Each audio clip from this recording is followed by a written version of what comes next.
It is exactly 9 o'clock. Colleagues, good morning and welcome to the College of Education Student Orientation. This is our second day of us as the College of Education Management and colleagues and the entire staff, academics and student support administrators. We are here with the permission of the Acting Executive Dean, the Deputy Dean, and the entire management, school directors, Professor Patudi, Professor Matlo, all the heads of department that have also agreed that on this day, and the managers from the center and the other units who have agreed that on this day we should gather and orientate our students. A warm welcome. My name is Muyagabo Daina Mahano, a professor in psychology of education, the manager for teaching and learning. Without any waste of time, I want us to have a moment of silence whereby we remember all our families, our relatives, our friends and colleagues who passed on due to this terrible pandemic that is still bedeviling our country and the global space. May we observe a moment of silence.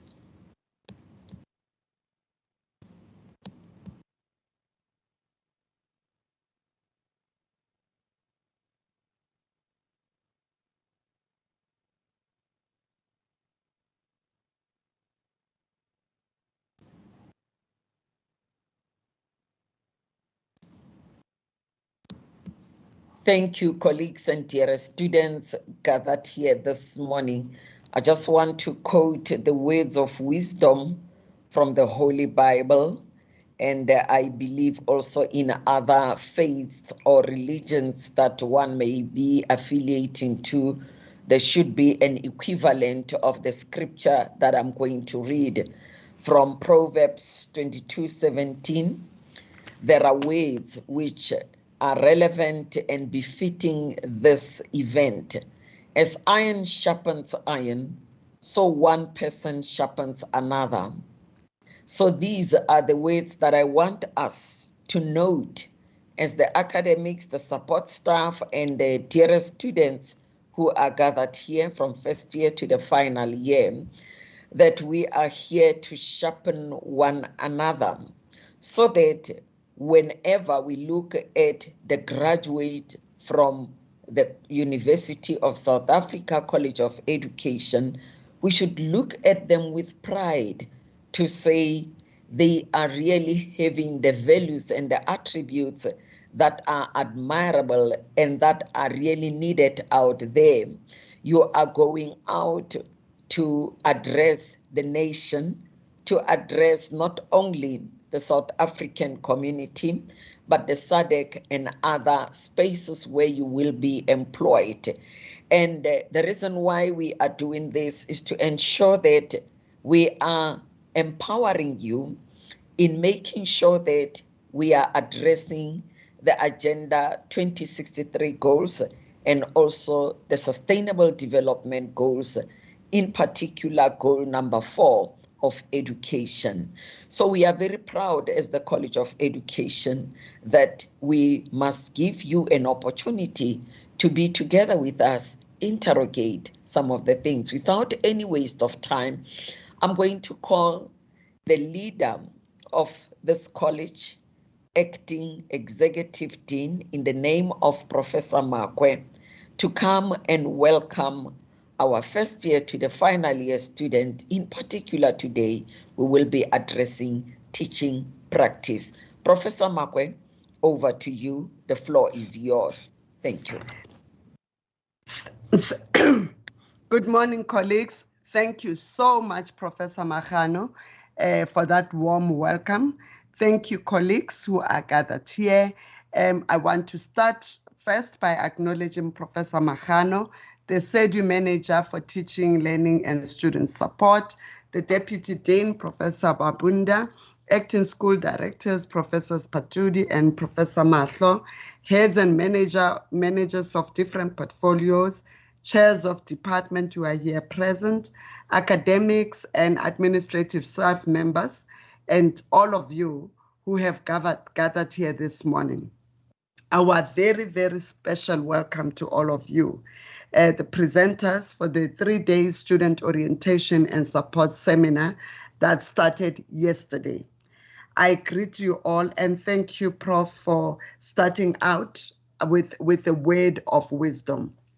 I'm humbled and honored to welcome you all to the first to the University of South Africa, and secondly to our beautiful College of Education. Some of you have been here for a while, some of you have just started your vocation, but whatever that happens, you are not alone in this august university of ours. Learning at a distance, as some of you have already realized it, can be a very lonely process. And also it's completely different from what you are familiar with. In this new environment, or a village that I may call it, you just became part of. We do things differently. And to ensure that you don't get lost in a maze, we thought we should start by introducing you to how things are done and where you need to go should you find yourself in the middle of this maze. That's why Professor Magano and her team will show you all the rooms in this house and what you need to do in each room. In this house, you may need to a place to relax with friends, and we call it chat room in a virtual language. You also may find a room where you gather information you need, something like a library. You also know on the next room you may find your tutor or teacher waiting for you. All these places are just meant for you to be able to be comfortable as you try to walk or travel in this journey. And therefore, we invite you to explore these rooms of your new home together. And remember that we are social beings, and as social beings, we want to communicate with others. And it is at this point, and it is at this orientation that you may start making friends with other people so that when you get lost, they're able to assist you. Your learning journey has already started. It started a long time ago when you wanted to become a member of this family of SEDU. The College of Education is a home to 100,000 students, the biggest college in the university. However, we promise you, you'll never feel like you are one of the 100,000. To us, you are an individual with ambitions, dreams, and aspirations for the future you desire. Our role, therefore, is to ensure that you reach your destination. As I said earlier, that distance education can be a very, very lonely place. Sometimes as a distance student, you are lost and not knowing which road to take. Sometimes there may be big rocks on your way. You may need to climb over them. Sometimes you may have to swim through others. Sometimes the waters are muddled. Sometimes the waters are clear. Sometimes your learning journey may be smooth, and hopefully you will be able to go through. And all those are part of your journey. There is no journey that doesn't have all the things that I have mentioned before. However, you need not to worry because you have a formidable team of lecturers, support staff, and administrators who will assist you in this learning journey. All the presenters today of this orientation and support seminar are here to hold your hand and to show you around this big university of ours. We can only assist you, but 100% of the work is all on you. So you need to start studying and preparing for your work right now. You need to start on day one. There is no time to waste. I am told that you'll be expected to submit numerous assignments. And by so doing, you cannot wait until the last minute to prepare your assignment. And especially in an online setting, you need to be constantly visiting the space so that you keep yourself abreast of what is taking place. And I believe and I trust that you will handle all this. You've just gone through your first hurdle by deciding to study at this august university. And once you have done that, all is smooth sailing. I am particularly thrilled that you are in good hands.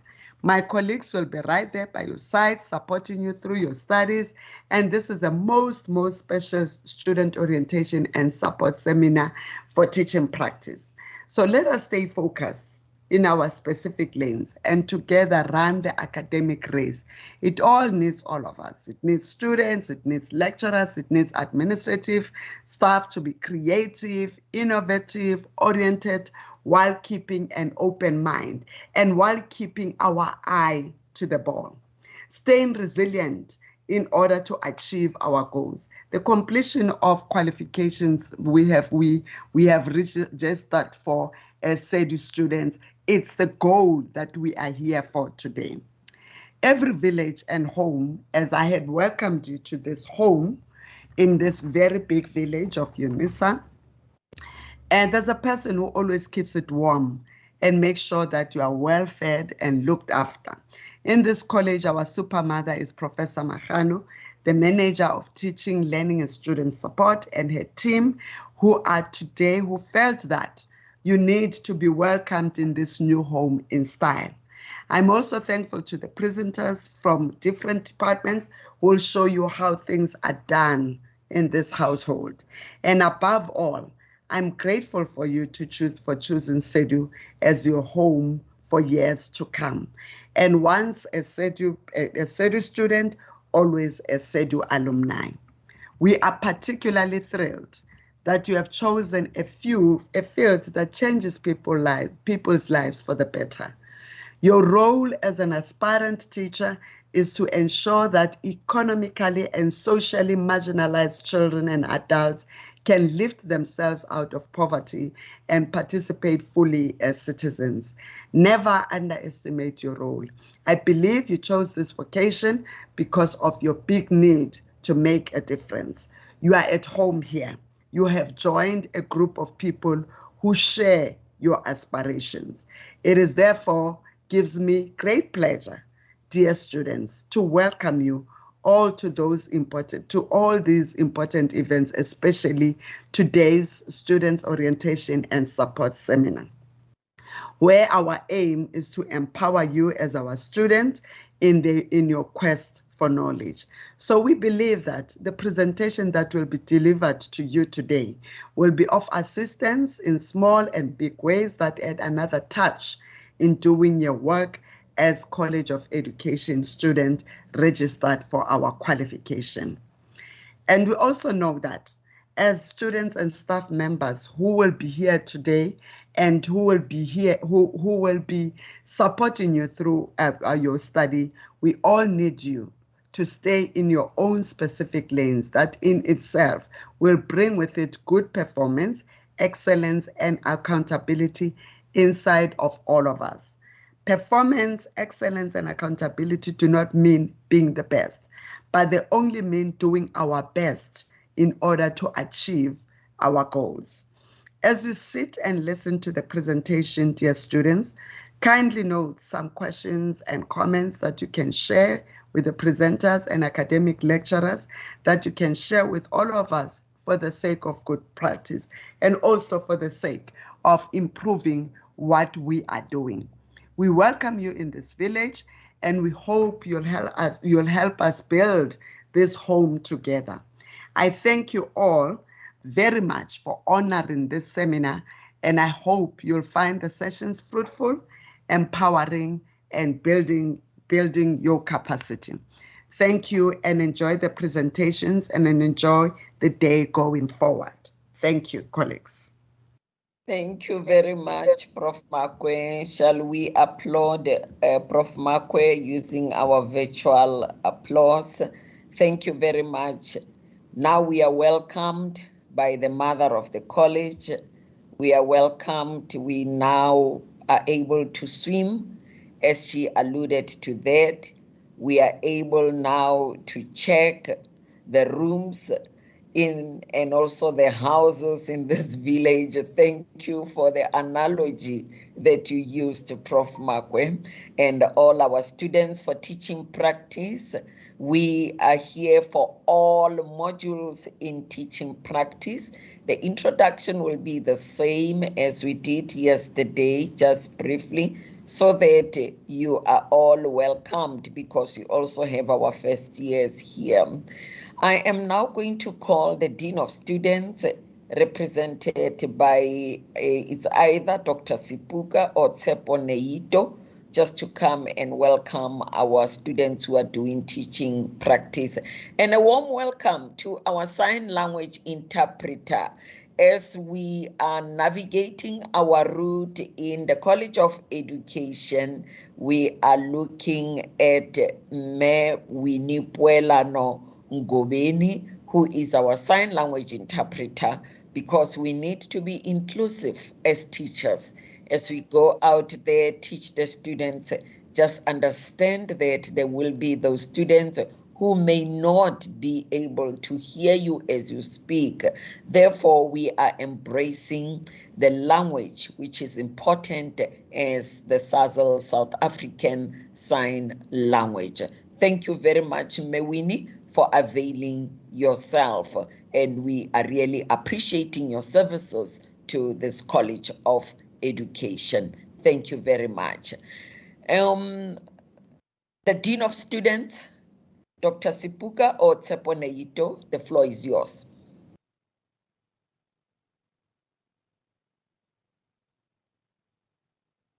Okay, in the absence of this office, I am now proceeding to the SRC.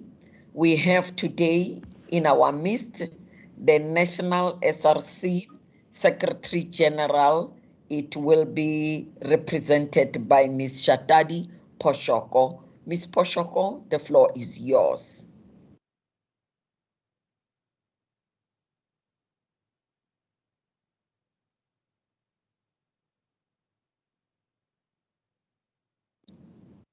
Shatadi, are you in the house? Maud, is she in? No, she's not. She's not. Okay, we move forward.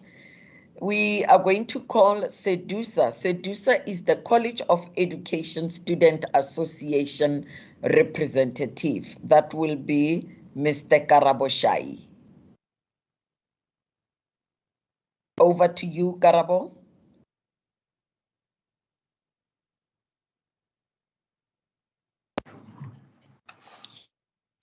Thank you very much, Program Director Prof. Mahan, for giving me this opportunity. Greetings, ladies and gentlemen, colleagues, support staff, General Secretary of the National SRC, Mrs. Adi Poshogo, Regional SRC, SEDUSA Leadership, Dean of Students, Office of Student Support, Academics, School Directors, Chair of Department, Office of the Executive Dean, Prof. Magwe and Prof. Mabunda, fellow students. My name is Karabo Shai, Chairperson of Education Student is academic structure under the College of Education and the SRC. SEDUSA is a representative student body that takes care of the academic affairs of a student, and it was created to bridge the gap between the student and the college. My responsibility as a chairperson of the structure is to ensure that the student get the help where it is necessary to provide the leadership, and students receive information that can help them on time. I also perform all functions required by the branch of SEDUSA in respect of project and campaigns. Our mission is to promote students' achievement and preparation for competitiveness by fostering and providing sufficient knowledge to fellow students at large. This current COVID-19 pandemic changes not only the utilization of technology in education, but the pedagogy strategy in the future. Despite some of the challenges we're facing, we are glad the students adopted the new learning in a positive way. In a SEDUSA office, we advise the students in choosing the modules that are offering under their various qualifications. We advise first-year students on available programs offered by the college. We update the students regarding the upcoming applications period and registration. We assist the students with applying bursaries, for example, NSFAS and Funza Lushaka. We assist the students with appeals due to underperformance. We advise the students to register with SACE, especially when they are doing third year and fourth year. Therefore, when they are done with their qualification, they can apply for the permanent SACE. College of Education is the biggest faculty in the institution, and we are doing well. Victory is guaranteed. Congratulations to the students who have completed their qualifications in 2021. Go out there and Sunset Campus Building 10, room number 32. We also have Facebook page called My SEDUSA. We open Monday to Friday, from 8 until 16 o'clock. We also have WhatsApp group where we assist the students on a daily basis. If you want to be added, kindly text our General Secretary, Mrs. Adelaide Mafafu, 079 546 4877, 079 546 4877. Thank you, everyone, and have a fruitful year. Thank you, Karabo Shai, for that brief presentation of what SEDUSA is doing. So you are able to assist the students with bursary applications with SACE when they are about to complete their qualifications. Thank you very much. Shatadi Poshoko is in the house from SRC. Can maybe if she's unable to unmute, Maud, can you assist her to unmute? Over to you, Shatadi.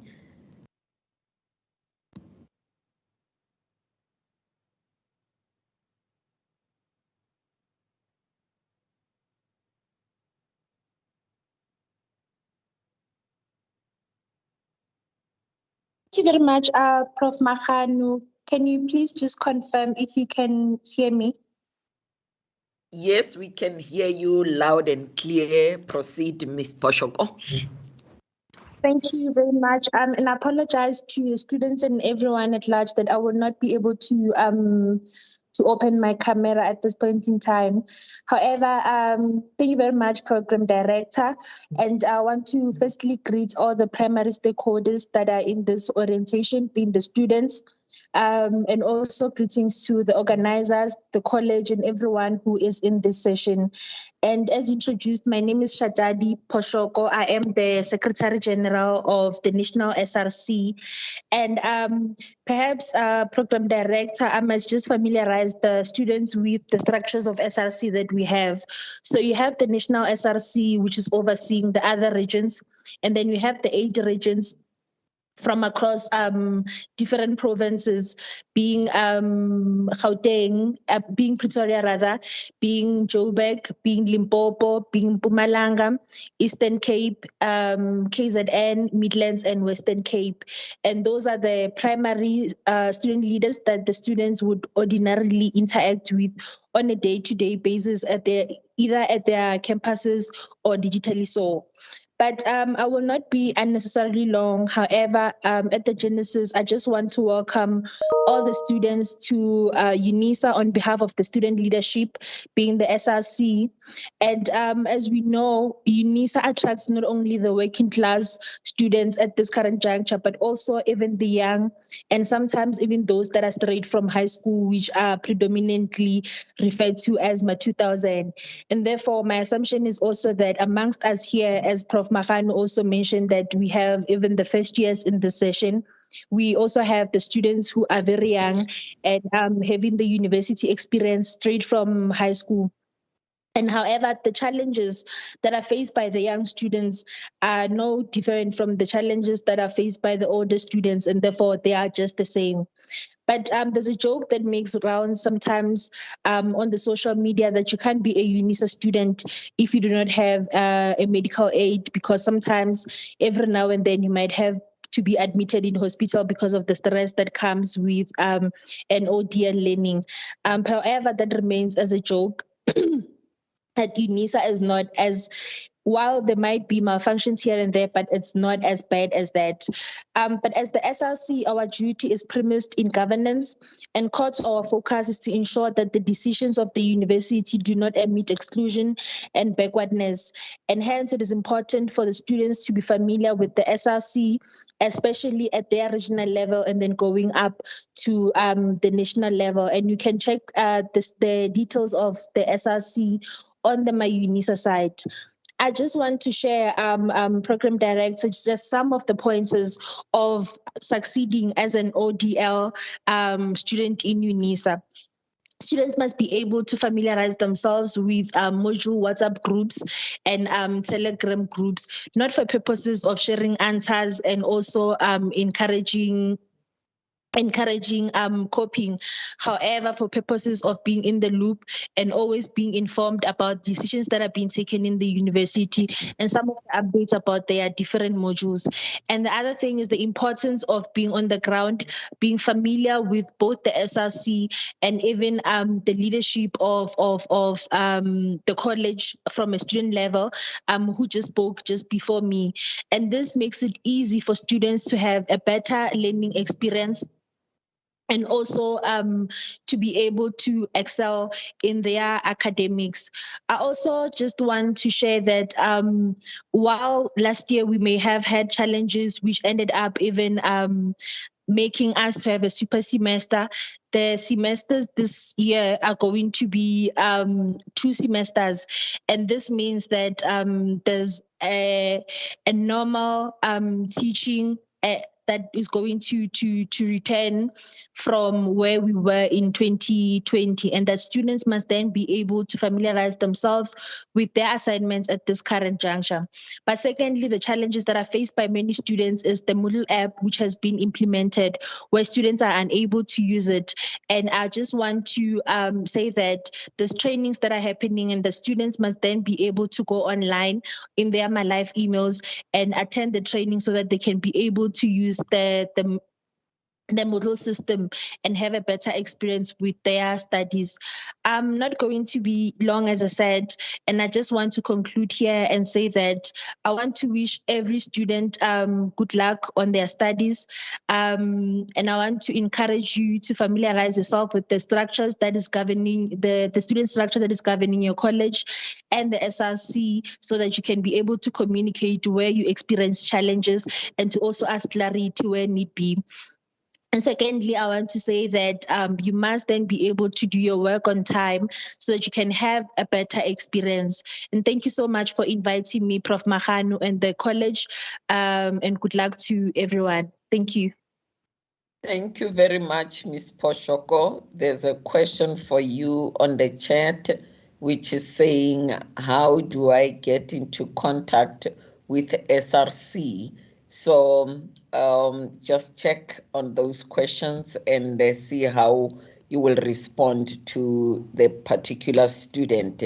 And thank you for outlining your role as the General Secretary General for SRC and what your role and functions are within the university, both at provincial and regional level, so that the students are able to get assistance, to get support at all levels while they are studying within the university. Thank you so much.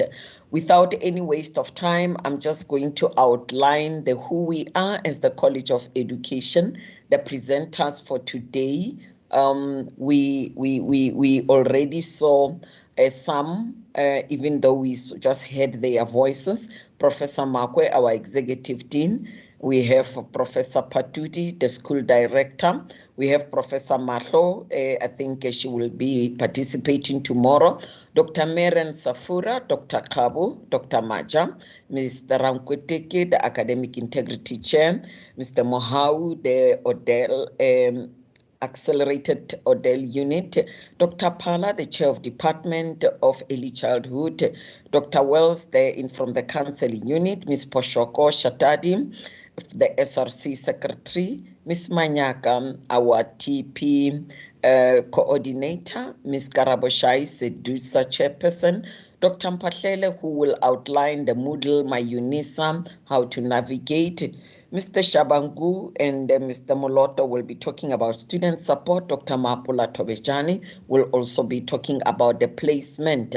I hope also the SACE matters will be addressed, although I didn't outline that to her, but she can, in the meantime, prepare how can students start to prepare for SACE. And this is myself. The program for today will run as such. I just want to outline from the first year to the fourth year students who are here that we are a college that is working very hard. From, if you can look at this graph, our pass rate from 2016 to 2021 is between 85% to 87%. In 2016, our performance generally within the College of Education was at 85.9. In 2017, 85.9. 2018, 88.1. 2019, 86. 2020, 92.7. And 2021, 87.1. This is who we are, and we cannot get this performance if our students do not work very hard. Therefore, we just want to appreciate the hard work that you put into your work. And as you go out, let us display this performance in our classrooms to show that we didn't get it by copying, we didn't get it by just maybe somebody writing assignments for us, but we are indeed the 87% and above. This is who we are, but are we really the true picture of what is reflected here? And the schools will attest to that. When you are out there doing your teaching practice, excelling, being a teacher in a certain school, whether quintile 1 or quintile 5, but showing excellence. Now, this is the context of our students. We do not accept students only from affluent areas, as is depicted by the picture of Sandton. But we have students who come from townships like Alexandra. We have students who come from informal settlements across the country. We have students who come from deep rural areas, and all of us are subjected to the Odell modality using online platforms or blended learning. In the past, we used to have the face-to-face tutoring. Currently, we no longer have. We used to have the paper submission. We no longer have due to the pandemic. And now we are having the recorded lessons where students can view, where students can be able to see their lecturers, and later on, even when they are working, but they can connect and view. This is the context of our students. Now, as you go out doing teaching practice, you are all placed in different schools, or you choose a school which can be from a better school to the worst school scenario within the country and even in the SADC countries. So these are better schools that I could get the pictures of and display. But are you supposed to perform lesser than a student who is in the affluent and excellent, well-resourced schools?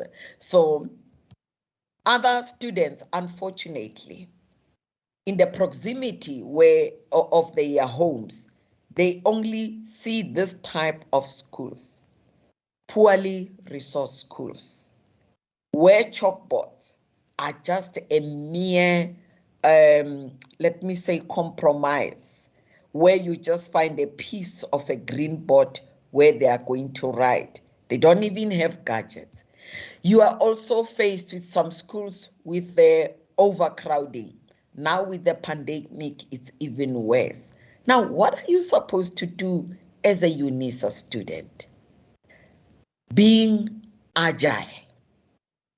Not doing agile, but being agile. Your mindset is important here. As a Unisa student, look at how you are being agile. Your mindset. What are your values as a Unisa student doing teaching practice? What principles do you possess? Are you going to say, no, in my area, I only have poor schools. I cannot go and do teaching practice in such a school. What will I learn? What are your fundamental principles as a teacher?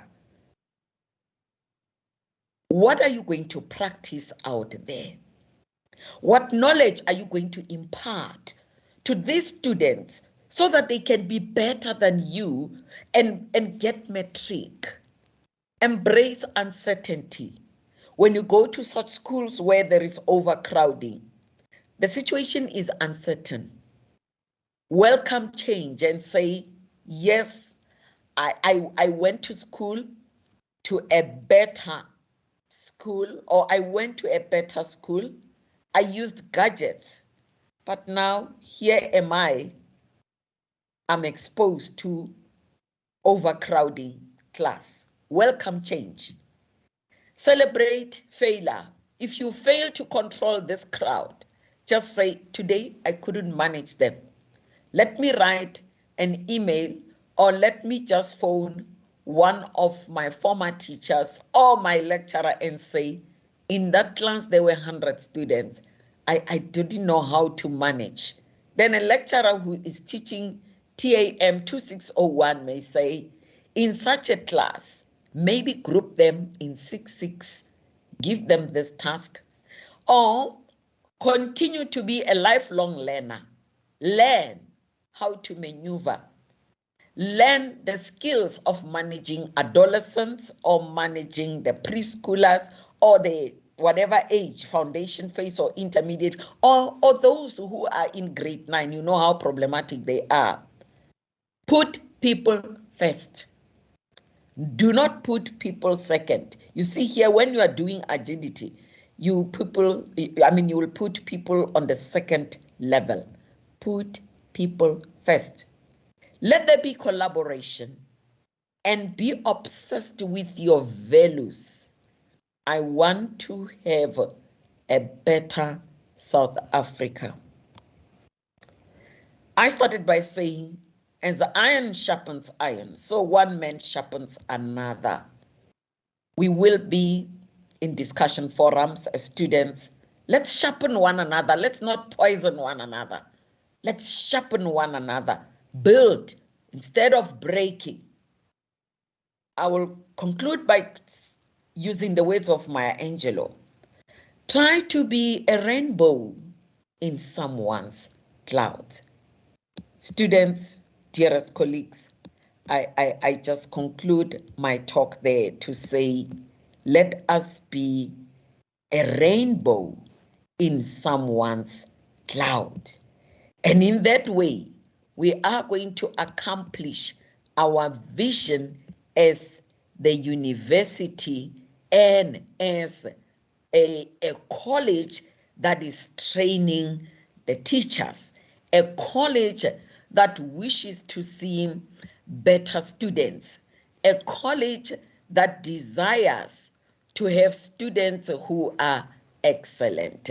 I want to thank you, and let me continue by calling the Accelerated Odell Unit led by Mr. Mohau Mukwena to come and speak to the students and give them guidance as to what can they have when they are out there in the provinces. Where can they go to get free Wi-Fi, write assignments, view recorded lessons? Over to you, Mr. Mohau Mukwena.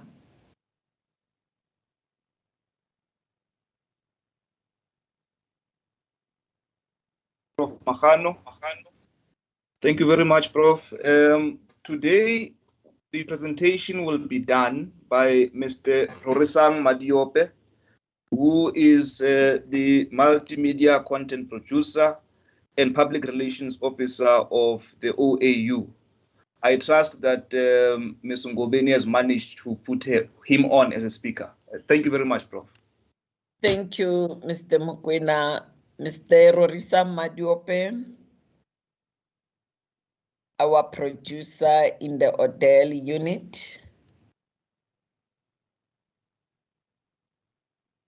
I think he's in. I can see him, Madio RS. Over to you, Mr. Madiope.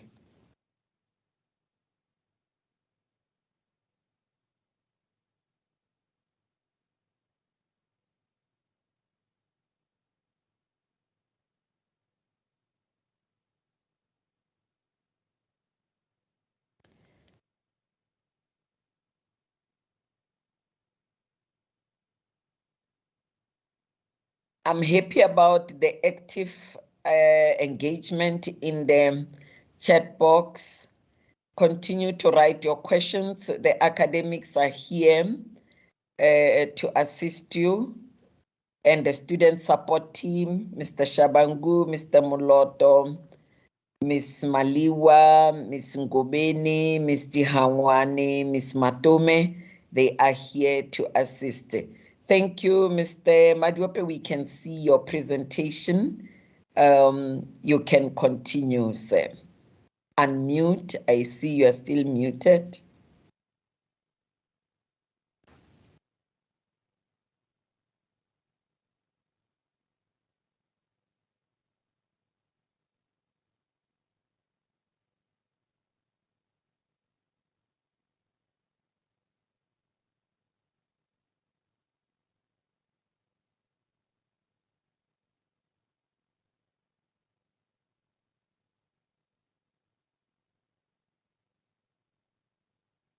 Are you struggling to unmute, Mr. Madiope? Dr. Mpatlele, can you assist? Is it possible? And Maud, is it possible to unmute him there? Yeah, Prof, I think it's on his side. My side, I did open all the mics now. Okay.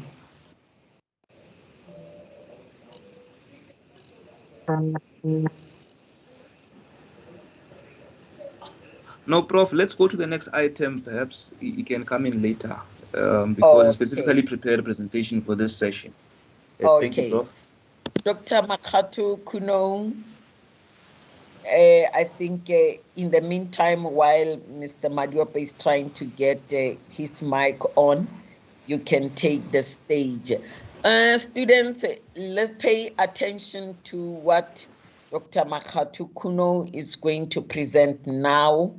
It's on My Unisa. You may be in the 4th year, you may think you know, but the platform has changed, and we really need to pay attention and look at the new look and feel of Moodle platform, although we still call it My Unisa, but and see how you gain access to it.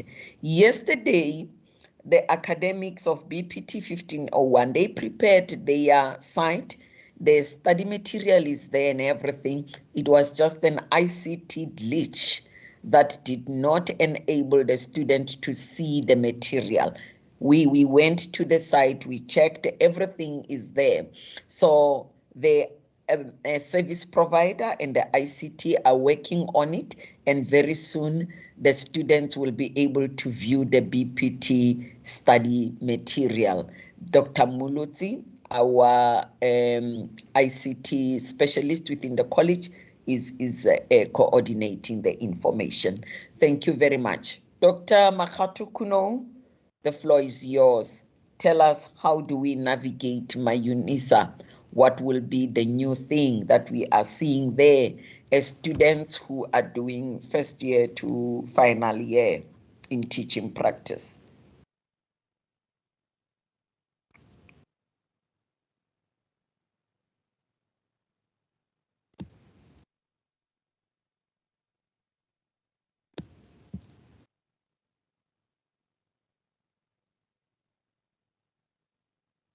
Sorry, it should be Dr. Mpahlele, not Dr. Makatu. My apologies, Dr. Mpahlele. Thank you, Prof. Good morning, colleagues. Good morning, students. Am I audible, Prof? Yes, you're audible. You're audible. These days, I don't trust my network. Now we can hear you. Okay. Colleagues, a warm good morning again. As Prof indicated, some of us students, even if we are not the first years, we're still struggling to use our My Life emails. And some of us now are not sure where do we log in, since we are told that we are using Moodle. So I saw a video yesterday that was shared. Somebody was saying to students they need to download a Moodle app. Yes, we are going to come there, but we want us to have basics first. Because if we do not get the basics, we are going to get lost. Number one, I just want to indicate that you do not need Moodle app actually to go into the platform. If you are on your phone, you just go to your browser, you type the links that I'm going to give you now. But let's start from the beginning. If you didn't sorry, Dr. Mpahlele, can I interrupt you just to alert the students? As students, can we now pay attention to this presentation? This is important. Can we stop the chat to asking, where do I get TPF and what?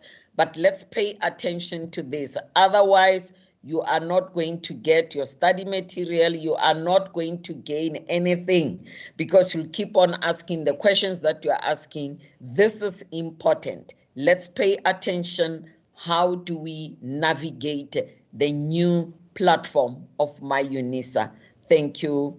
Over to you, Dr. Mpahlele. Thank you, Prof. Let me, while we're still there, emphasize that you require My Life email to do most of Unisa stuff and also to communicate with lecturers. If you don't use My Life email, when you use any other email, mostly it gets restricted from us lecturers. You find that we are unable to even read your email. I wanted to show you on my email site how your email sometimes will come. That's why we insist that we use My Life email. I'm going to come to that later because I didn't make it ready yet. I'm going to make it ready and then I'm going to show you how it comes. That's why you will complain that you send emails and they are not responded to. It's not because lecturers do not want to respond, it's because some of those emails are quarantined. I just want to show one of the emails which are quarantined.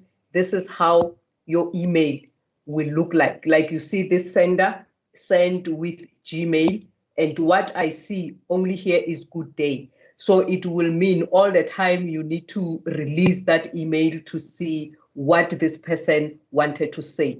And again, this is prevented by Unisa system. And at times you ask yourself, if I release this and it comes with a virus, what will I do? Because it will be now your fault as the lecturer, because you opened that email, you are not sure why it was restricted to come into your system.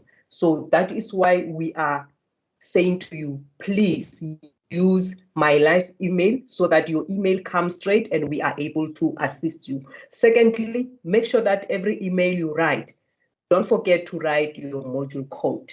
If you're using my live email, we don't even need you to write your student number, because my live email already has your student number. What we need is your module code.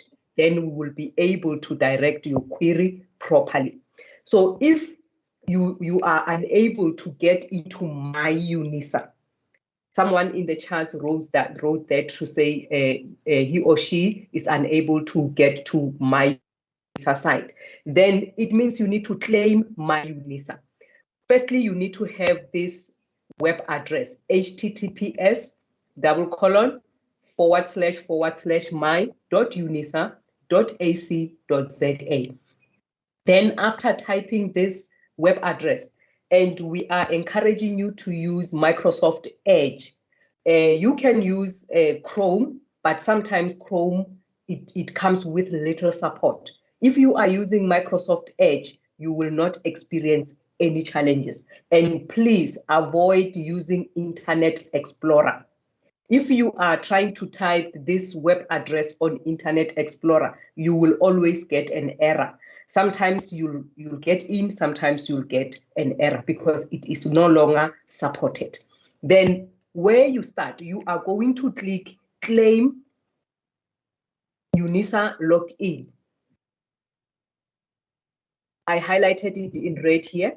You click Claim Unisa Login because it's when you didn't claim the Unisa login before. Maybe you don't even have a password to get into your Unisa website.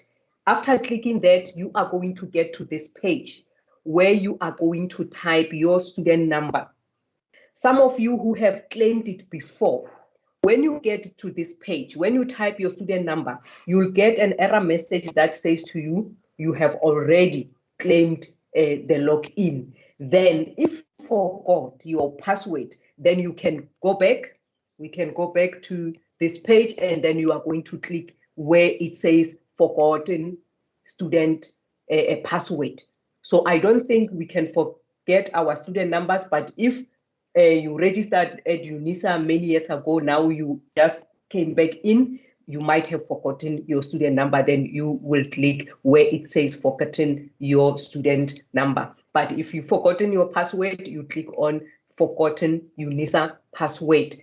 That is when you enter your student number here, you get that error message to say already you have claimed your account. But if you are still claiming your account, when you get to this page, make sure that you write your personal details correctly as you wrote them when you registered. Some of us, we have 3 names, and then along the way, you feel like you don't want to use the 3rd one because maybe people will be commenting about it to say you have many names. Then once you complete this information here, do not leave out any name. Or some of us, our names do have H at the end, and sometimes for some reason you don't put that H. If when you registered your Francina or your Paulina had H at the end, make sure that you include that. And then it shows you when you write your date of birth, you need to start with the year, then the month, then the date. And then the issue of a South African identity number for South African students, you enter your identity number. And if you have a passport, as a South African student, please do not include both your ID number and your passport. ID number is sufficient. And for students who are not from South Africa, you can enter your passport number or your ID number from your country if you used it when you were registering. Then when you click continue, you'll get to guidelines.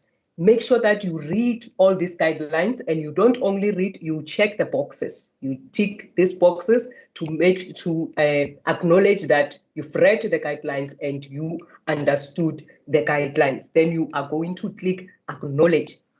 Once you get, after acknowledging, you are going to get your password. The password is given to you. You are not creating your own.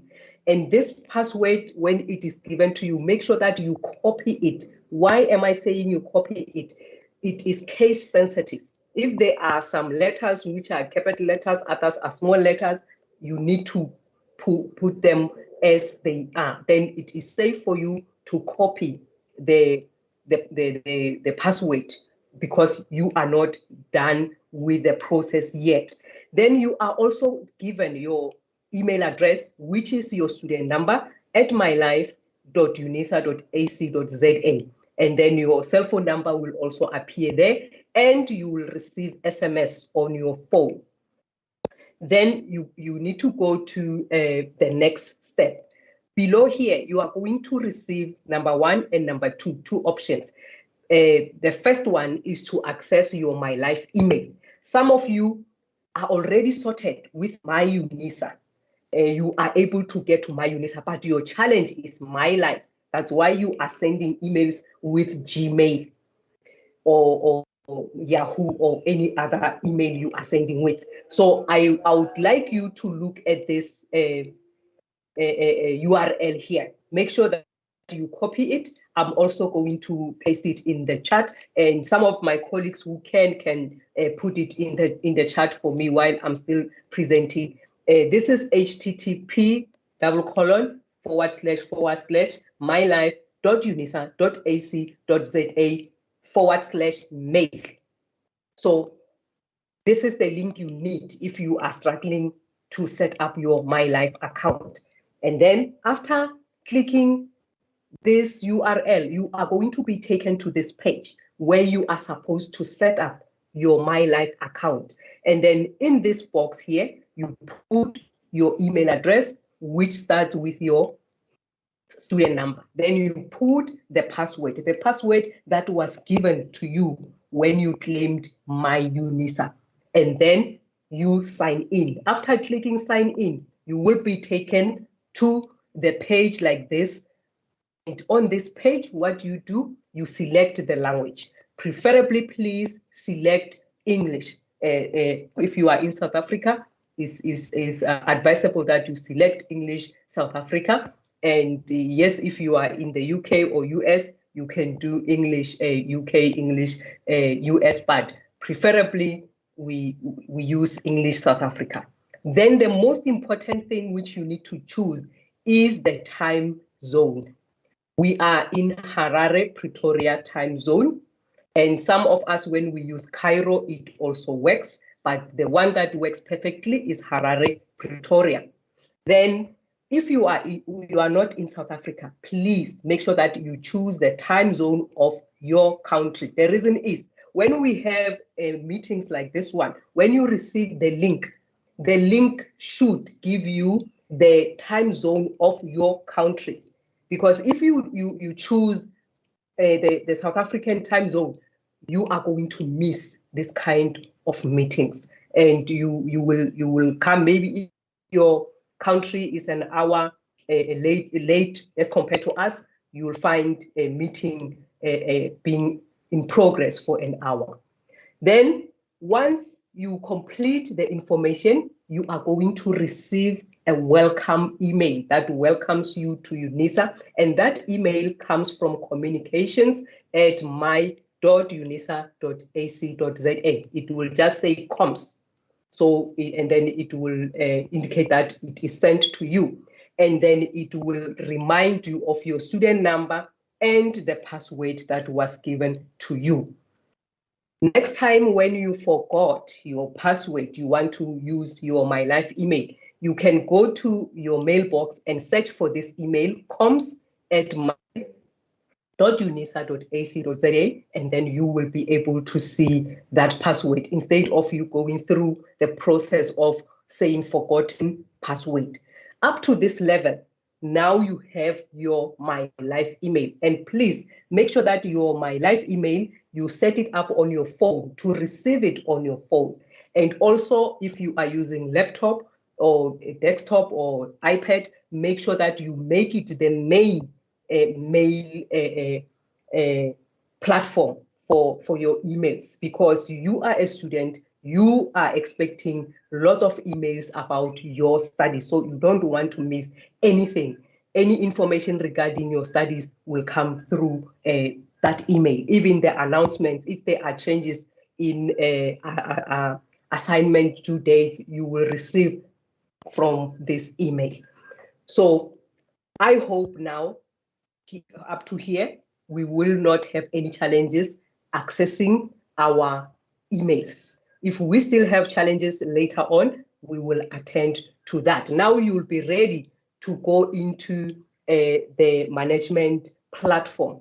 And then by getting into the management platform, you can still just type https://unisa.ac.za, then you'll be able to come to the web page of Unisa, where now you can enter your username and your password. The username is your student number. The password is the password that you were given. And if at some stage you've forgotten it, and then you have clicked here where it says forgotten password, and then you reset your password, then you will enter the password which you have reset. And then you are going to come to this page. I want to quickly talk to those who prefer to use cell phones most of the time to avoid this thing of thinking that you require a certain app to come to Unisa web or Unisa learning management system.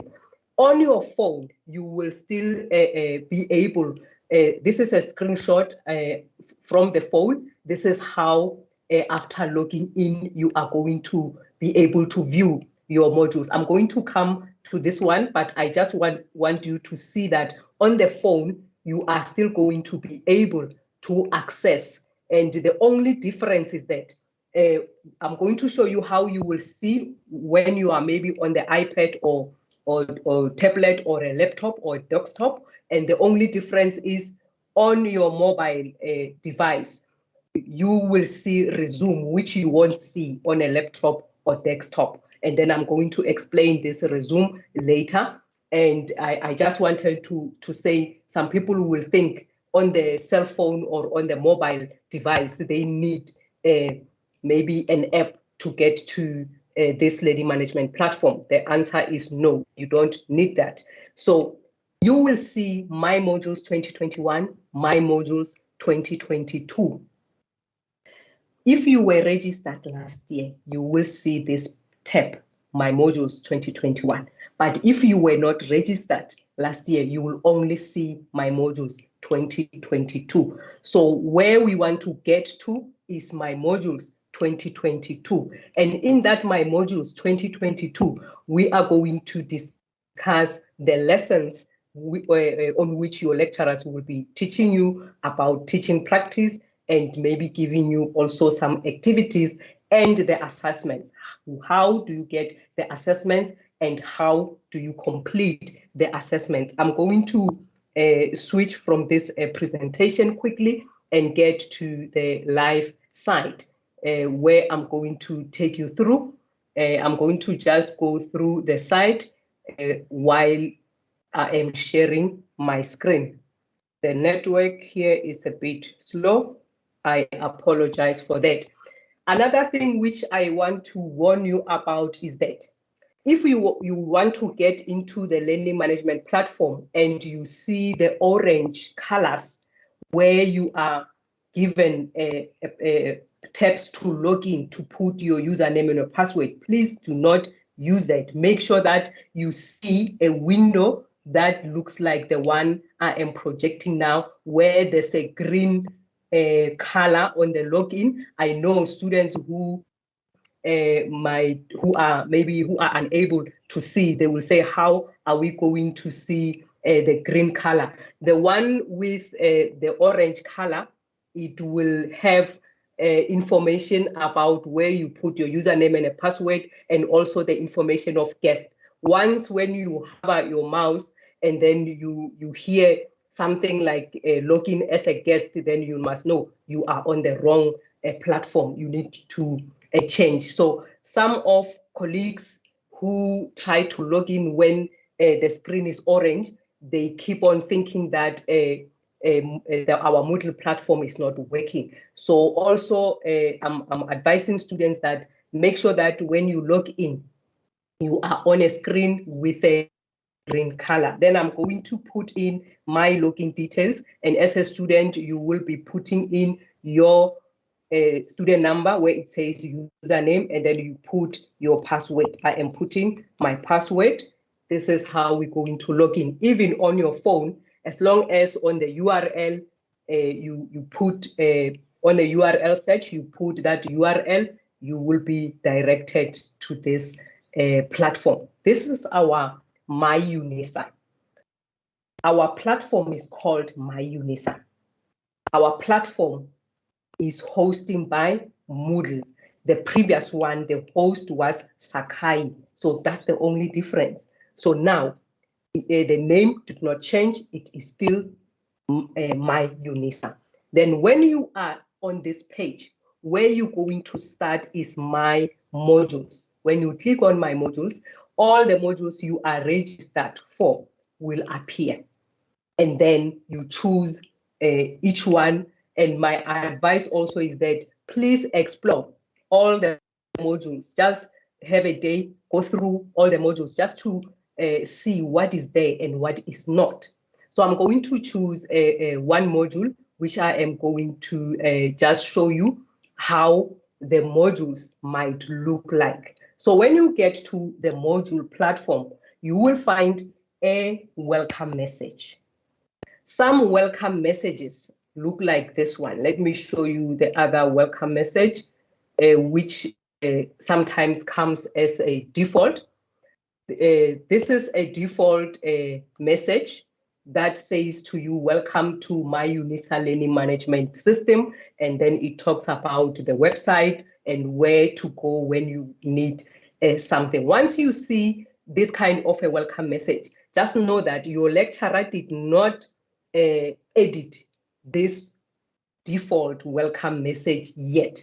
So lecturers are advised to edit the welcome messages to welcome you and to explain what these modules are about. You'll find the information about the module, you'll find the contact details of your lecturer, you might even find the picture of your lecturer, but some lecturers prefer not to put pictures. If you don't see a picture, you should not ask to say, where is your picture? Because they are not really obliged to put their pictures. But what is important is the email address of the lecturer or maybe other means on which you need to contact this lecturer. Then what you can do is either you can scroll from the right-hand side, there's a scroll bar, you can scroll, and then if you are on the cell phone, you will be swiping up. If it's a smartphone, you will be scrolling up. Then you can also look on the left-hand side. We have a menu on the left-hand side. Sometimes you'll find this menu is not visible. When you don't see it, you will look at the button before dashboard, and this is where you are going to click, and then you can see that menu. Let me quickly go back to the cell phone one to show you that you will be able to see the menu I'm talking about, which is next to the dashboard. On your cell phone, this is how you will see it. But on the laptop or desktop, this is how you will see it. And then I am going to go to a student mode, where now I'm going to show you as a student how are you going to respond to some of the assessment. Before I get to that, I want to indicate to you that there are different formats of this learning management platform. The formats assist us how we look and feel our learning management platform or our module site. Lecturers prefer different layouts. So this layout, which I'm showing you now, is called Advisor card layout. The format is Advisor, the layout is card. So these are the cards, and then they are called sections in this format. So this is a section where I would want my students to introduce themselves. Some lecturers will have sections for assessments, sections for forums, sections for other things that we will be doing in that module. So it doesn't mean when you find your module not looking like this, it doesn't mean it is wrong. I'm going to quickly show you different formats that you might find your modules looking like, and you need to know you are still on the right track. I'm just quickly going to show you a different format. The formats, students are not having functionality to change formats, only lecturers. This advisor, it has got another layout which is called list. I'm just going to save quickly to show you how list look like. So sometimes when you get to the page, you find that your module looks like this. You see those cards have been removed now. The sections are in a list form. So when you find the module like this, you are not lost. You still can go on and learn. And then another format which I saw lecturers prefer most is the one that is called tiles. So let me show you how tiles look like. It's another format. This is tiles format. I'm saving. So this is how the tiles format look like. So for you is to know that even if you see a format like this, you're still on the right track. What you do if you want to see what is in your learning unit 1 or study learning unit 1 or lesson 1. Some lecturers will not write a learning unit or study units, will write lessons. Some will just write maybe here are assessments, here are forums. So lecturers will prefer different ways to present their content. So if you want to see what is inside that learning unit or that section, you just click and then the information, the content will come out. So I'm just going to show you there are 4 which we are using. The other one is it's a grid. Grid looks more like the advisor. I'm just going to show the period format. I'm showing period because even our each tutors, I think they will prefer to use the period format. It's also called a weekly format because they will be giving you information or maybe content in weeks. So this is how the weekly format will look like. So you'll find that they will put their weeks, their dates according to weeks. So this is, let me go back to the module so that you see it properly, where nothing is opened. Let me cancel this. Okay. Sorry about this. Let me just go back to the module. All right. So this is the format. I didn't put any dates. That's why you don't see those weekly dates. I'm going back to the format which most of the lecturers will use because it comes as a default. This is advisor. There's one thing I want to make you aware of so that you do not lose out on other activities. I'm going to quickly save. Majority of you, your modules will look like this. I'm going to now change to be a student. I'm switching the role so that you see what you are going to see as a student. So as a student, when you come in, this is what you might see. There's something I wanted to show on this activity button. Let me quickly go back because now it is not showing. But let me also explain Let me explain this before I switch back so that you will see the difference. When you see the activities not having any arrow below here, it means what is here is only this which you can see. But if there's more, the more becomes hidden behind, then you will see an arrow here. I'm going to add 1 or 2 activities quickly so that you see the arrow that I'm talking about. Sometimes even some lecturers, they used to think that their information is no longer there, only to find it is hidden inside this card. All they need to do is to expand it. Let me quickly go back, and I'm just going to create, or maybe let me go to another one which has, let me see, PTVET 4, maybe it will have. The thing is, when I hid them from you, from students, it doesn't let me unhide quickly to show you the error.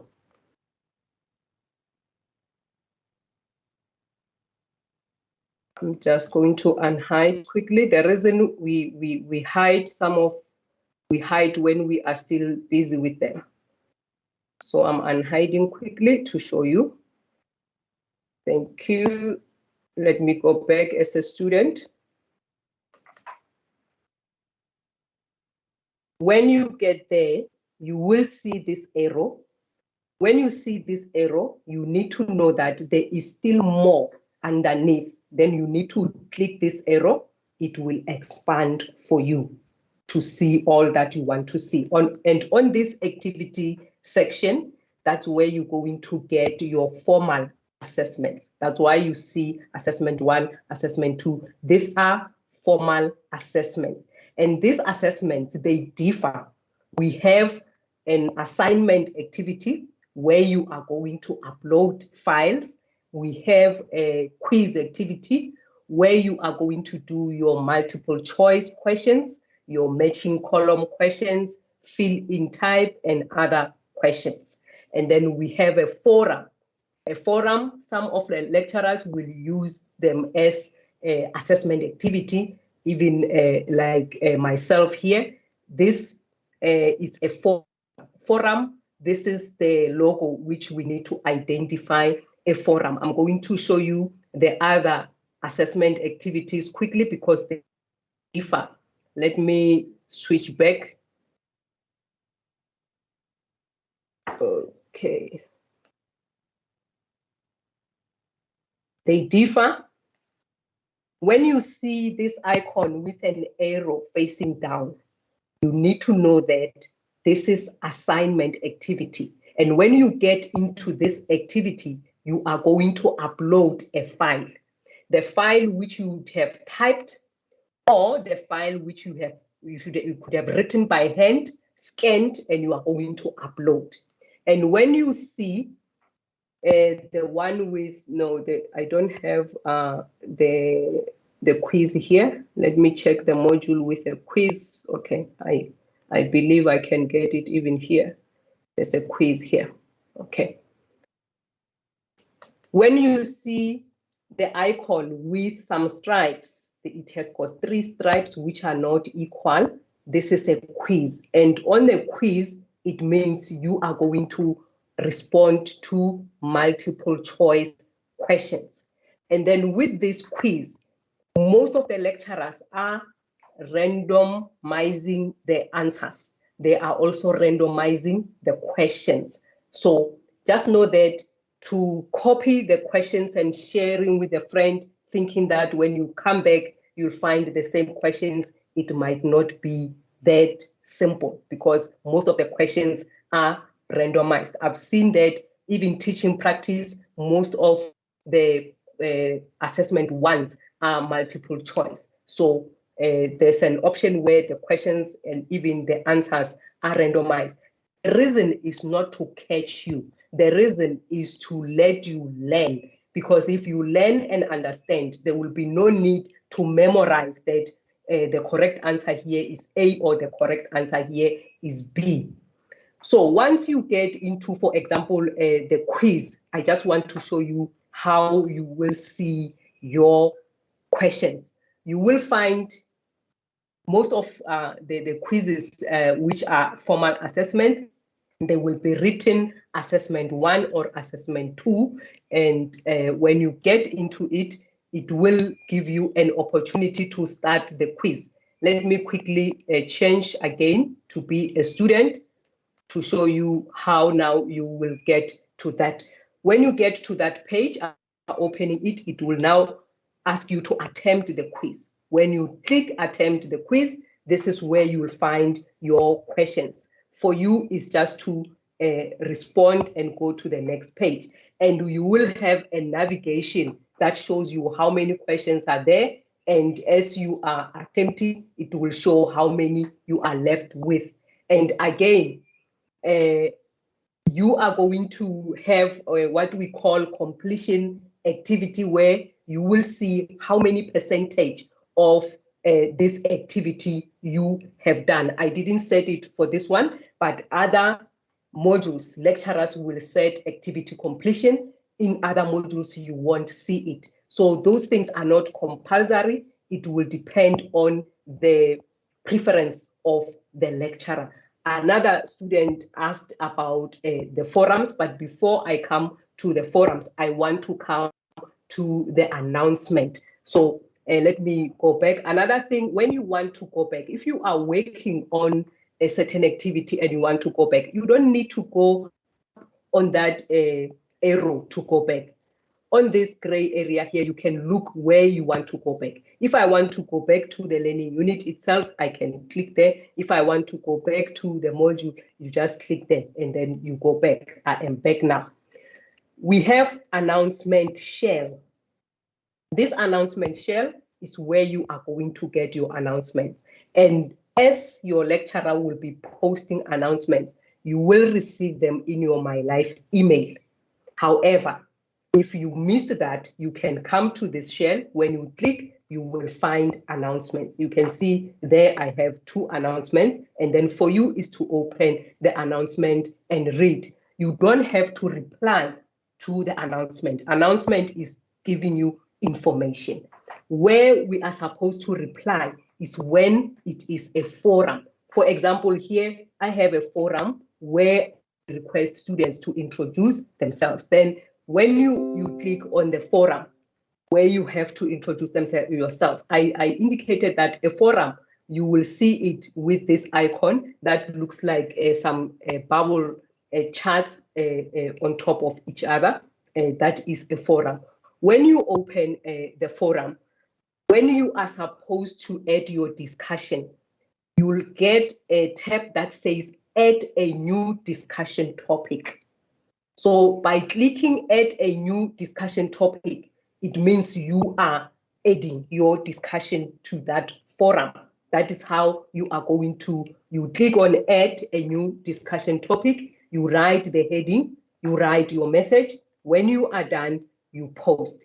And in some forums, the lecturer will ask you to upload a document. And when you are here, you don't see where will I upload. So if the lecturer asked you to upload something on a forum, you are going to click on advanced. And then when you click on advanced, the menu will open again for you to be able to add an attachment. My network is just slow, as you can see here. It's busy tumble drying, but it will be coming. Then here is where you are going to upload your attachment.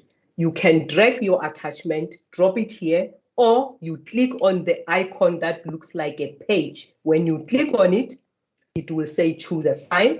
You choose a file, and then you go wherever you have saved the document, and then you upload the document. The document will be uploaded. So you can upload a PDF, you can upload any document you want to upload depending on the instruction of your lecturer. Then your document will be uploaded there, and then you would have written your message and your topic, and then you say post the forum. Once you post the forum, you've added your information to the discussion forum. I'm going to cancel.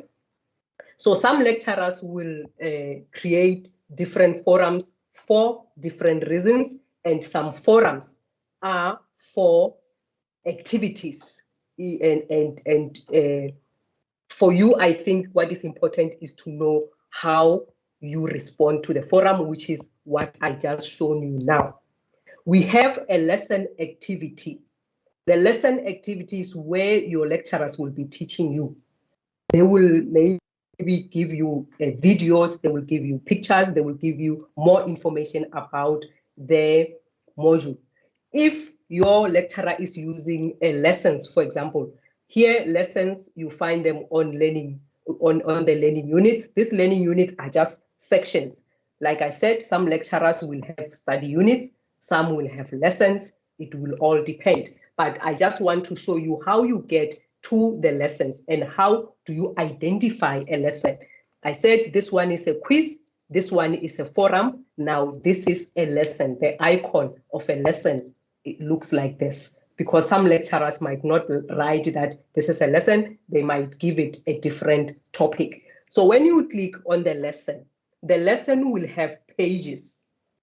This lesson here, it has got outcomes, but when you scroll down, make sure that always you scroll down. If you were already in the lesson, the system will ask you, do you want to start at the last page you saw?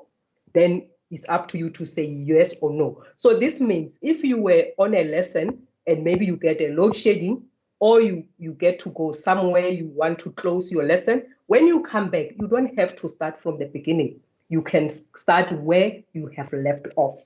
So the system remembers where you were, but it gives you a chance if you want to start from the beginning. So here I'm going to say no, because I want to start from the beginning. And you will have a lesson menu on top. If your lecturer have activated that, you will see what contains in this lesson. I'll get 1, 2, 3. And so far I'm here on the first page. When you scroll down, you get pages. For example, this is a video which my students are going to watch. Like I said, in a lesson, that's where you'll find videos, you'll find more information about your module or the topics of your module. And then you will also be able to navigate this lesson. Navigating this lesson, there will be tabs. As you scroll down the page, there will be a tab that tells you what is the next page about. When you click on the tab, it opens the next page for you. But the top part will remain the same all the time. Do not worry about it. For you is to go down. What is most important, which I want to bring about this lesson, is that there are other assessment activities embedded in the lessons. For example, this is one of them. This is a question where now students are supposed to give an answer. Remember our study guides. In the study guides, you will have activities where there's activity 1, and majority of you used to do those activities alone. You never had an opportunity to submit them to your lecturer. You were just doing them to enrich your knowledge or to reflect. But now, in this platform, you are able to now do those activities which were self-reflective activities in your study guide. The lecturers are encouraged to bring those activities in the platform in the form of lessons. So as you will be going through your lessons, this time, the activities that are in the study guides, your lecturer will be able to give you feedback on. So that was the most important I wanted to bring about the lesson. Lastly, I want to show you how now you're going to upload an assessment where you are supposed to do a file upload. Majority of our assignments, even teaching practice portfolios, you are going to upload your files. So how are you going to upload those files? Let me go back to one of the assessments which are file upload. So you will upload on an assessment that looks like this. I don't know whether it will be assessment 1, assessment 2. It will differ according to your teaching practice module, but in one of your assessment, you are going to be expected to upload your portfolio. So what you are going to do, you will find it as an assessment. It can be number 1, number 2, number 4, or whatever number. What you do, you're going to click on that assessment. You will find instructions where maybe the lecturer is reminding you what you need to upload in this assessment. And some of the lecturers might want to use rubrics. So also when you will be scrolling down, you will see the rubric, which is going to be used to assess your portfolio. Yes, you'll be having that rubric in the instructions, but the lecturer might also want to put it with the instructions. So I didn't set up yet for students to submit because I didn't want them to submit. Let me quickly change the settings so that I show you how you are going to submit. Sorry about that. I just want to change the submissions. You see, if the lecturer did not allow the submissions yet, you won't be able to submit. So I'm going to allow the submission and this one. And then I allow manual attempts. Okay.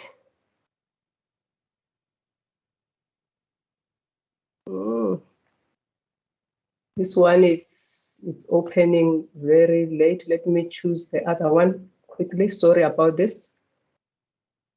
It is not going to allow the submission because let me open this one quickly. So I'm just going to show you how you will upload your portfolios and then I'll be done. Let me show this one so that now I become a student.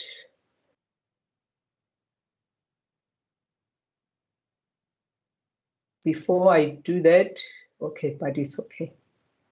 Let me just do it. All right. So once you get there, you will see this button that says Add Submission. You saw the previous one. It didn't have this because I didn't allow it yet for students to submit. Sometimes you'll open the assessment, then if you don't find this button, it means your lecturer didn't release it yet for you to submit. Then you are going to click on Add Submission, and then you are going to upload your file. By uploading your portfolio, it means you can drag it, drop it here, or you can click where it says Add, and then you're going to choose where you have saved your portfolio, and then you upload it. The one thing I want to encourage is that because your portfolios are too big, please make sure that they are in PDF when you upload them. Because when you upload them in a Word document, they are going to be even bigger. So after uploading, let me just upload any document for now so that I show you when you submit. You upload the file. When you are done, you say Save Changes. After saving the changes, you will see this message that says Submitted for Grading. In other assessments, after clicking Save, you will still have to scroll down and click Submit for Grading. So I didn't activate that submission button. So some lecturers will activate it. Then you will find that you have to click the submission button, and also you have to click the Honor Pledge submission button. So those will depend on different lecturers. And as you click Save or you click Submit, there will be an email that goes into your My Life email telling you that you have submitted this assessment. And then when it comes to other assessments also, the lecturers might disable that option that will notify you, but we will encourage lecturers, I'm glad your lecturers are in here, to say they need to enable that submission notification. I'm going to quickly show it just now. So when after submitting, you can edit Like when you look at a document, you realize this is not the right document. You can check the box of the document. You click here, you delete it, and then you will add another document, and then you submit again. So I'm quickly going to go back and just to show the lecturers who are here where they activate the notification, because some students yesterday they were saying they don't get a notification because they already submitted some of the assessments. So let me quickly just show that. Where do you activate that? Because it's important that students should know if their submissions went through or not. So let's go there. I think it's on grade. Okay, it's on notification. Notifications here, by default, it says yes, students should be notified, but some lecturers will go here and say no. Once it is a no, so that's where you will submit. Yes, your submission will go through, but you will not get that notification that you have submitted. You'll only see that message on the screen, which you can screenshot as a proof that you have submitted.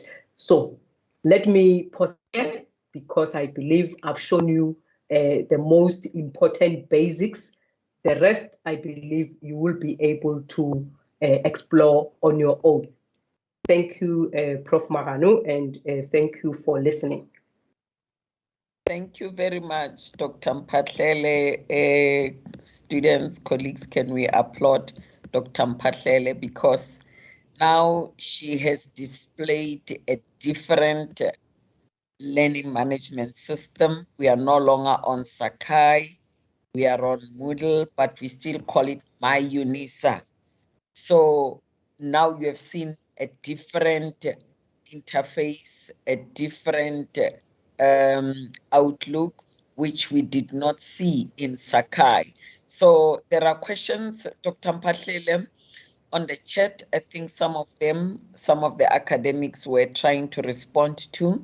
You can also just scroll up and see where you will be in a position to respond to those questions. Thank you very much, Dr. Mpatlele, for all the preparation. I am now going to call the manager for teaching practice, that is Dr. Mapola Tobejani, who will be starting now with the placement of students. And then thereafter, we will take a break and go to the real matters of teaching practice for first year up to the final year.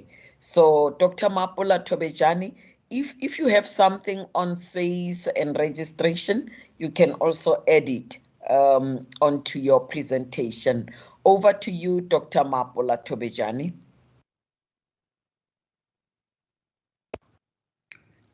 Thank you, Prof. Marano. I'm trying to share my slide.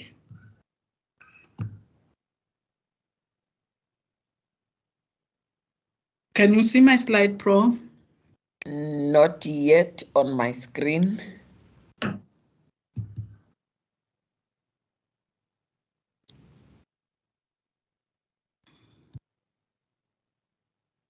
Can you? Not yet. I don't know if other colleagues are able to see that.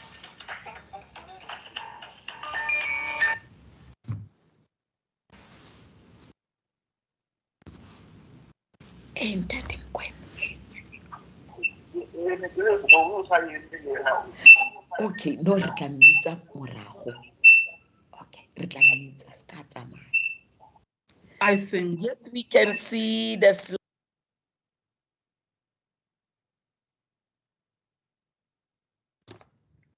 Prof. Marano, can you hear me?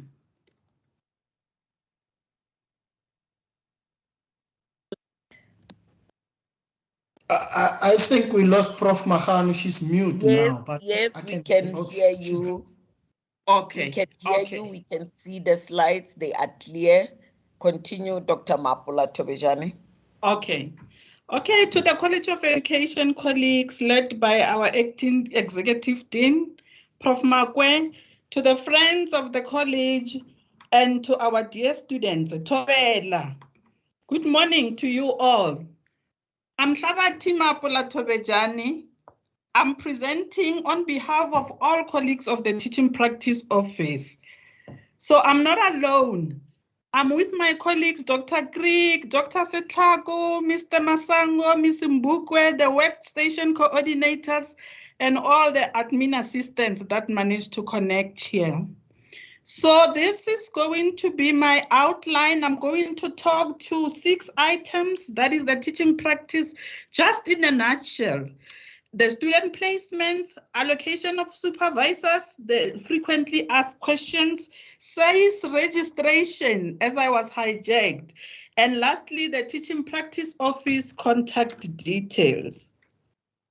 Students, teaching practice is central to initial teacher education programs everywhere in the world. And that is where you get an opportunity to integrate and contextualize the theory that you are learning with the practical experience that you will encounter at school. So when you go for teaching practice, we don't leave you alone there. We give you the support as Unisa. Supervisors and mentors will support you. They will observe, they will guide, and they will report on your actual hands-on classroom performance. So as the teaching practice office, we have a mandate to support you. Mr. Shabangu has indicated yesterday that they have the internal stakeholders that they are working with, and teaching practice office is one of them. So in the teaching practice office, we have the coordinators, 2 of them, that oversee all your admin related matters, and they are assisted by the provincial officers as well as their assistant, with just but one mandate, as I told you, to support your placement and to support your supervision process. So in the teaching practice office, we also have got the academics that manage the teaching practice office, and the academics ensure that the support that you get through the supervisors, through that mentors, is of good quality, is freed from any deficiency, so that you become the best teacher ever. So we also have the teaching practice module lecturer.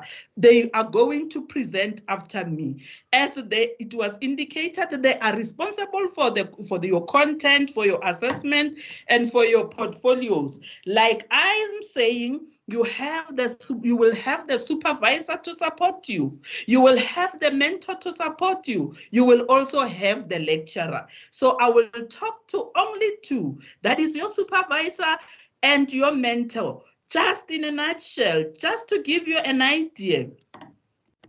So the supervisors at Unisa, we have both the internal and external supervisors that come and support you. Internal supervisors are the academics, the professors, the doctors, all the other academics in the College of Education. And we also hire the external supervisors that contract with us to come and support you, given our numbers. And these people, they visit and observe you in class when you present a lesson.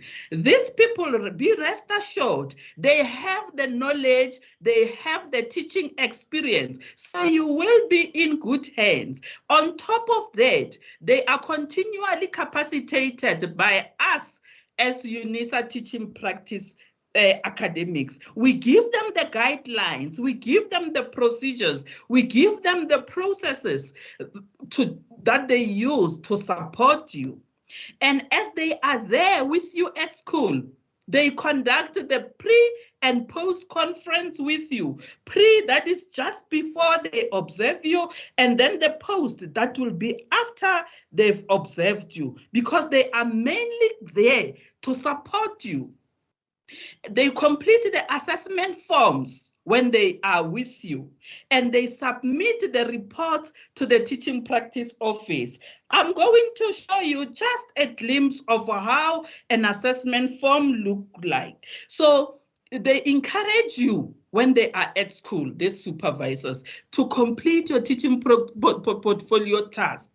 So they do that in collaboration with your mentor teachers. So these assessment forms, this is a glimpse of what I was saying. These assessment forms, they are different. They are according to the different grades that we have at school. We have that for the foundation phase, for the intermediate phase, for the senior phase, as well as for the FET.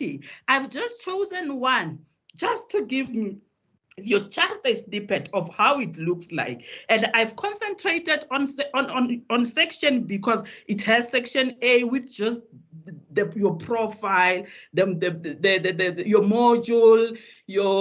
module code and all that. So section B, what supervisors look at when they come to support you in schools. They simply look at how you plan your lesson, how you wrote it. They look at how you present your lesson. The middle phase, how do you reveal the new content to the learners? Do you use the authentic example? Are you able to reach all learners, given that learners are different? And then again, the type of activities that you give. Are they teacher-centered? Are they learner-centered? How do you assess? Do you give formative assessment before formative as you teach? Are you able to ask questions to check if your learners follow or what? And at the end, do you give assessment? And then what type of learning and teacher support material do you use? Are you able to use all the modes, to explore all the modes that are there to ensure that your learners understand? And then how do you communicate with your student? Your voice control. And then are you able to make learners to learn together? To learn from each other as well. And your presentation style, are you confident enough? Are you enthusiastic as you present your lesson? Are you friendly towards your learners? And what's your level of expertise in the subject that you are teaching? That was simply to give you an idea of how your assessment form looks like, but it is there. You will find it in your portfolios. Your lecturers will also emphasize on it. So secondly, you will also be supported by your school-based mentors. Who are these people?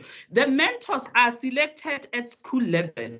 They are selected by either the principal or their delegates. And these people are senior teachers. They are subject of phase specialists. You know, they will orientate you on the school policies, on how to act as a professional, on the different extracurricular activities that are there. Simply, they will orientate on the holistic view of the school, the culture of the school. So they will help you in organizing lesson observation, like as I was saying, supervisors will come and visit you. They will help you. They will support you when you plan. They will give you an opportunity to observe them. They will help you with whatever you need. They will help you they will do the reflections and feedback with you on the lessons that they observe you. They will engage with your supervisors and provide feedback to us as the office. And then we as Unisa, we also give them continuous support. We capacitate them so that we assure that how they are supporting you aligns with the objectives of the college. So the teaching practice office, we support students on all queries related to the mentors, your supervisors, as well as the school placement. Secondly, regarding the school placement, in 2022, as the teaching practice office, we have a dual mode of placement. That is the manual and the online. So we simply using the dual mode because we've just started with the online placements. So that's why we allow you that in case when you struggle with the online placement, you can either go the manual way, not only struggle in a way that you just don't feel like, but in the case like now, as I'm speaking, we currently having a challenge with the online placement, but ICT is working on it, and they've promised that by next week, it will be up and running again. So in such instances, students, what you do, you have those that have been with us know very well, and those that are starting, you will have the DSAR 25 form. They were talking about this yesterday, and you find that in the tutorial letter 102. So you're going to fill in that form. That's a placement form. And then after filling it, you will send it to your relevant workstation that is responsible for your province. You have all the details of the relevant people. In your tutorial letter, they will also be shared with you today. So with the online placement, like I've already indicated, we have just introduced the online placement tool this year in 2022, and it is already working wonders. So you go to, Dr. Mpahlele was showing you how to navigate my Unisa. So on my Unisa, you will see the teaching practice tool. So that's where you will go to the student view function. That function, it allows you as a student to choose the correct school for placement purposes. And then that happens after you have finalized your teaching practice module registration. So it is the responsibility of us as the teaching practice office to make sure that you as a student find school of your choice for your teaching practice. That is why we are continuously working with the provincial basic education departments to update the system, because we rely on their system for you to be able to find the appropriate school. So the step-by-step guideline on how to request school placement is available in your tutorial letter. So you log in on my Unisa and follow the guidelines to select the teaching practice function. So you are able to request using the system. You are able to request for the principal confirmation agreement code, which you use to finalize your school placement request. So this that I'm going to share with you now is there in your tutorial letter. It takes you step by step on what to do. So I'll quickly run through it. That's where you will go to the teaching practice unit placement tool to do your online placement. So the screen will appear, and then you will choose your preferred school where you would like to do your teaching practice. And then you will search and select the fields that are required using the drop-down arrow. And then you will type in the first few letters of your preferred school, then it will come up. And then after that, you will press the display button to show the list of schools that are there. Then you select the relevant correct school as seen on the screen. It is there in your tutorial letter. So a screenshot will open showing your student placement guidelines as shown. So for you to be able to do that, you have to select a school. The school must have asked permission to do placement at the particular school. You yourself, it is your responsibility to contact the school so that you don't take them by surprise. You simply tell them, may I kindly come and do practice teaching at school, so that when the principal receives your request, he or she already knows about you. We also, as the teaching practice, we also communicate with the national office. They are aware. So when you tell them, they will know. They know already that is a request from Unisa. So that's why here I was just saying it is there in your tutorial letter. You should first go to a school to ask for permission. You go, you call, and then you must use this tool to request confirmation from the principal for the agreement for you to do the practicals. So an email will be sent to the principal. The email contains a token that you will use when adding or editing your placement. And then after receiving that email, the principal will confirm your placement by forwarding the email to you, to my live account. So the token in the email, you will use it whenever you make or you edit your placement. So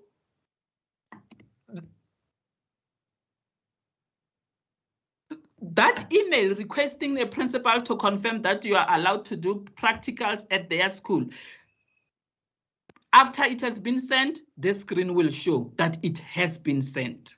So you will wait for the response.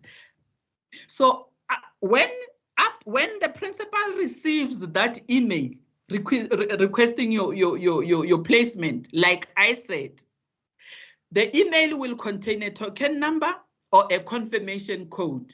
So if the school principal is accepting you, he or she will forward the received email to the student as shown on the screenshot that I will show.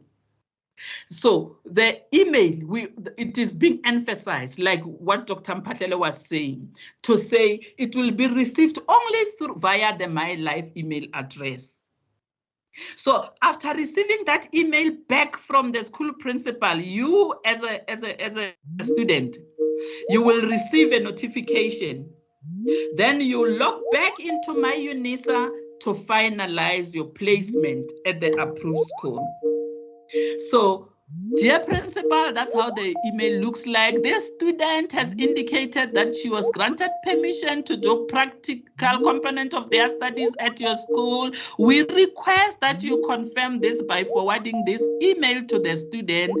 The student will use this token, that is the number, as confirmation for us to appoint a supervisor for the student. The student can be reached by email. That's your email address. That is from the Teaching Practice College. So after receiving the email, this is mainly what I said, just for emphasis, from the principal, log back as a student into my Unisa, then the student view function. Use the received token number to proceed with the school placement. You type the student number and press the display button. Select the school placement option function, and then choose to be placed with teaching practice block dates or without teaching practice block dates. Maybe just to explain, the teaching practice with teaching practice block dates, your lecturers will explain when they will be presenting.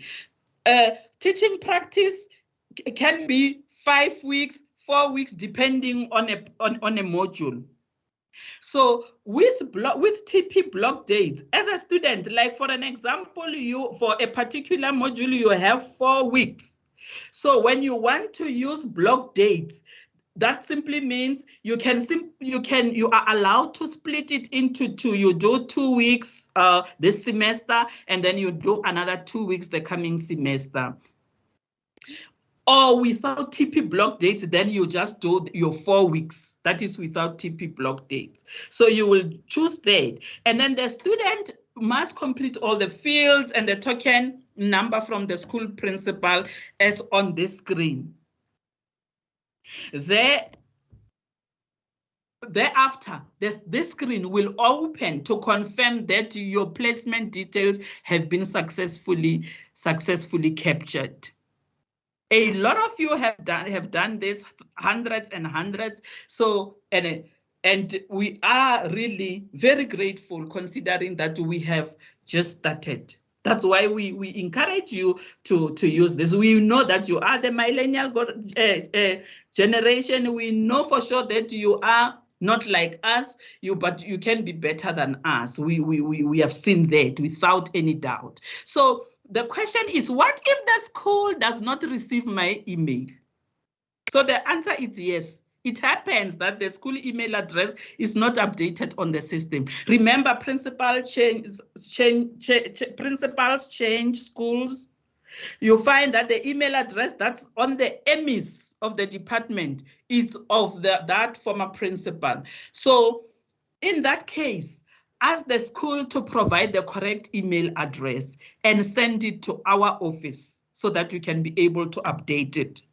Thereafter, use the very same steps that you are given to request the school agreement confirmation.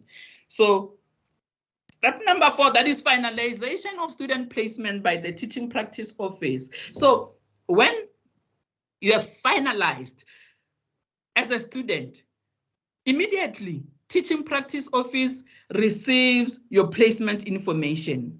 And then what they do then is they review your information and add your supervisor. And thereafter, they send the confirmation letter to you.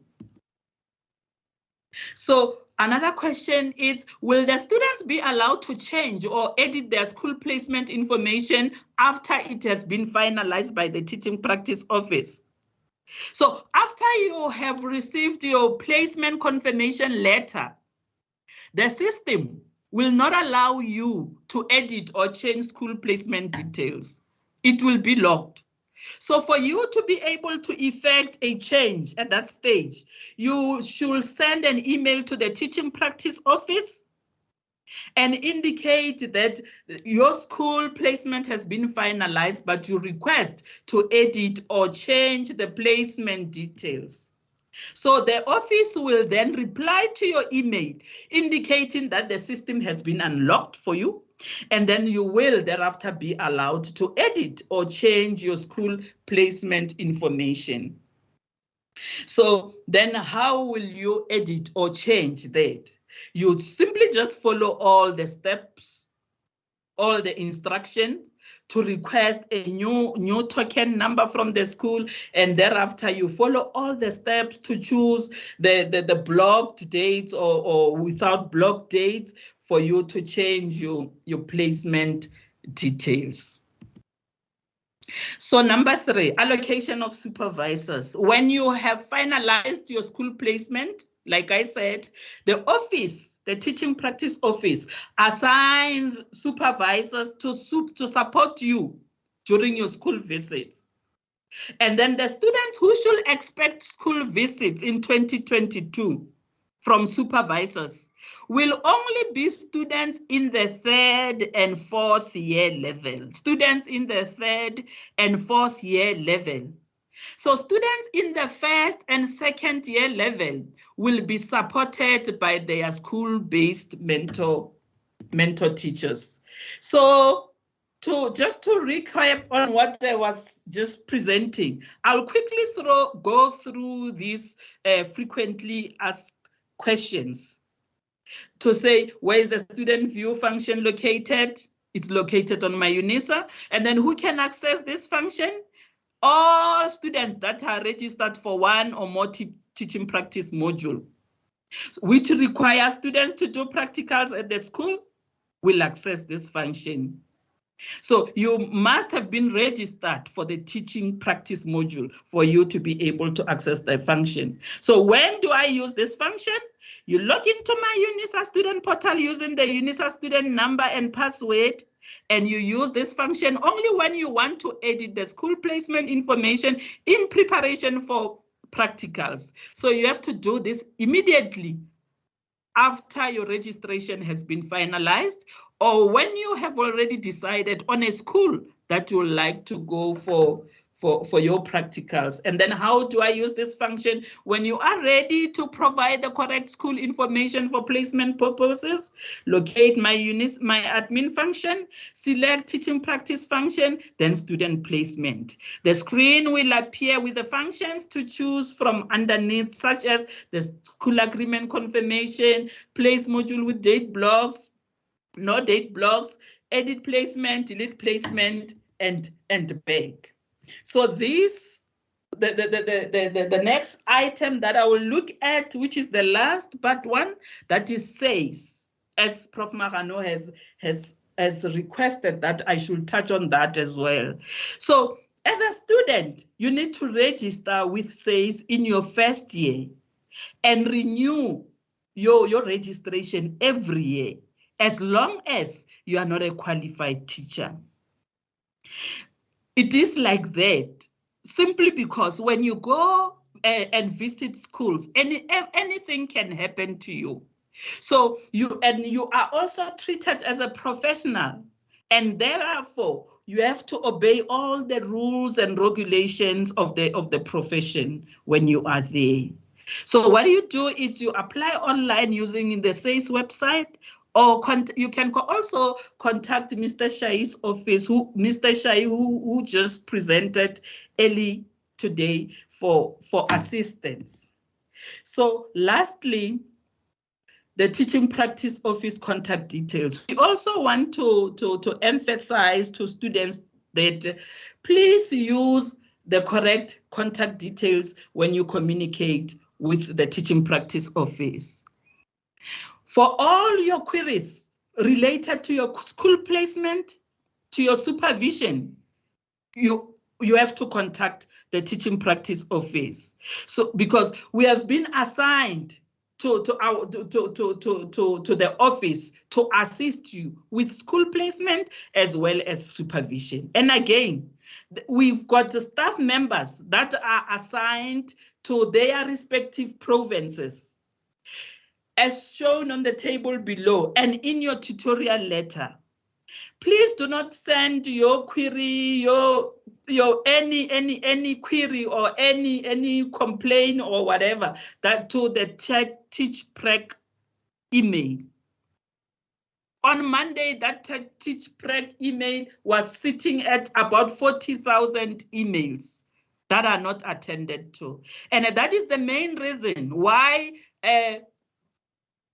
staff members have been assigned to work with students in various provinces. So when you send it there, that is just a centralized email. Everything goes in there.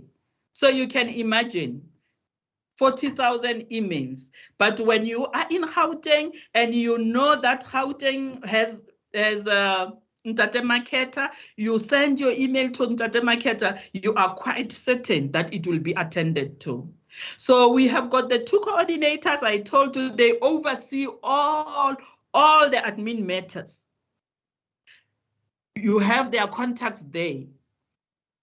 We have the Eastern Cape, Free State, and Northwest. Ntate Ramoba will take care of you. Me Maluleka will also take care of you. Then we have KZN North and KZN South. KZN North, we have Miss Tole and Miss Muatludi to take care of you. And then in KZN South, we have Ntate Mangwato and Ntate Malefo to take care of you. And then in Western Cape and Northern Cape, as well as the SADC and International, we have Miss Mahanyele and Miss Buota to take care of you. And then in Gauteng province, like I said, we have Ntate Maketa and Ntate Vilankulu to take care of you. And then in Limpopo and in Mpumalanga, we have Miss Ndlofu and Miss Munyaku to take care of you. Practice makes progress and not perfect. That is why some of us are more than 30 years in the teaching profession, but we are still practicing and we are indeed making progress. So with that, students, first year up to the final year, teaching practice, it's crucial. You have to go out there and ensure that you practice what the theory that you are learning for you to make progress. Thank you very much. Thank you very much, Dr. Mapula Tobijani. Indeed, this was excellent. There are questions on the chat for all staff from Teaching Practice Office, if you can attend to them. Colleagues, students, let's take a break. We are back at 11:25, and we are continuing with teaching practice matters. Thank you very much. A break up to 11:25. Grab something, body break. Thank you very much.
Colleagues, students, it is now 11:25. We are back. Sign language interpreter, thank you for this job that you are doing. I know by now your arms should be so tired from yesterday, but because you love what you are doing, you are continuing just to support our students. Thank you so much, Oswini Poela Nongobeni. We are continuing with our program just to maintain the flow. We'll continue with teaching practice. Thank you, Dr. Mapola Tobejani. Now we are going to have the following colleagues. I don't know how they arranged. Ms. Manyaka, Professor Kroch, Dr. Kabo, Dr. Pala for the teaching practice in the foundation phase. The presenter, I hope you are ready. Over to you. The session is now dedicated for the foundation phase teaching practice. And students continue to ask questions related to the teaching practice in the foundation phase so that when they are done with the presentation, they will be able to respond on the chat. Over to you, colleagues in the foundation phase. Thank you, Professor Magano, for giving us an opportunity to be part of this important event. Good morning, colleagues and students. I am Dr. Pala, the acting COD in the Department of Early Childhood Education, and we are very happy to be here. Yesterday, Dr. Hanaway unpacked the curriculum for B.Ed Foundation phase, and I hope and believe that you have noticed that there are 4 teaching practice modules for B.Ed Foundation phase. Colleagues, because of time, we have assigned Ms. Manyaka to present on behalf of the department. However, before Manyaka is going to present, we would like to highlight the following important fact about the teaching practice in the foundation phase. These modules are not add-on modules. They deserve the very same status as the theory modules. Because when you go for your teaching practice, you are going to observe and also to be able to complete your teaching practice portfolios.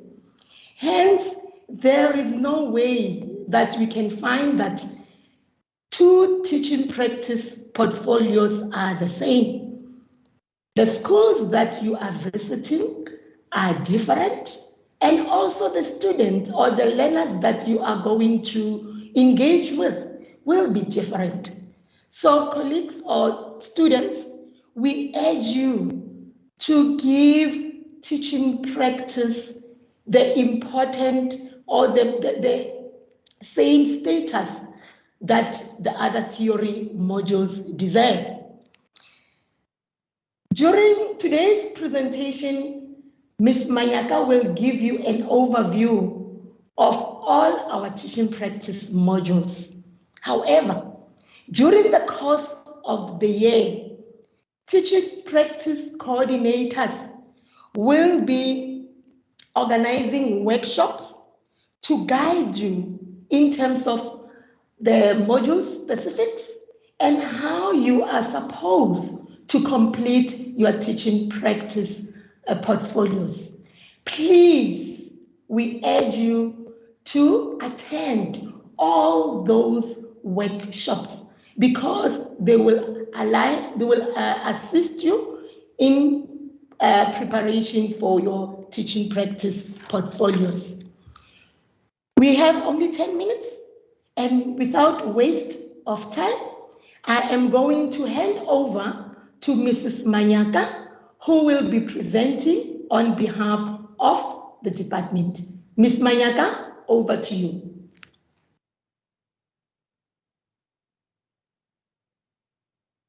Thank you, Dr. Pala. Thank you, Prof. Magano, the Office of the Dean, the Office of the Deputy Dean, the acting CEO, the acting school director, COD, colleagues, all protocol observed. Please confirm if you can see my slides. Not yet, Memanyaka.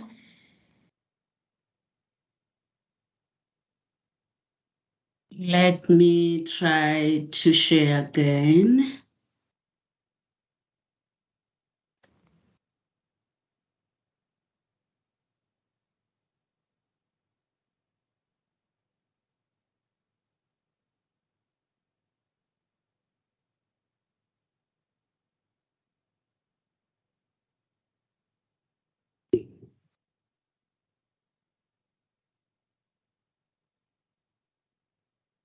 Is it visible now? I hope so. Yes, they are visible. Okay. Thank you. I'm going to give an overview of teaching practice for the B.Ed foundation phase, where we have 4 levels for the B.Ed and 1 for grade R diploma. If you remember very well, Dr. Hanaway did introduce this new grade R diploma, which for this year we are only going to have level 1. And these are your lecturers. You contact them. Also contact your tutorial 101 for each level for all the information that you need. When you communicate with us, include your module name, your name, and please use my live email all the time, as Dr. Mphahlele has already indicated. Here are the faces of the team for teaching practice in B.Ed foundation phase. The first one is Dr.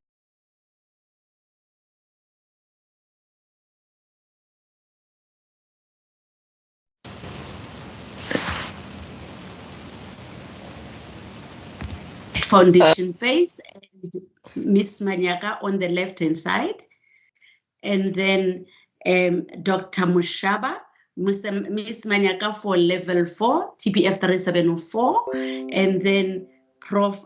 Dr. Machaba for the diploma in grade R. Teaching practice, as it has said, also Dr. Mapula Tobejani said that it is an essential part of your initial teacher education, and also is the culmination of everything that you have studied and needs to be put in practice. And it is a work integrated learning module. What we mean by that is that it brings the practicality of the theory that you have learned. I will give you an example after this slide. It gives you an opportunity to acquaint yourself with formal teaching. That's the purpose. It also allows you to be practical to be in a practical school situation. And also it focuses on the practical application, as I said, of the various teaching and learning strategies. It also gives you the opportunity to apply the theoretical knowledge. I'll give you an example. If you were, God forbid, if you were to get into a hospital and they prescribe, they look at they inspect everything, and they say to you, you need to operate to have an operation. And you get a doctor who shows you the profile of all the theory modules he studied, he got distinction, but quickly confess that, but I've never operated on anyone because I never did practicals. You are my first patient, but please trust me because you see these distinctions and I will do a good job. I don't know about you, but no matter how weak I am, I will really gather all strength and run away with all that I can, even if it means breaking my leg. This is the same. Unfortunately here, the poor babies or children cannot be able to run away like you could in a ward or in an operation room. Critical administration information that you need to take care of. As we said, this is an overview, you'll still get more. Ensure that your My Life email is active and use it for all correspondences with lecturers, not only with lecturers, all the admin support. We mean exam sections, assignment section, etc. Materials will only be accessible online. There might be printed one, there will be few. I'm not sure how many we'll get, Do not wait for dispatch and then claim at the end of the year that you have been contacting them. This is why you didn't do your teaching practice. That will be a self-sabotage. We warn you, please try to download and print the materials. All submissions should be online. We get people who are saying, I went and I posted and someone collected it. I expected you to have marked. We only get access to online submissions. Please remember that. Please adhere to due dates. There are no special exception or special treatments. We love you all and we want you all to pass. But we have to treat you equally, all of you. And the only way is when we have due dates, because we also have due dates to submit on from the university. This is a work integrated learning. We have no supplement and we have no agrotet. We will post all the rules for the assessment of portfolios. You won't have a chance to supplement. You will not have a chance for agrotet because this is a practical modules. There are no resubmissions. Even though after submitting, it happened last year, there might be a sign that shows that you can resubmit. Please do not, because if you do that, you say, okay, I forgot one page of resources, let me resubmit. It usually cancels the original submission and doesn't allow you to submit. Please trust us, we've been doing this. No resubmission. Make sure that you submit once and you submit the correct things. There are no remarks as well. We do not receive submissions on email. When we request for attendance register, we have afforded the space in the portfolios. Make sure that you attach the attendance register on all the areas where it is requested. Assignment 2, workbook 50 and workbook 51. Why should you do that? They are all submitted in different portals and your register is the only affidavit to us that you have attended. And when they do audit from the Department of Higher Education, they should see the register that you have attended to a teaching practice. Otherwise, we will be lying and that will not be accepted. So this is a must. And you must make sure that you follow the instruction.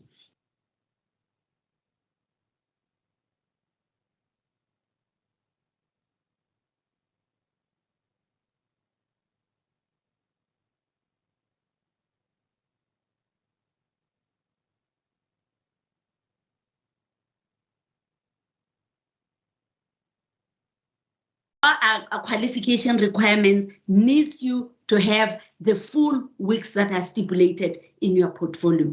And should you be caught, that will not be accepted and will not mark your work.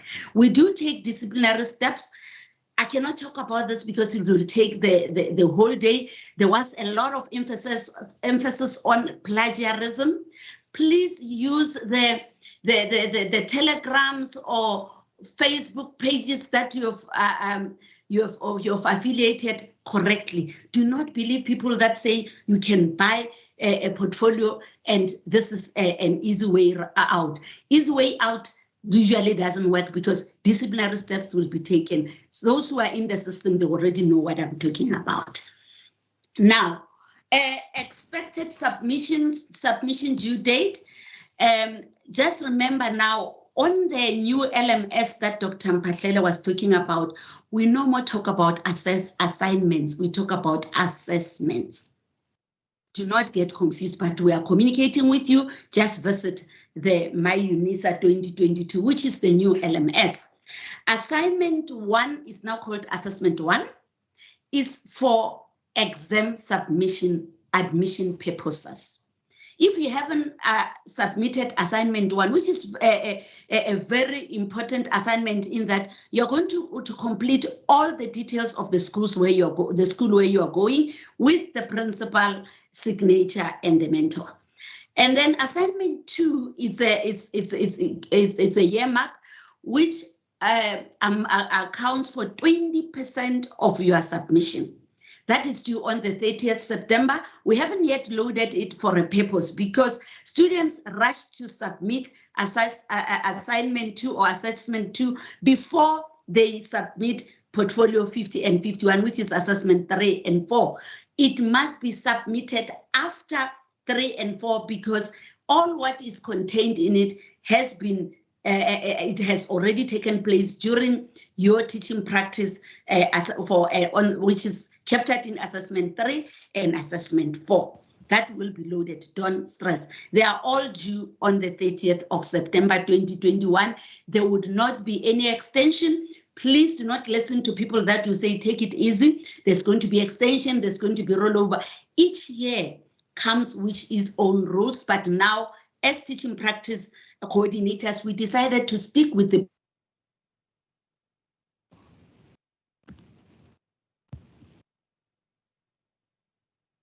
Memanyaka, you are on mute. Unmute yourself.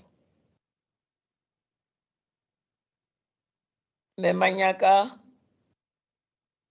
unmute yourself. Sorry, I don't know how. I don't know how far. Show the slides again. The previous one. Yes, please. Actually, you can reshare because on my side I no longer see your slides.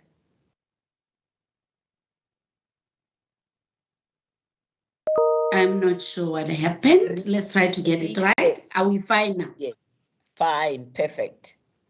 Is this the slide that we are at? Yes, of assessments.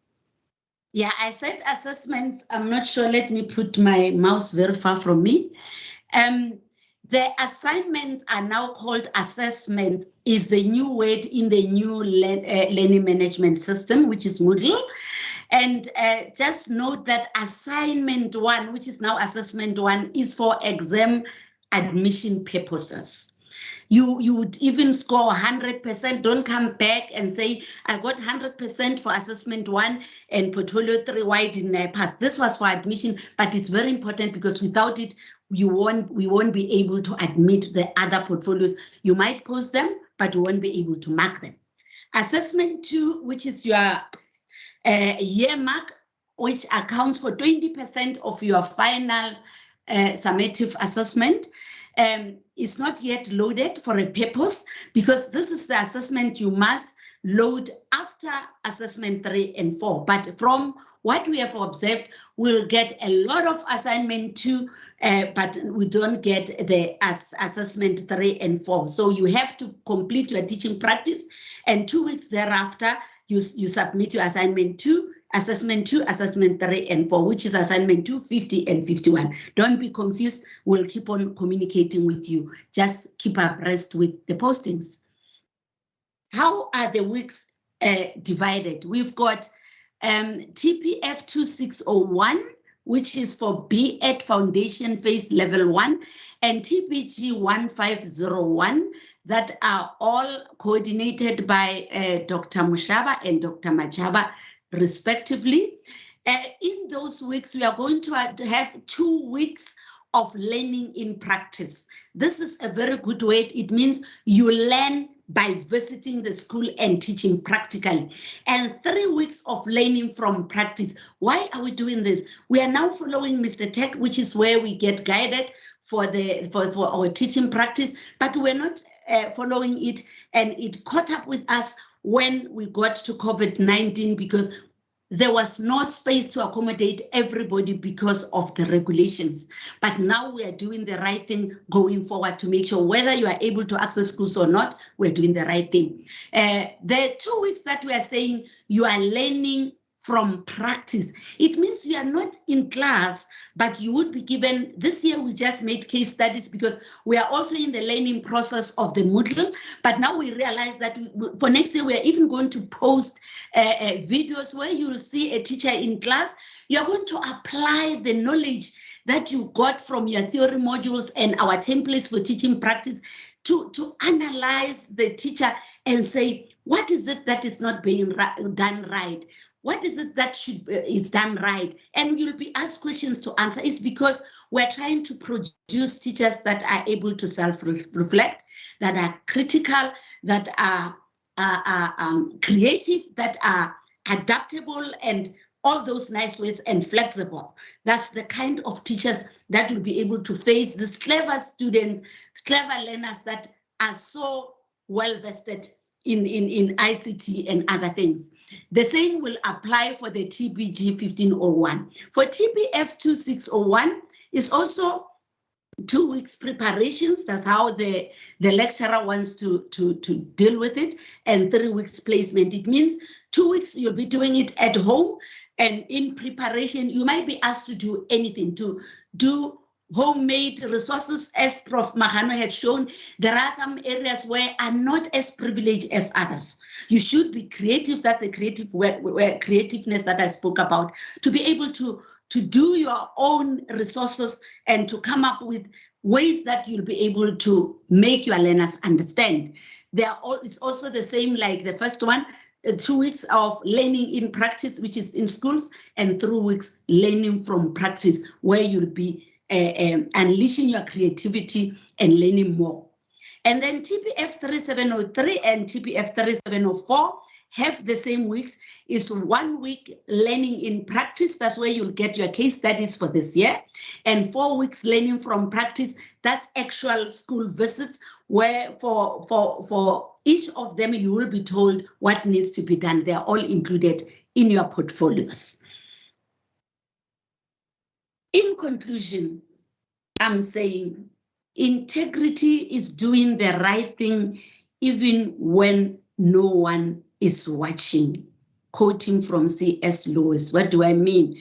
That be faithful in what you are doing, so that you could be able to protect the integrity of the qualification that you have enrolled for.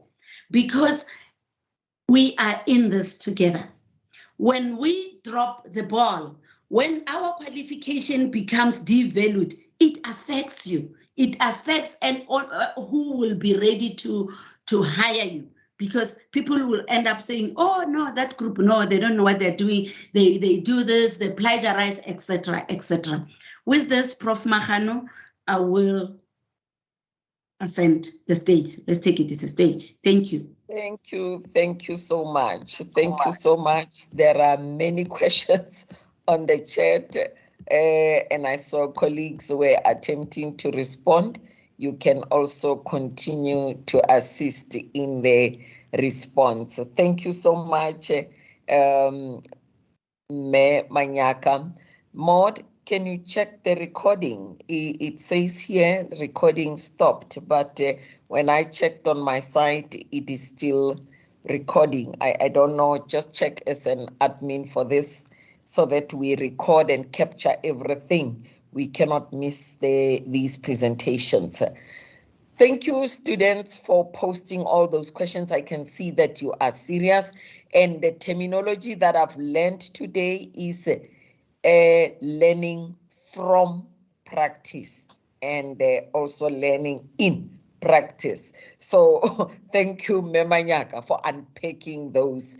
And teaching practice is compulsory. You cannot be a teacher without going to school, meeting the students in practice, and compiling that portfolio from what you have learned while you were in the school. And don't copy a portfolio. We are going to get you. Don't copy. Don't buy a portfolio. Do your own authentic, original portfolio. Then you can term yourself, I am a qualified teacher. Remember the percentage, past percentage that I showed you? It's 87.1 for last year. Are you really a material of 87.1%? People are going to judge you on what we say. Thank you very much, Memanyaka. Now we are going to intermediate phase, senior and FET phase. We are getting into the Department of Curriculum and Instructional Studies, led by Professor Van Wyk, and the coordinators there for teaching practice is Dr. Maren Safura, Dr. Margaret Maja, who are going to take us through. We also have the academics there who are leading teaching practice modules. It's Mem Mapumulo, Messi BC, Prof. Nkonyana, I don't know if I left anyone, but the chair of the department will introduce the team and who will be doing the presentation. Professor Michael van Wyk, over to you, Prof. Program Chair, Prof. Magano. It is an honor for me to speak on behalf of our department. This is the house. It's called Curriculum and Instructional Studies. On this presentation is myself. I will deal with the first years. I will give a general overview, the requirements for first years. Secondly, Dr. Mehren will speak on her section on teaching practice, and then Dr. Maja. The rest of the teaching practice lecturers are on this platform, and they will respond to specific questions from our students. So students, let me move to my presentation. And first, see me, this is your professor, this is the head of department, Professor van Wyk. I will switch off my camera now and move into my presentation. First, yes, I want to say welcome to Unisa, welcome to teaching practice. I hope that this will be an amazing lived experience doing teaching practice in the department with your lecturers, the schools that you will be found placement, already found placement, and you will do what is right, because we need to be professionally, ethically in what we are doing. So in my presentation,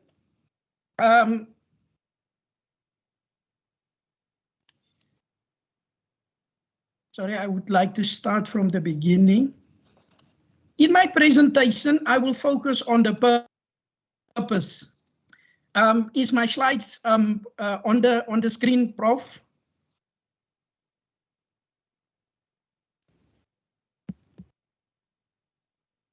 Okay, students, for this particular presentation, the purpose of the modules is to support you as students in your initial teaching experience, from your first year to your final year, your fourth year.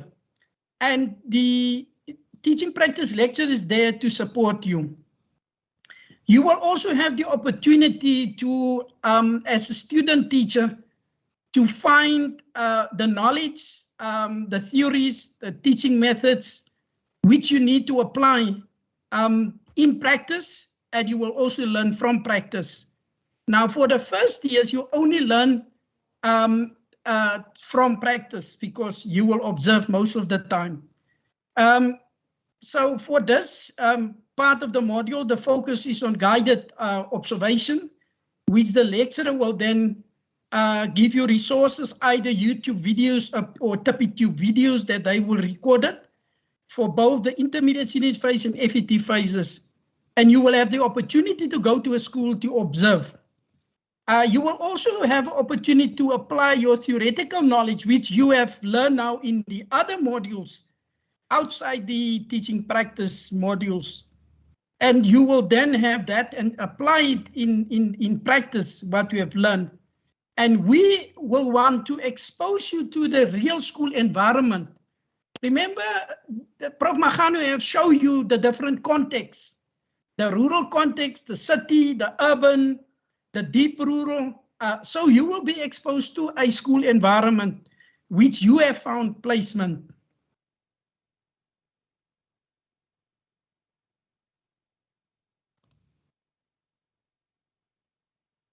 The teaching practice modules for first year. Prof. Magaswa, he is focused on TPN 2601, and Ms. Apani, together with Mr. Mokati, they focus on TPS 2601, and which are teaching practice module for the first year. So there was a question in the chat that asked, what is the difference between the two? So Prof. Magasa will deal with intermediate phase students who's registering for that, and Ms. Apani and Mr. Mokati will deal with the senior phase and FET students registering those modules in their curriculum. And these are for the BEd first year, intermediate, senior phase and FET. It is a requirement, and please students, your lecturers will send you the TP guidelines. Read your tutorial letters, If you did not understand the tutorial letters, make a screenshot of that part in the tutorial letter and communicate with your specific lecturer, which is stated in your tutorial letter. Please do not use a Gmail or a private email account. They will not respond to that. Use your student number at MyLife and then send to them that query that is a muddy point or a point is not clear to you. And you need to spend the 5 weeks or 25 days at that school. You cannot now change after you make your placement to the teaching practice office. Now suddenly you decide now to move away from the requirement.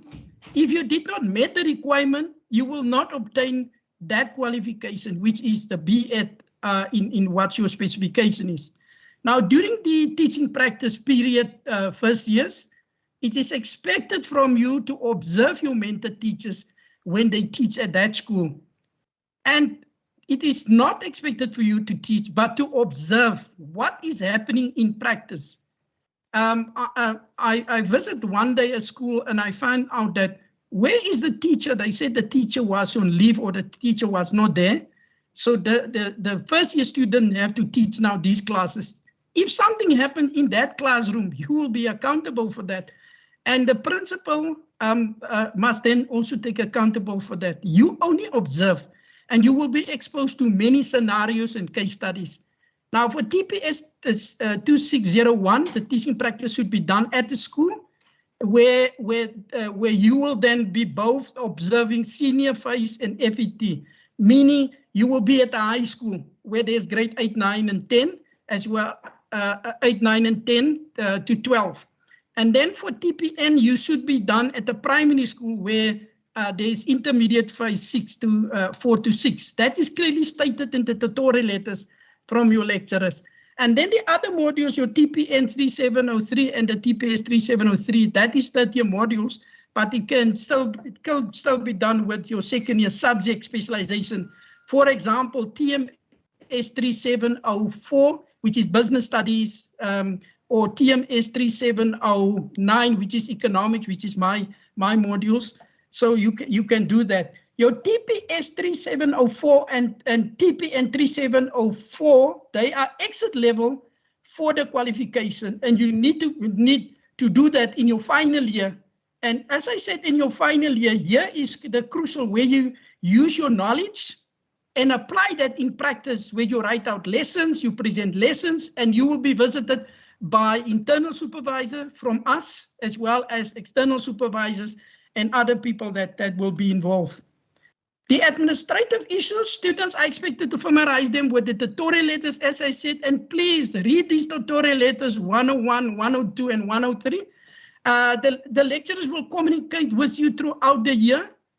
In tutorial 1, you will find the lectures details. Sometimes students write TP queries to me, and they did not name what is the lecturer's name, what is the query about, nothing. They only write a general email, sometimes through a Gmail or a private email account.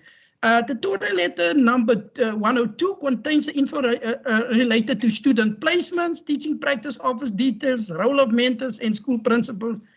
And the very important one is the 103, which is the portfolio, which you will submit it at the end of the year. And there will be a date communicated through your lecturers.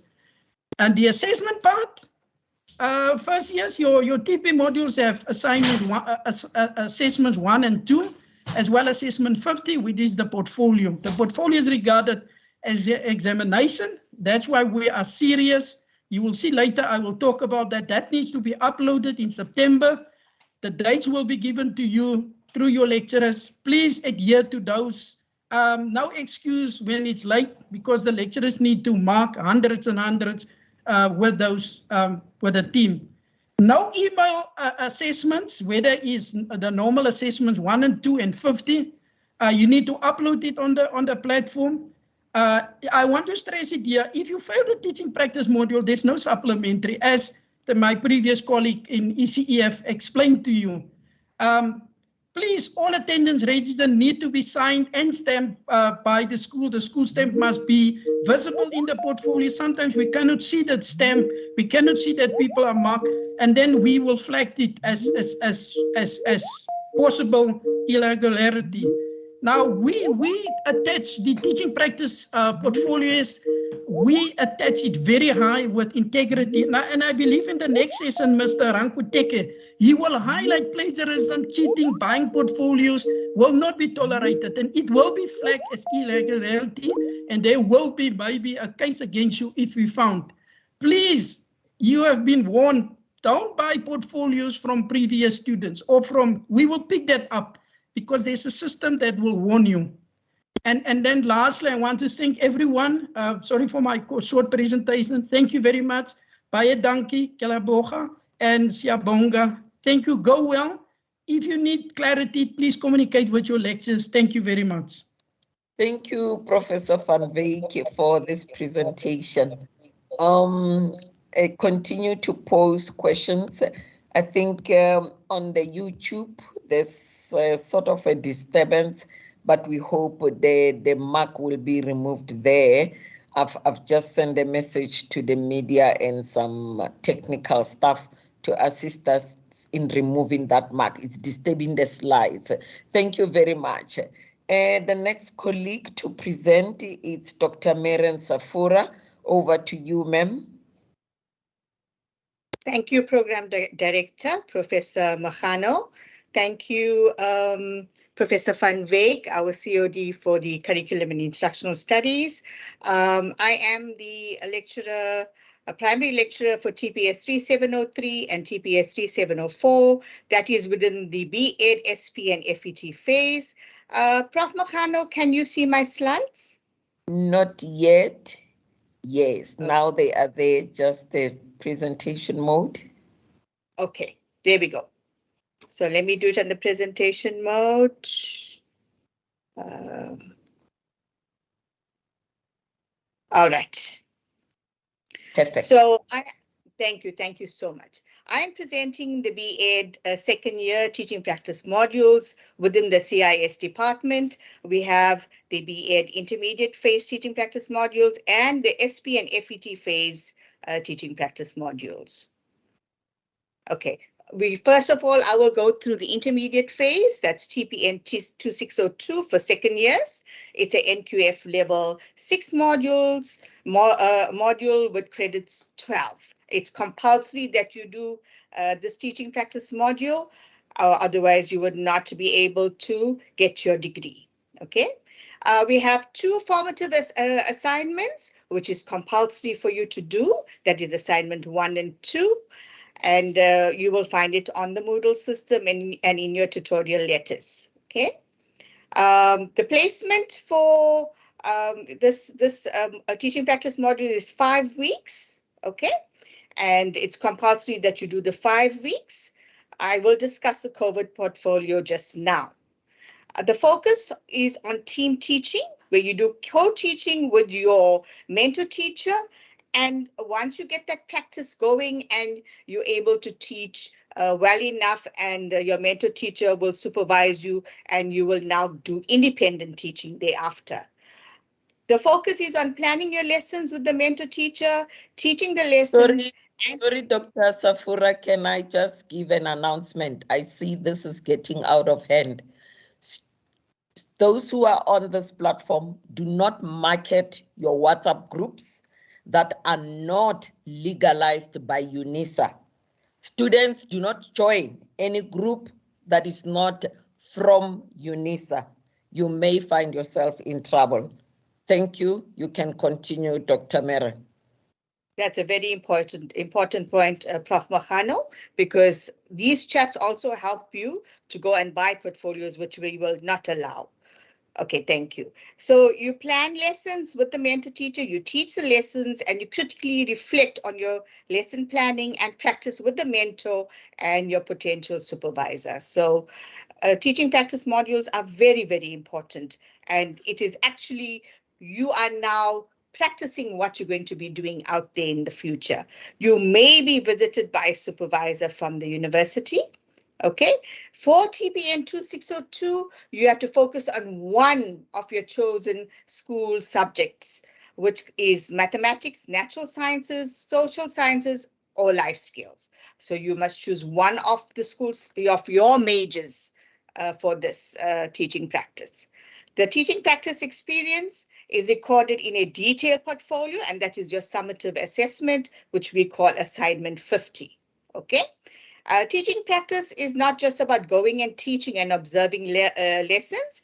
It is holistic. We want you to get it the whole school approach, and you must be able to fit into even going out on ground duty, going to meetings, prepare, you need to know the school environment. You need to be able to do extracurricular duties, administrative duties. So the entire, even marking the register, everything is important. All right. We do have an alternative for you, which is the tutorial letter 104. And this is a COVID-19 option, which we have been applying with the DHET requirements for this from Mr. Tech documents. Okay, and then here we have 3 weeks of teaching practice and 2 weeks of simulated activities and case studies. We have videos for you, and these 2 weeks are what you do at home. Okay, so we call this teaching from practice. The 3 weeks is actually going to the schools, and that's teaching in practice. And the 2 weeks that you work at home with these activities is teaching from practice activities. Our lecturer for TPN 2602 is Mrs. Catherine Naidu. You will see her email address and her contact number. Okay. The TPS 2602, our second year module in the B.Ed, SP and FET phase, is also NQF level 6 and with 12 credits, and also a very, very compulsory module for B.Ed. And again, just like TPN 2602, you have 2 formative assignments. You must do these formative assignments for you to qualify to do the summative assignment, which is assessment, which is your assignment 50. All right. Again, 5 weeks of teaching practice. And yes, in the senior phase, grade 7 to 9, very, very important, grade 7 to 9. And then again, the focus is on co-teaching. And I'm repeating myself because it's very similar to TPN 2602, where we will focus on planning lessons, teaching the lessons, and critically reflecting on planning and practice with the mentor and supervisor, and you may be visited by a supervisor from the university. This is very, very important for TPS 2602. The focus is on one senior phase school subject you are majoring in. Okay, so we want you to focus on just one subject in the senior phase, that is grade 7, 8, or 9. There were questions asked whether they could do it, do this teaching practice in the primary school in grade 7. Yes, you can. Yes, you can. Only for this module. All right.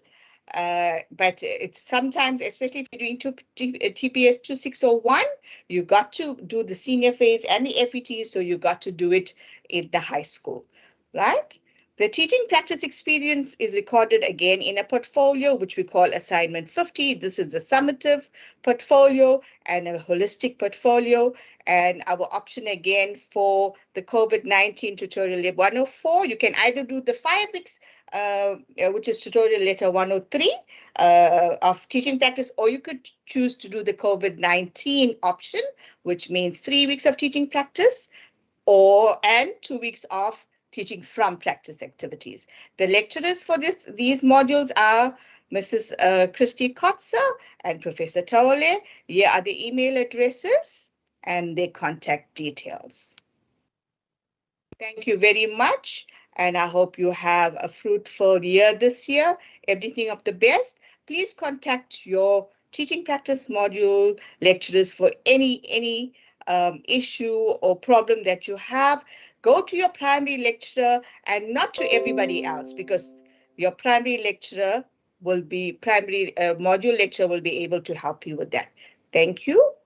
Bye. Thank you very much, Dr. Meren Safura, for that information. And I hope the students got also the contact where they should go. We are now going to listen to Dr. Margaret Maja, also on teaching practice. Thank you. Over to you, Dr. Maja. Thank you, Professor Mahanu. Good day, students and fellow colleagues. I am the lecturer for TPN 370. Can you do the presentation mode? They're a bit smaller. Okay. If you can do the presentation.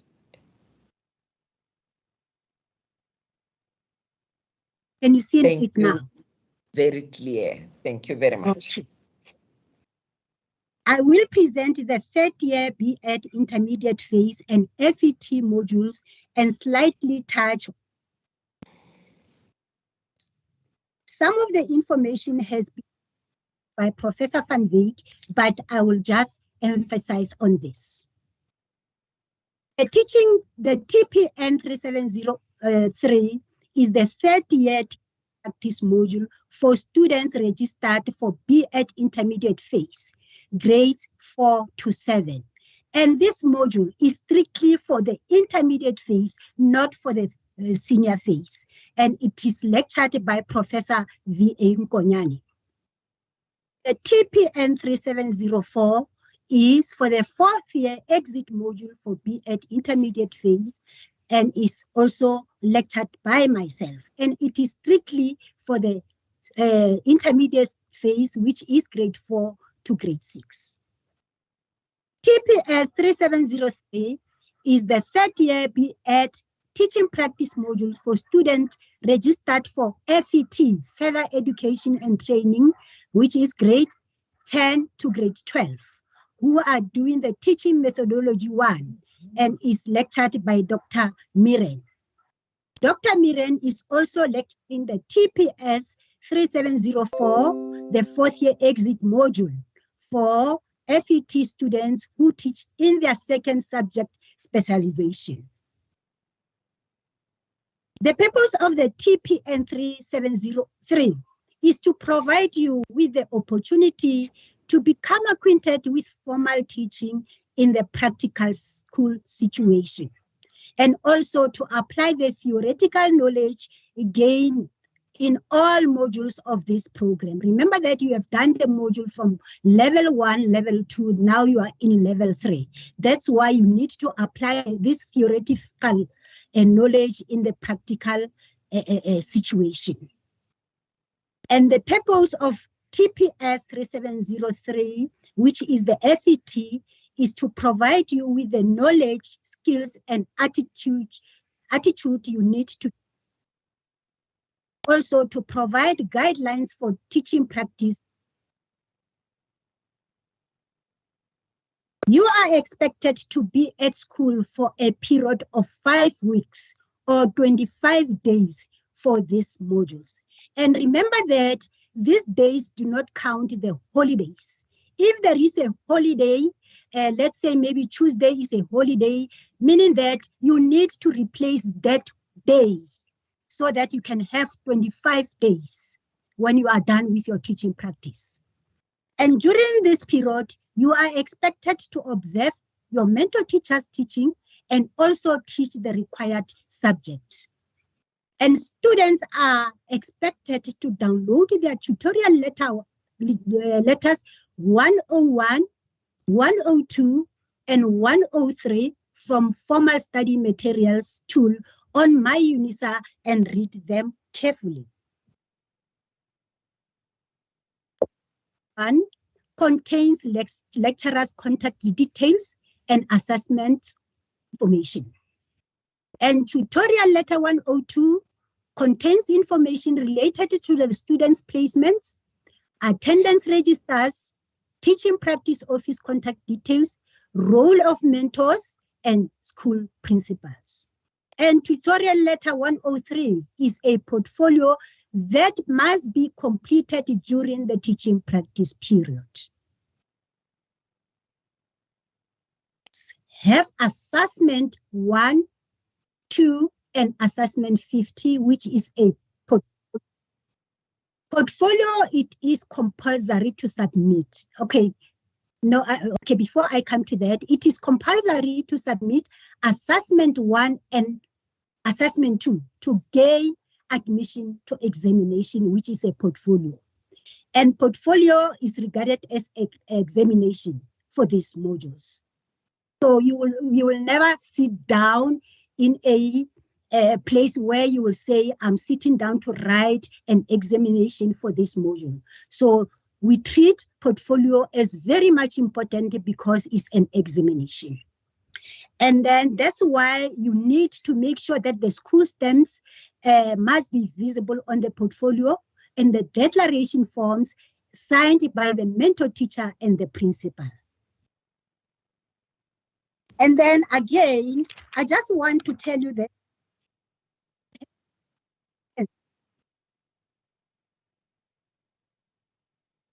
you muted yourself, Memaja. Oh my God. Can you hear me now?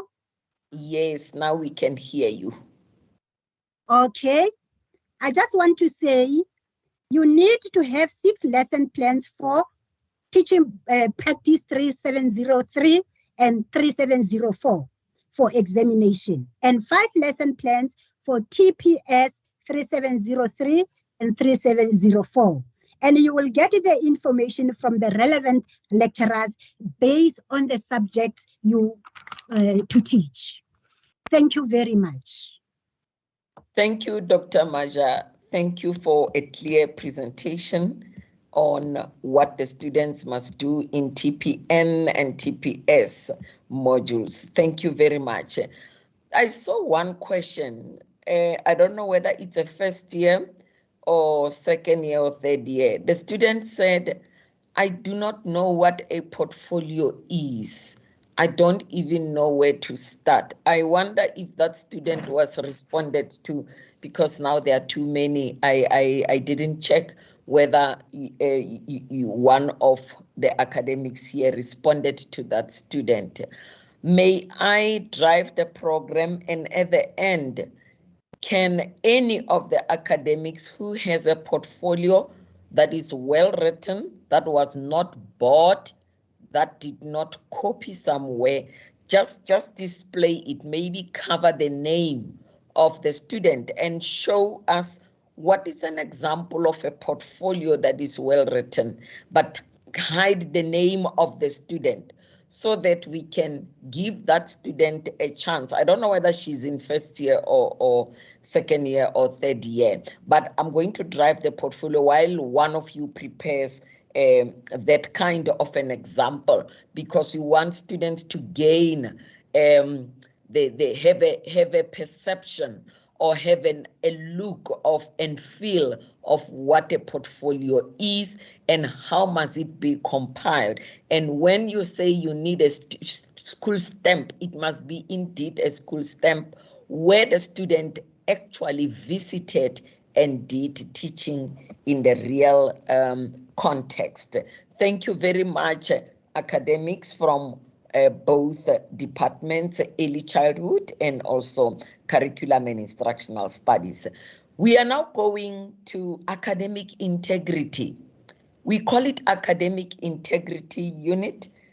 Actually, this has to do with students who plagiarize, students who buy portfolios and submit, students who copy from the internet, students who take notes as they are from the study guide. They just take the whole paragraph and put it in a portfolio. So let us hear Mr. Rankweteke, our chairperson of academic integrity, who is going to take us through this process. Over to you, Mr. Rankweteke. Thank you, Chair, Prof. Magano, and good day to all the students and all the fellow colleagues in the college and all the guests that might be available in this session. Mine is simple. My name is Mr. P.E. Ramkweteke. I'm the chair of the SEDU, that is College of Education, Academic Integrity. Yes, so I will start with defining what academic integrity is. Academic integrity refers to the values of honesty, trust, fairness, truthfulness, accuracy, respect, and responsibility in teaching, learning, writing, research, and community engagement. Hence, that is when we will see that we are trying as an institution to protect the integrity of the qualifications offered by the institution. As we all know, student teachers, that there is no way in which you will feel comfortable or happy if the quality of your qualification obtained at Unisa is being questioned.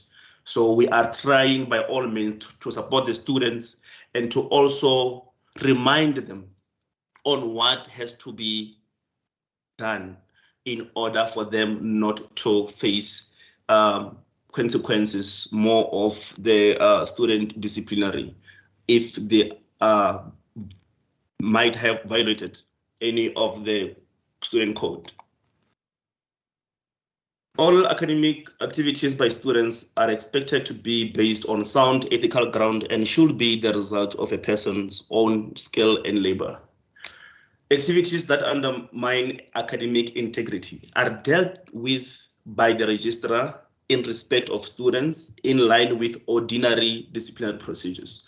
As we know that after your registration, your proof of registration is being signed by the registrar. That is the other clause that allows us to say the office of the registrar is the one that is responsible to cancel your registration for the certain year where you were found to might have violated one of the student codes for academic integrity. That values each and every student should uphold as the Unisa student. We have honesty, we have trust, we have truthfulness, respect, responsibility, accuracy, and fairness. Allow me to move quicker as my other slides will need a lot of explanation. Here is where we get in. Activities that violate academic integrity. We have plagiarism. Yes, we have plagiarism. After my last slide, I will want to take you to give you the, to show you or project the example of what we call declaration form. A declaration form is a form whereby students attach it in all their formal assessment submissions.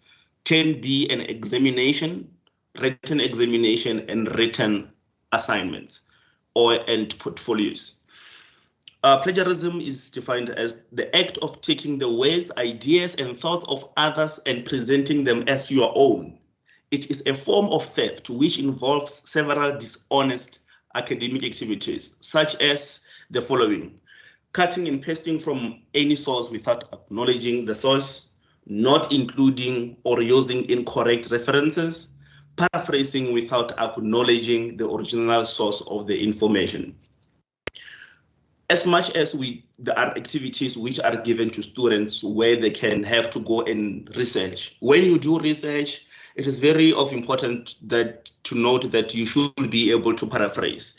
Then some students here, as there was one student who was asking, what is a portfolio? It might be possible that there are students who don't know what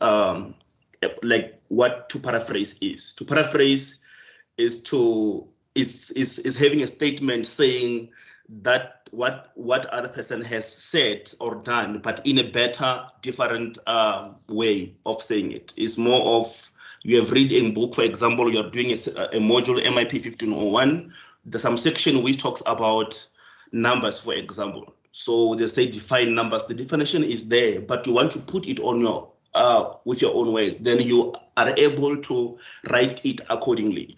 And students are advised not to use those applications or those websites whereby they will help you with paraphrasing. You should learn to read, to understand, so that it will be easy for you to be able to paraphrase. Because of the moment you'll be paraphrasing, it will be helping you be enriched in terms of the content of the units or the topic that you'll be reading.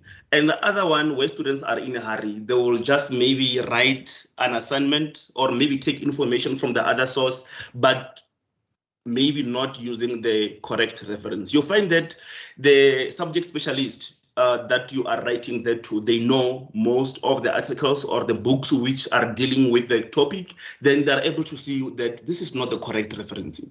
Then that is also academic dishonesty, because of students should be able to correctly reference. So when you reference, the lecturer or the module leader has the right to check the reference that you've quoted or that you have put on your statement, and can be able to go back and refer. But if the information get to contradict, then that will be a problem. Let me come to the one that is more common, that is more of the challenge that we are having at Unisa. Cheating.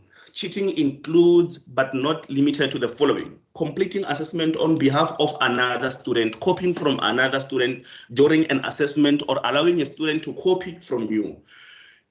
As much as now Prof. Magano was rebooking some students to say, do not use this as the way to form, you have students recruited to the groups and all that. We do understand that there might be a situation whereby there'll be students who will be doing the same modules and having a group somewhere. And sometimes when assessments or assignments should be written and submitted, they might be tempted, or they might submit the same document. We have markers and lecturers who are marking the scripts. Once they identify that there is similarity in your script, then that will be a disciplinary case, which can lead to suspension and the cancellation of the module. And we don't want that to happen to you. Hence, now we are cautioning you to stay away from such activities. It is fine, you might discuss with your fellow classmate about some unit or assignment, but it is always best to paraphrase than reference. Because of when you paraphrase, we don't say that becomes yours. It doesn't become yours. The idea is not yours. The idea is of the source that you took the information from. But you should paraphrase, that is academic writing.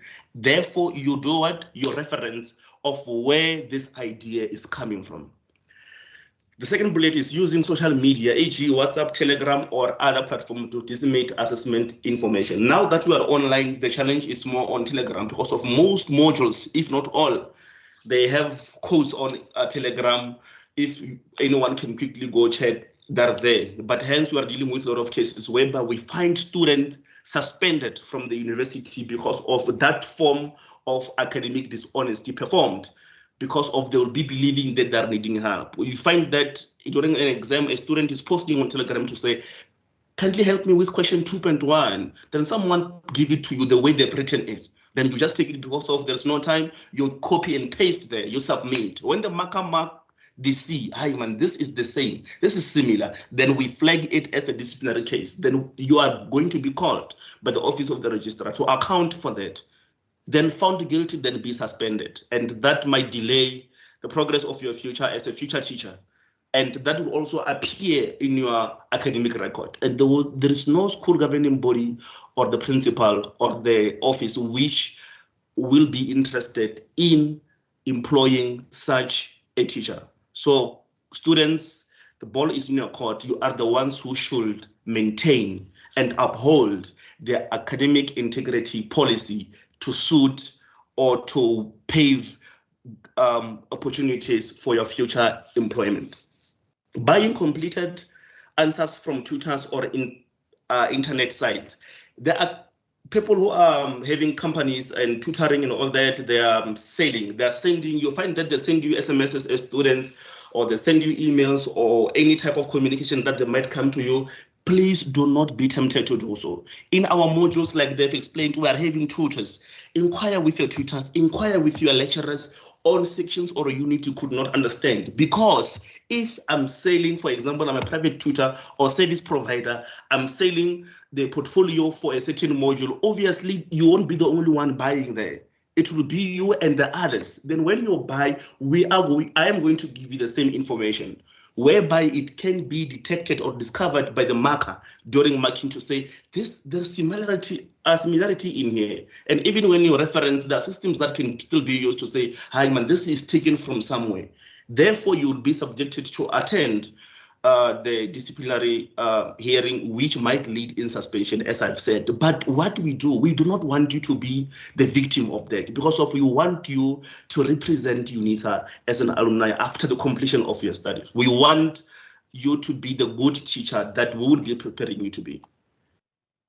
The other activities, this will be available on all platforms that might be that will be available, that will be posted on all platforms. Falsification, altering results or evidence, referencing a source that has not been used, altering data that do not support a desired conclusion, rejecting research results based on self-interest. Fabrication can be intentional intervention of research results or findings. Those who will be doing research, maybe when you're giving research, you do that is not allowed. Allowing Unisa tuition material to be used by other institutions, writing an assignment or taking an examination for another person of other student. What other colleagues are doing, like other students are doing this. The reason why we're having Invigilator app is because of some students don't write the examination. We are aware that some students don't write the assignment themselves. That is very wrong. When that can be found, you shall face serious consequences of that action. We really want students to do their work. That is why on the Invigilator app, it requires you sometimes to take a selfie to check if indeed the person who registered for this module is the one who is writing. Hence, we have zero tolerance against the student who are employing other people to write on their behalf. This is more of all that I've mentioned earlier, and this is going to be. But let me emphasize on this. Each student is required to attach a signed declaration of originality for assignments, projects, manuscripts, dissertations, and thesis. This is to say, this work is mine. I've written it on my own without anyone's assistance. If there was a proper academic way of writing the information showing your understanding. Consequences thereof. A student disciplinary hearing with punishment depending on the category of the rules violated. Here, that is where you will be getting an email from the office of the registrar, summoned to come and stand for yourself to tell us what happened. Then during the disciplinary hearing, that is where in most cases there'll be the cancellation of the module that you've registered, and that means for the whole year you want, like for the whole period of that, whatever you worked hard for. Let's say it's the MIP 1501 in 2021. When they cancel that, that means you'll get zero or you'll get no marks, but the status it will say suspended or disciplinary hearing. Then you can also be punished for years. They say 2 years suspension. That means for that 2 years, you won't be studying at any institution of higher learning, not Unisa only. And again, it's not for only that module, it's for you being a student. And that will also appear where? At your academic record. On your academic record. So that is not what you will want to see, because of, like we're saying, you are here so that you can be a teacher, so that you can be able to provide for you and your family. So let us all try to uphold the academic integrity policy at all times. These are the accessible documents for reference on the internet and on the Unisa website. They are there. The policy for copyright infringement, the student disciplinary code, and not limited to this. Lastly, Chair, through you, let me quickly run to the declaration. This is a symbol of declaration. Okay. This is the symbol of declaration. Let me try to maximize. Yes, it is more like this. It's just a one-page, students, whereby it tells you that your portfolio or assignment script will not be marked if this is not completed. That is where you'll be declaring. It's more of an oath or an affidavit when you write affidavits to say name and say name, student number, the module code. Then you therefore declare the following: that you understand the Unisa policy on plagiarism. This assignment or exam is my original work produced by myself. I have duly acknowledged all the other people's work, referencing, both referencing and paraphrasing, both electronic and print, through the proper reference techniques We have APA, Harvard, and others. It will depend on the module, on the preferred type of reference to be used, as stipulated in this module. I have not copied the work of others and handed it in as my own. I have also not made my work available to any fellow student to submit as their own. Sometimes you'll be the innocent student writing that assignment, but a classmate of yours come and say, please, Tabang or Tato, please borrow me your assignment. You give them your assignment, they submit the same. It gets discovered, then you are both liable for disciplinary hearing, and that is not what we want. There you'll be attaching your signature and the date of the submission of, or when you signed this declaration form. It should be there, and if not, please kindly request with from your module leaders. They might have omitted to include the page, but it's very important. With all that, I thank you. Thank you, Chair. Thank you very much, Mr. Rankweteki. You outlined everything. It's clear for all of us. And for the students, I think yesterday there was more on the Invigilator app and other matters regarding plagiarism and conniving with other colleagues, friends and students. So without any waste of time, now we are getting into the support that we avail as a college.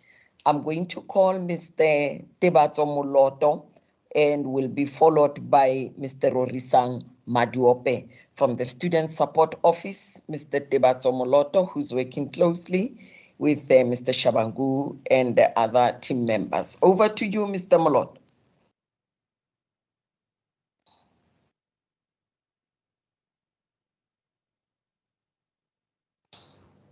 Thank you very much, Prof. Can you hear me, Prof? Yes, loud and clear. Okay, can you see my screen? Not yet, just click on it and share.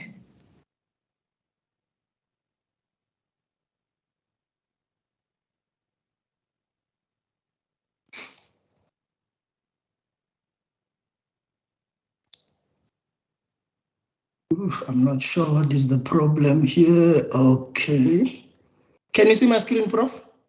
Not yet. Okay. Just one moment, Prof. In the house to display for you. Please, or Miss Morton Gobeni. Yeah. I don't think he's here. Or email it quickly to me. Oh, there you are. Tate Shabangu has just displayed. It's coming. Okay. Can you see it, Prof?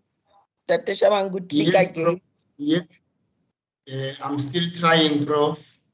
Okay, thank you. I think it's here. Yeah, it's appearing now.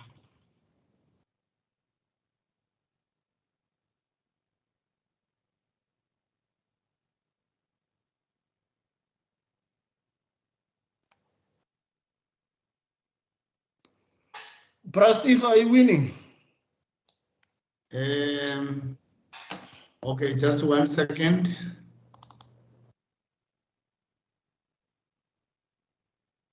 But I see your screen is now showing, Mr. Mloto. Is it showing? Yes. You can just double click on your presentation, it will show.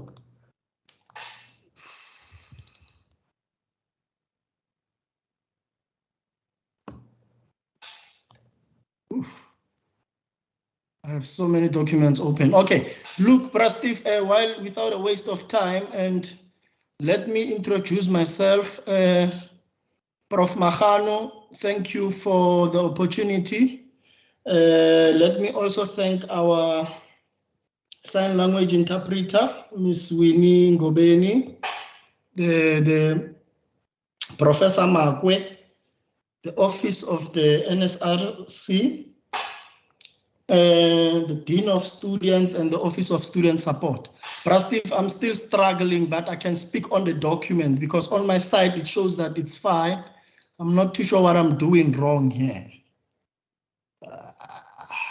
Okay.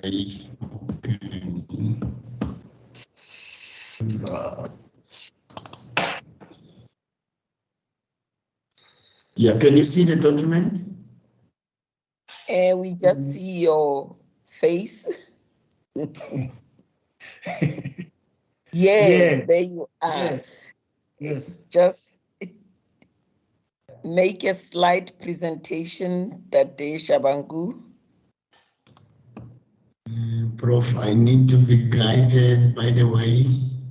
Okay, you go down on notes, you see notes. You move to the right. On the right-hand side.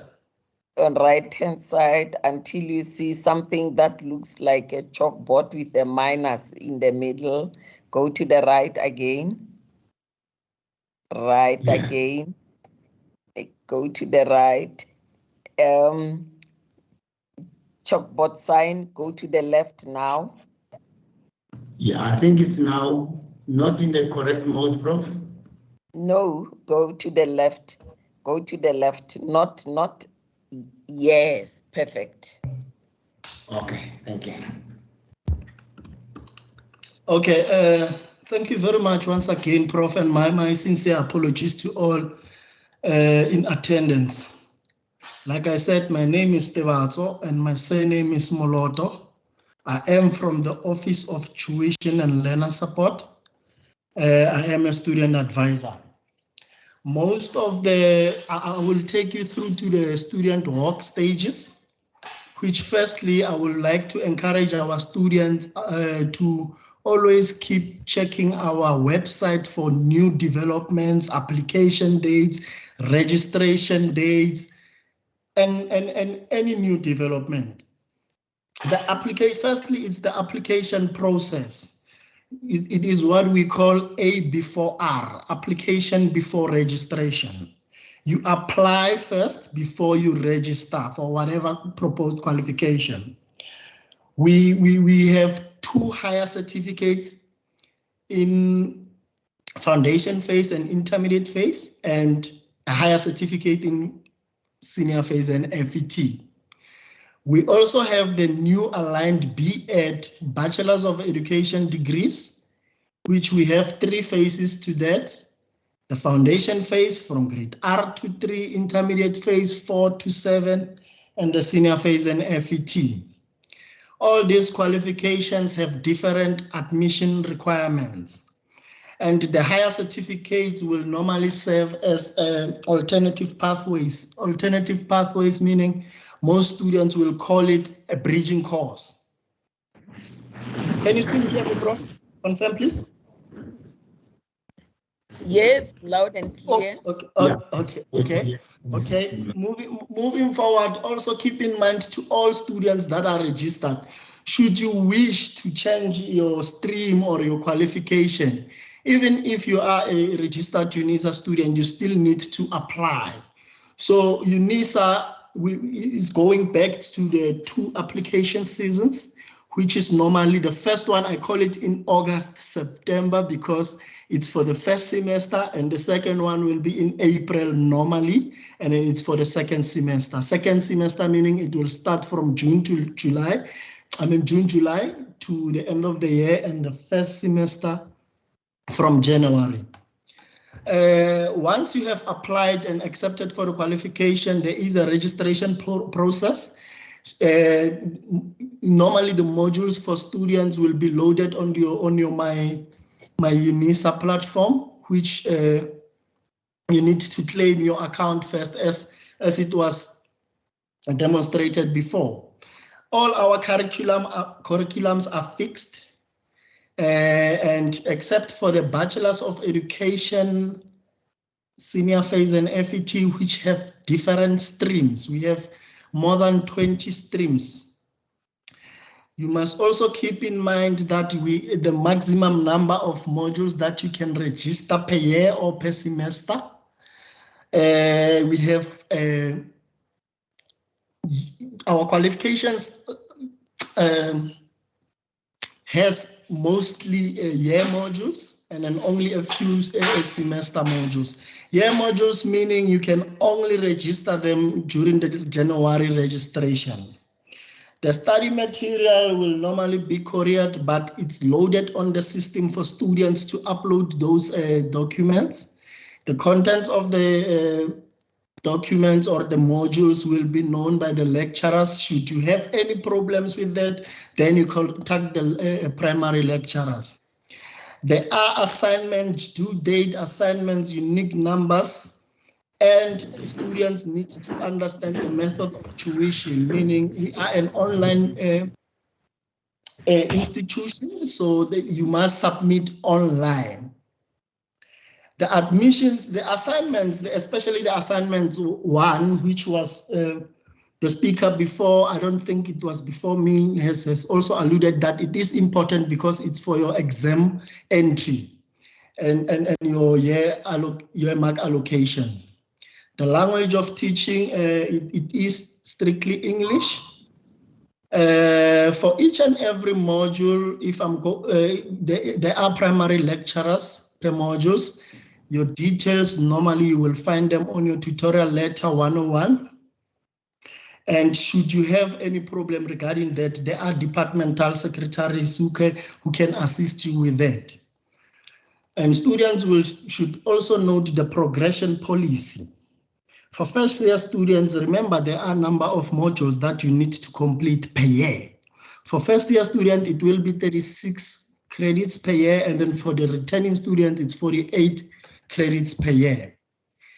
And also it is important for students to understand that should you not be able to proceed with your studies, kindly please contact the university if you want to defer your studies or to notify them because of the progression policy, please.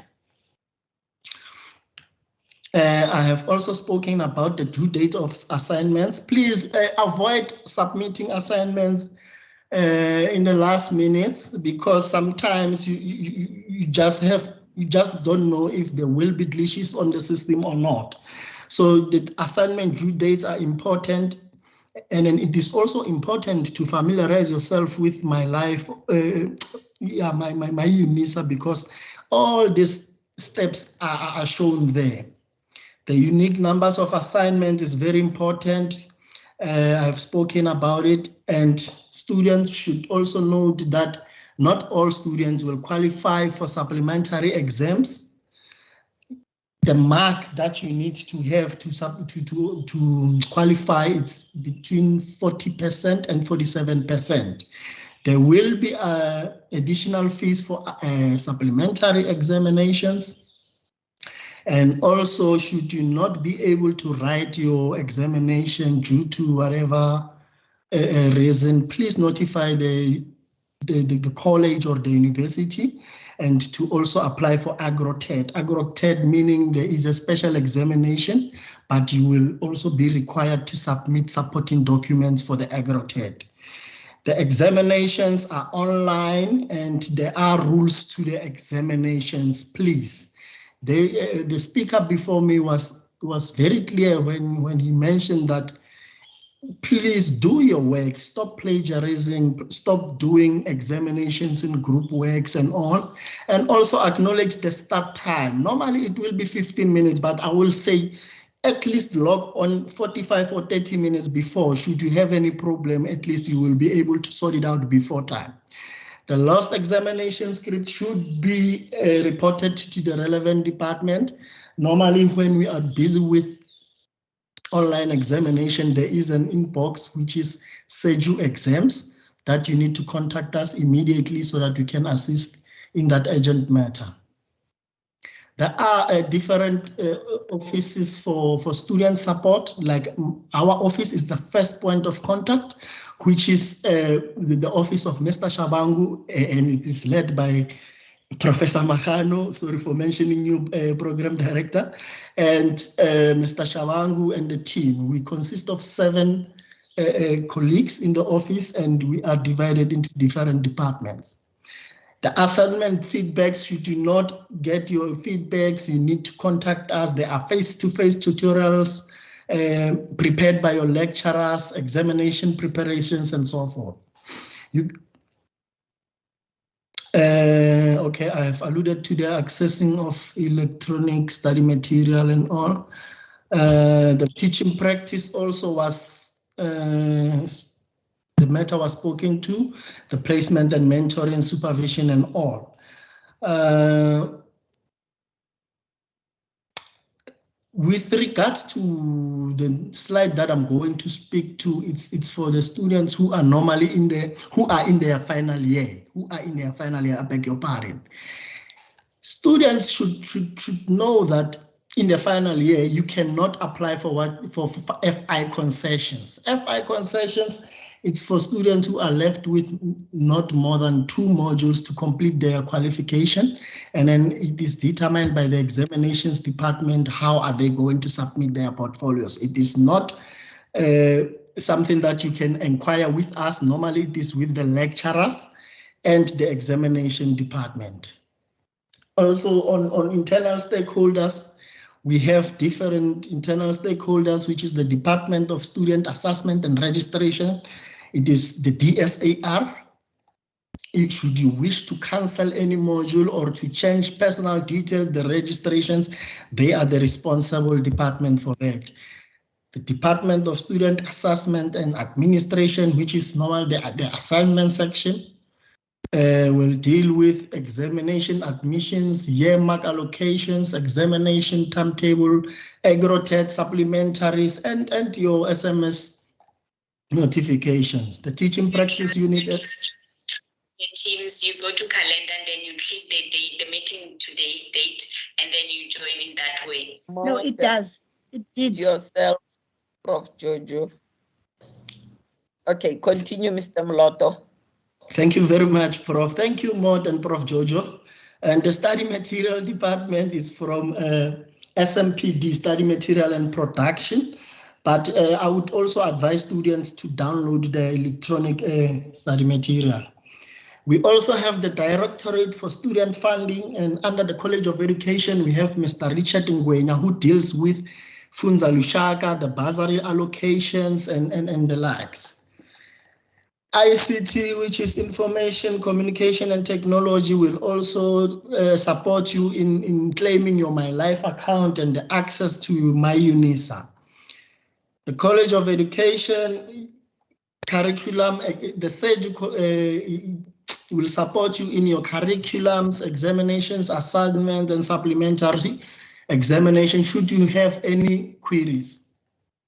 To contact the college, as I've mentioned that we are the first point of contact, you can contact us on eduenquiries@unisa.ac.za. I will put it on the chat box. And please, students, kindly, I'm saying to all of you, engage with us, because normally when you don't engage with us, we think everything is hunky-dory and we're not going to know what the problem is. Actually, the office is there to support you. We are the bridge between you and your lecturers.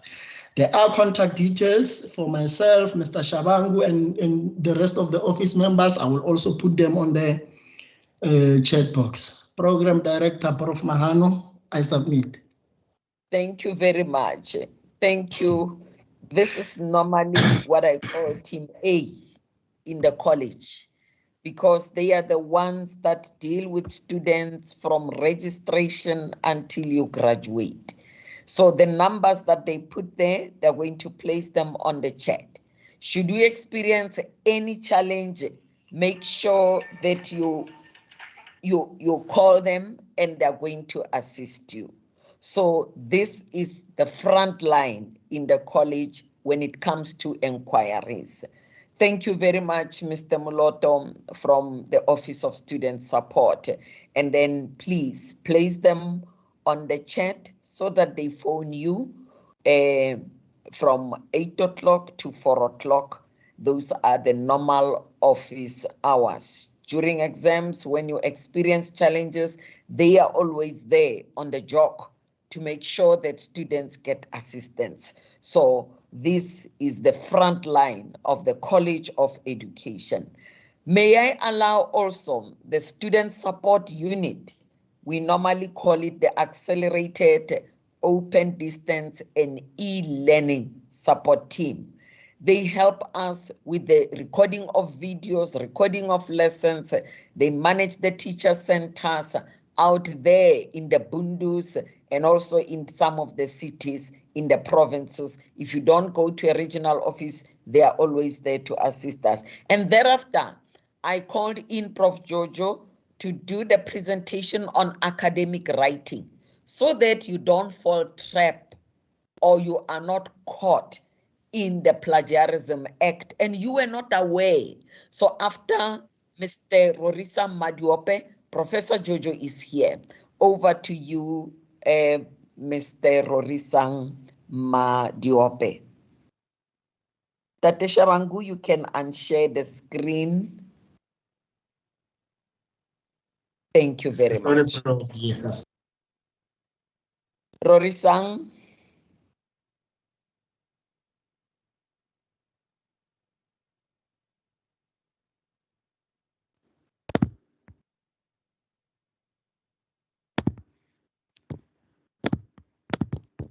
Perfect. Good afternoon. You can see the presentation. Over to you, Mr. Madiope. Thank you so much, Prof. Makano. I'd firstly like to thank all the presenters today for the insightful presentations. My name is Rorisang Madiope, and I'm representing the OAU, the ODEL Acceleration Unit, which is led by Mr. Mohau Mukwena. Today I'll just be shortly talking about what we do and what kind of services we provide for the college. What is our mission, basically? So the ODEL unit, we say to make the College of Education the paragon of ODEL in the University of South Africa. So the word paragon basically means a perfect example. So what we're trying to do is to basically make the college the leading technological college within the university. So we try to basically come up with innovations that will always bridge the gap between the student and the university itself, because we've realized that sometimes students aren't able to reach the university or the college. So we find more ways that we can actually give students access to some content. So within our unit, we've got different brands that we are currently taking care of.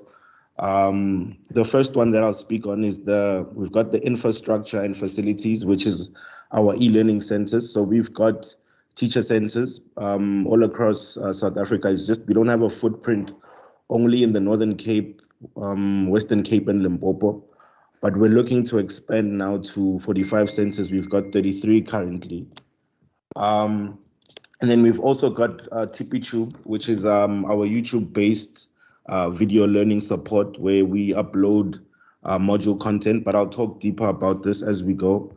And then we've also got innovations such as WhatsApp Business. We've got YouTube, and now of late we're migrating to Microsoft Streams, which is part of Office 365, which is offered when you are a Unisa student.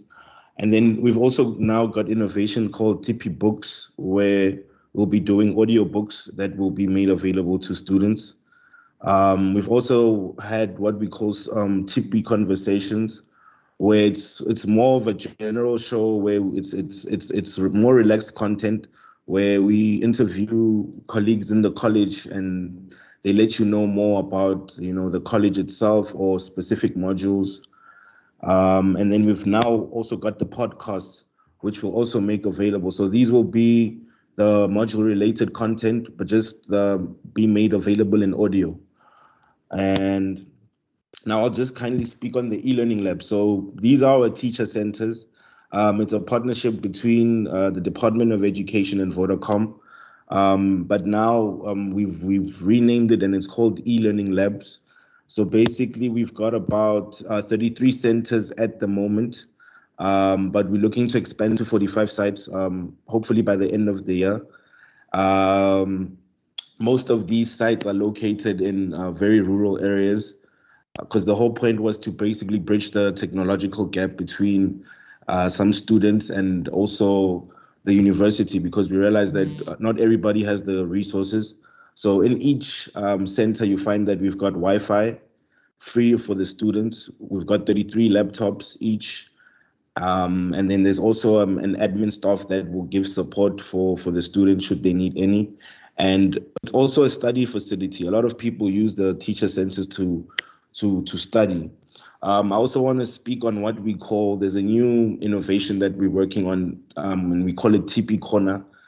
This is linked hand in hand with the e-learning labs, where we want to adopt schools that have the most teaching practice students, and we want to install facilities that will basically serve not only the student but also the supervisor, because we've realized that also one of the biggest problems is that at the schools, students find problems with resources. So what we want to do is to bring the resources to the school and to just bridge that gap.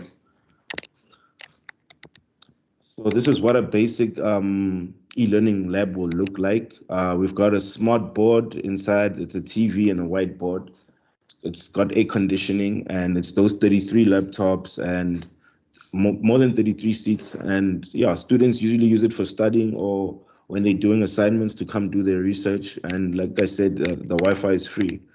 And then we've got a site on Facebook that you can follow, and we've got an official WhatsApp business number where we work hand in hand with the office of Ms. Matome and Mr. Shawangu and Mr. Moloto, the A team, who always assist us when students have queries, and we do it like it's an instant message.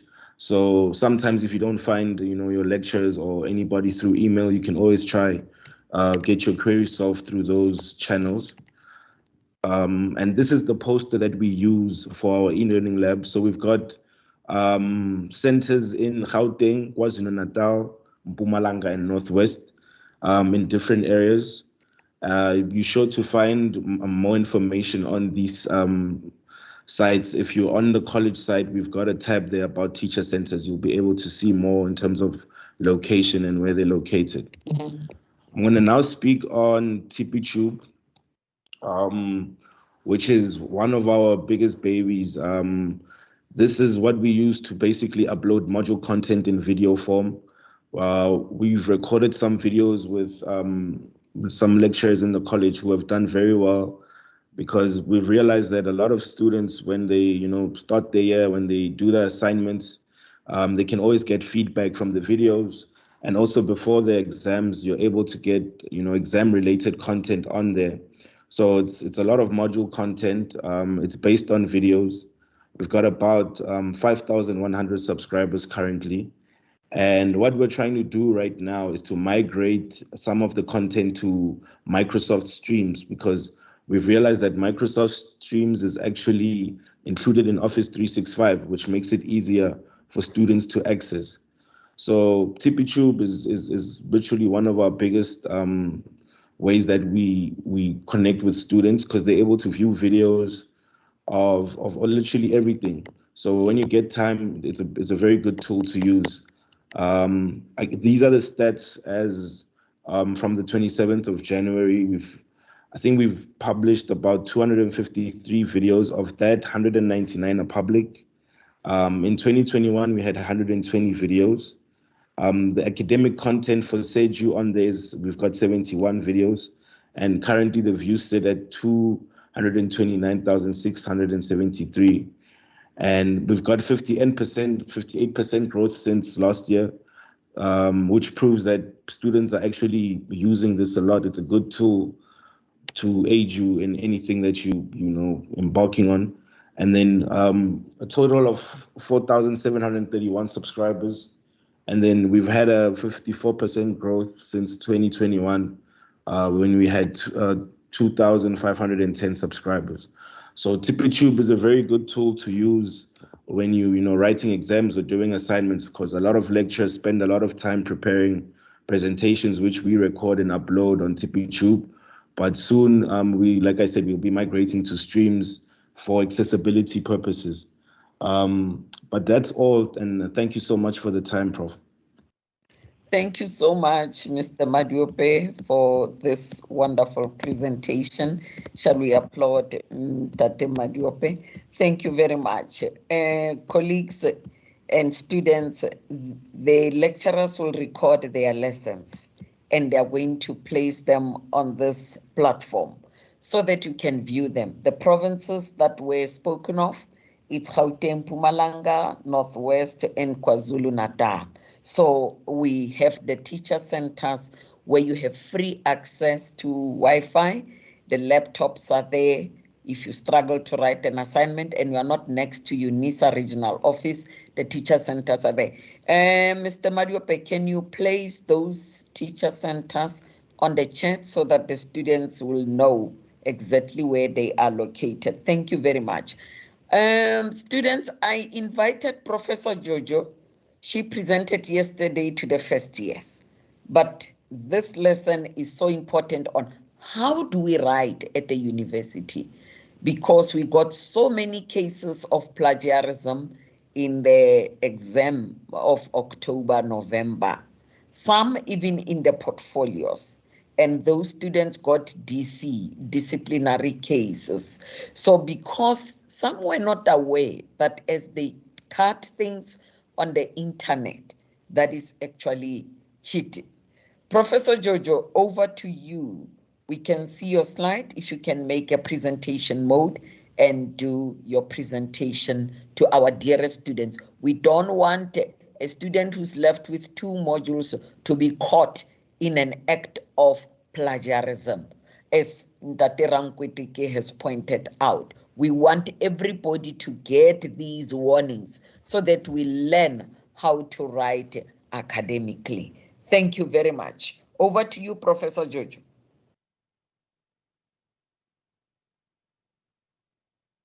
Unmute.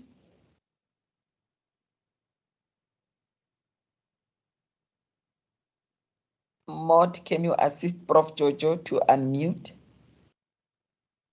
Thank you, Chair. Yes. Thank you also to Ms. Ngobeni for interpreting in sign language. Colleagues, dear students, good afternoon. I am going to take you through academic writing. You might be asking yourself, what about it now? You will be presenting lesson plans. You will be asked at some stage to do reflection on what you've learned in the class or in your experience as becoming a teacher.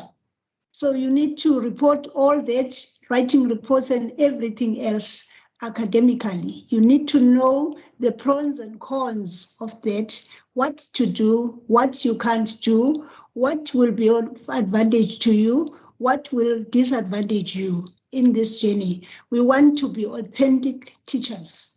That's why we are empowering you in all these other ways. It's because Unisa wishes to produce authentic teachers. My presentation overview goes like this. I will tell you what is academic writing. I'll present on the types of academic writing. I'll take you through the importance of academic writing. I'll also present the principles underpinning academic writing, and I'll also give some examples of what I mean by academic writing. Now, academic writing is a process of writing analytically. It is a breaking down of ideas with the purpose of presenting information that depicts a clear understanding of a certain subject in a rational, organized, systematic, reasonable, and logical way. It is clear, it should be concise, should be focused, should be structured, and most specifically, it must be backed by evidence. Its purpose is to aid the reader's understanding. It has a formal tone and style, but it's not complex and does not require the use of long sentences or complicated vocabulary. So it doesn't need big words, flabbergasted, you know. Just use simple language, short sentences. Now, for students to succeed in their courses and write effectively, you must use what we call ADAPT. I will tell you what A, D, A, and P and T stand for to the academic environment by remembering, first of all, the audience. Who is going to read your work? Is it your lecturer? Is it other students who will be reading your work? Is it, remember I said you will present your lesson plan. Are you clear enough in the points that you are presenting for this particular lesson that you're talking to? Because your audience at that stage will be the learners. It needs directness. As students, you do not have the luxury of eye contact or expression and follow up to clarify the meaning. Therefore, you need to express yourself in the clearest and most direct way possible so that the reader can understand. When the lecturer receives your script, you must be precise and focused in answering so that, because he's not going to call you and say, what did you mean by this? Or I don't understand this. If it's not clear enough and precisely answering the question, you will be marked wrong. You want to avoid that, so be direct. It must have authority. In other words, add evidence. Evidence could be in the form of statistics, real life examples, or other research. Your opinion actually is not enough to convince the marker or the reader. I'll give a clear example here. People always pronounce that in South Africa, mathematics is poorly performed. Yes, you can say that you've heard that over the news and elsewhere, but for that to have authority, you might need some statistics that you could take from the diagnostics test from the Department of Education that gives you statistics of how many wrote, how many failed, what happened last year. And then on the basis of that, you can make your conclusions and say mathematics is poorly performed in South Africa or in a particular area. It must have purpose. It must talk to your own voice. The argument that you are trying to make must be very, very clear. Or the perspective on the assignment that you are doing.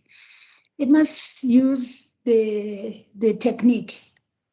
What I mean by that is that use modern English grammar, including word use and order, punctuations, the paragraph structure. All those elements, they help the reader to navigate your sentences smoothly with clear understanding of what you mean. It is really annoying to mark a script where in you still need to make some punctuations. There is no full stop. There is no capital. The names of people are written in small letters. We avoid that in academic writing. We're very precise. We're very proud of the work that we want to present because it represents us. The person must want to know you through the way in which you have presented your work. The types of academic writing. There are four main types of academic writing that I will introduce to you this afternoon. You're either describing something, or you are analyzing something, or you are persuading whoever is reading towards a certain point that you're making, or you becoming critical, you are criticizing, you critiquing work that you've seen. And each of these types of writings have specific language features and purposes. In many academic texts, you will need to use more than one type. For example, if you are doing analytical writing or what we call expository, this kind of writing requires you to investigate an idea, to collect and evaluate evidence that supports that particular idea, to expound on it and provide an argument that involves something and that explains something. I will give particular examples at the end of towards the end of my presentation. You might want to be persuasive. You are required in this case to investigate a particular topic to form your own opinions, to generate evidence in support of those opinions, and convince the reader with strong argument that you are making a valid point. Or you might be doing a narrative, which will require you to tell a story about a personal experience, or what we call an anecdote, which is a short, amusing, or interesting story about a real incident or a person, or just a real situation. Or lastly, you might be asked to do a descriptive writing, where we say describe a scenario of your classroom, or perhaps you are claiming that you had an overcrowded classroom. You can easily describe that to us, because you will characterize your description of objects, of places, of persons, emotions, experiences, situations, and other things. You are asked to analyze something. So that means you are actually painting a picture in words. And then, how important is academic writing? The first step in completing an assignment is ensuring that you understand what is expected in the assignment. In questions that require you as a student to analyze, that implies that you must explain a multifaceted text or an idea by breaking it into its parts. Remember to state what the relationship between those parts was, and also tell us why. You might also be asked to assess or evaluate. That means you must determine the significance or value of something by examining it closely. You must come to an overall educated opinion on the issue based on the course readings, other research, and other reasoning. In a case where you are asked to compare or contrast, in that case, you are required to examine two items to discover similarities and also the differences. And in most cases, like Mr. Rankwetege told you, you will have to paraphrase. What does this mean? It means restate a passage in your own words. This builds your academic writing skills. You must reword the announcement using your own vocabulary. I will give an example, as I said, towards the end of this presentation. In teaching practice, most of the time we have to reflect. What should we be doing now? We should be thinking about an idea deeply and considering its impact, or remember to remain neutral all the time and objective when writing about that particular incident. And that incident would be something that you experienced in your class. You paint the picture of what you saw there and in reflection, but you are using words. You might be asked to summarize. In that case, you are expected to express the main points of a reading in a shorter form. While reading, you need to pay attention to the who did what was done, why was it done, where was it done, and how was it done.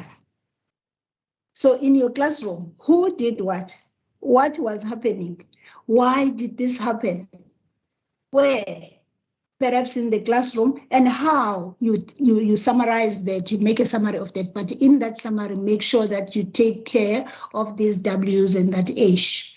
Support your work or ideas. In that case, you must justify your point of view by providing evidence. And that evidence can come in the form of statistics, it can come in the form of examples or another research. What principles then do we have to adhere to in academic writing? You need to be precise and complete. You must be conscious of choice of words that convey exactly and give complete meaning. You cannot leave the reader thinking, what was this person trying to say? Or so what? You better be clear. Use simple language, except that technical terms are required. Be brief. That means be as short as possible, avoiding unnecessary words or sentences. where you repeat things or you do redundancy. Use effective structure. Make good use of sentences and paragraphs and well-organized sections. Use correct spelling and grammar. It is important for you to clearly express and logically order your ideas in a flowing and coherent manner. You cannot talk about many things at the same time.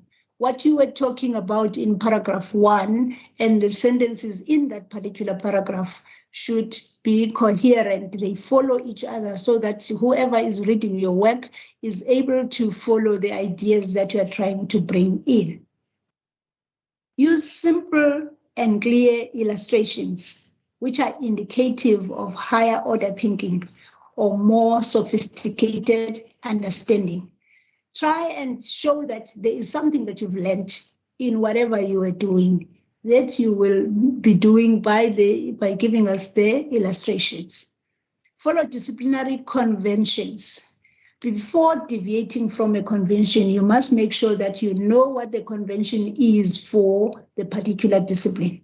In other words, use specialized standards and guidelines for writing within your field of study. For example, if you are in science and technology, there's experiments there. So you will be describing experiments, and that is the discipline that you will be talking about. If you're doing maths, we're expecting to see the X and Y's there, whether you're doing a description, but there should be mathematical terms which pertain to the mathematics education discipline. Now, there are phrases that you as a student can use as you write. For example, in a debate where you have scholar Y and debating with scholar X, you could say scholar X disagrees with scholar Y, or scholar X agrees with school of thought of scholar Y, or scholar X builds on the conclusions of scholar Y. Or you could write and say scholar X confirms the findings of, or you can say scholar X has reservations about what scholar Y was saying. Now, there are key signal or signpost words that can be used in critical academic writing. For example, when you want to show that you are about to draw a conclusion, you're making an inference, you can use words like therefore, you can say consequently, you can say thus, you can say hence, which means for that reason. And when you want to show that you are about to justify or explain something, you will be using words like because, something this and that happened because. This cannot be like this, since you use words like that. If you want to show that you are about to provide a contrasting or opposing view or critique, you will be using words like, although I listened very carefully, I didn't understand anything that she said. You can use words like, I listened very carefully to everything that she said. However, I barely understood anything. Or you can be saying, while, you can be saying in contrast. If you want to show or provide illustrative or supporting evidence, you can be giving example and you will say, for example, and you will write and say such as. And if you want to show that you are about to make an additional supporting point or provide additional supporting evidence, you are saying in that case, you are continuing with whatever you were saying, you are elaborating on something that you were saying. So you will say, in addition, Jojo said this and that, or you say moreover, or you say furthermore, and many others. Now, in academic writing, there are relational words and phrases. The center or the entire point of writing is to synthesize or write about the relationships between issues or a subject. The following words and phrases are useful because they express specific types of relationships between ideas. For example, if you are talking about something that is in line with what you were saying, you will be using some words that are related there, like elaborates, like enters the debates, like breaks out of there, like a paradigm. And if you want to talk about things that are linked to what you were talking about, for example, you will be saying this and that contributes to there, or it is of a certain category, or it is of the same vein, or you could say more specific or more general in the terms of whatever you are saying. You are linking something to the other one, or you are saying so-and-so gave a narrow scope of this and that, and you want to link it now to something else. And if you want to talk about something that was parallel to, you will then use words like so-and-so undermines whatever somebody was saying, or you will say that person rejects this and that, or bypasses the field of, or is in agreement with, or in opposition to, or revolutionizes the fact that South Africa is this and that and that. Those are some of the relational words and phrases that you could be used. There are more others, but then I cannot include all of them in this same presentation. Now, in academic writing, there are formal ways of writing, which we call the do's. And there are those that this language that is used in WhatsApp, in the media, where we write things in short, and those are the don'ts. We call it informal writing or conversational opinion-based. So I will be giving you shortly some of the do's. For example, if you are writing academically, you don't need to shorten the words. You need to write cannot, do not, would not. You won't say can't, don't, I don't understand. I want, you say would not. If you are using personal, you use the personal pronoun sparingly. You will say, in this essay, I will argue about this and this. Now, you cannot say, I think we can help our country. That's very general. One would be asking, the I is fine because it's you. Who are the we? And whose country are we talking about? It becomes very general. So don't use too many personal pronouns. Keep your language formal. For example, you can say they frequently socialize, right? Now that's different to saying or using colloquialisms and slang language where we say they always party. You can be taken to task because you're not even sure. But when you say they frequently socialize, that's academical. You must use precise terms where you say, for example, parties are entertaining. That's different from using clinches and general words where you say, my 2 cents is that parties are nice. No, that's slang language. Use objective language. Internet trolling may hurt people. Different from using subjective emotional language, which will say, for example, internet trolling is pure evil. That's tough. Use academic language, use specific language, where you could say most people discard plastic packaging from consumer goods because they are not designed to be recycled. Now, oversimplifying that and generalizing is not allowed, where you would have been saying people always throw away packaging from stuff they buy because everything cannot be recycled. Lastly, use evidence for emphasis. According to NIA, Singapore produced almost 950,000 tons of plastic waste in 2018. That's different from exaggerating because you want to emphasize, where you would say Singapore will inevitably be buried under the plastic waste. as we produce mountains of it every second. That's exaggerating. You want to emphasize, but now you are exaggerating. That is not allowed. It's informal writing, conversational, opinion-based. So don't do that. Let us stick to academic writing, which is formal, precise evidence, and it's to the point. I'm now giving you just examples of how you can paraphrase and revise a statement that you got such that it suits academic writing. In black, the original the statement would have been saying, it appears that more and more students are being bullied in high schools today. In order to halt the progression of it, something needs to be done.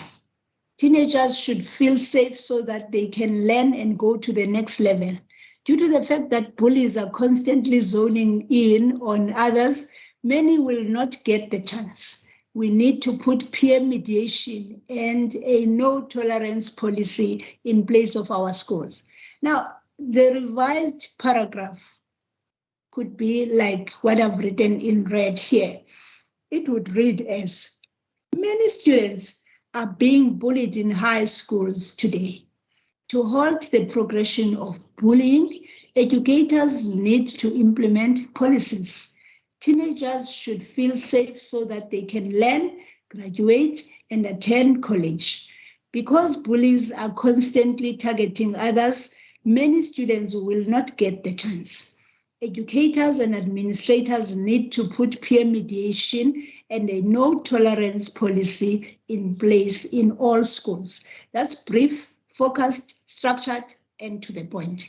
I will give now something that you got straight from, that you could have got straight from a source, whether it's internet or what. The original source would have been written as, differentiation as an instructional approach promotes a balance between students' style and students' ability. Differentiated instruction provides the students with options for processing and internalizing the content and for constructing new learning in order to progress academically. Now note that this is the original source. Taking that as an original source and copying it is clear plagiarism. You can't just highlight that, take it and plug it. No, it is not yours. You are stealing knowledge. It could have been paraphrased like this. Differentiation is a way to encourage equality between the approach and talent of the student. That's by Thompson, 2009. This type of instruction gives students different ways to deal with and grasp information and for establishing new learning to move on in education. That's cited also from Thompson, 2009. But now note that this is bad paraphrasing.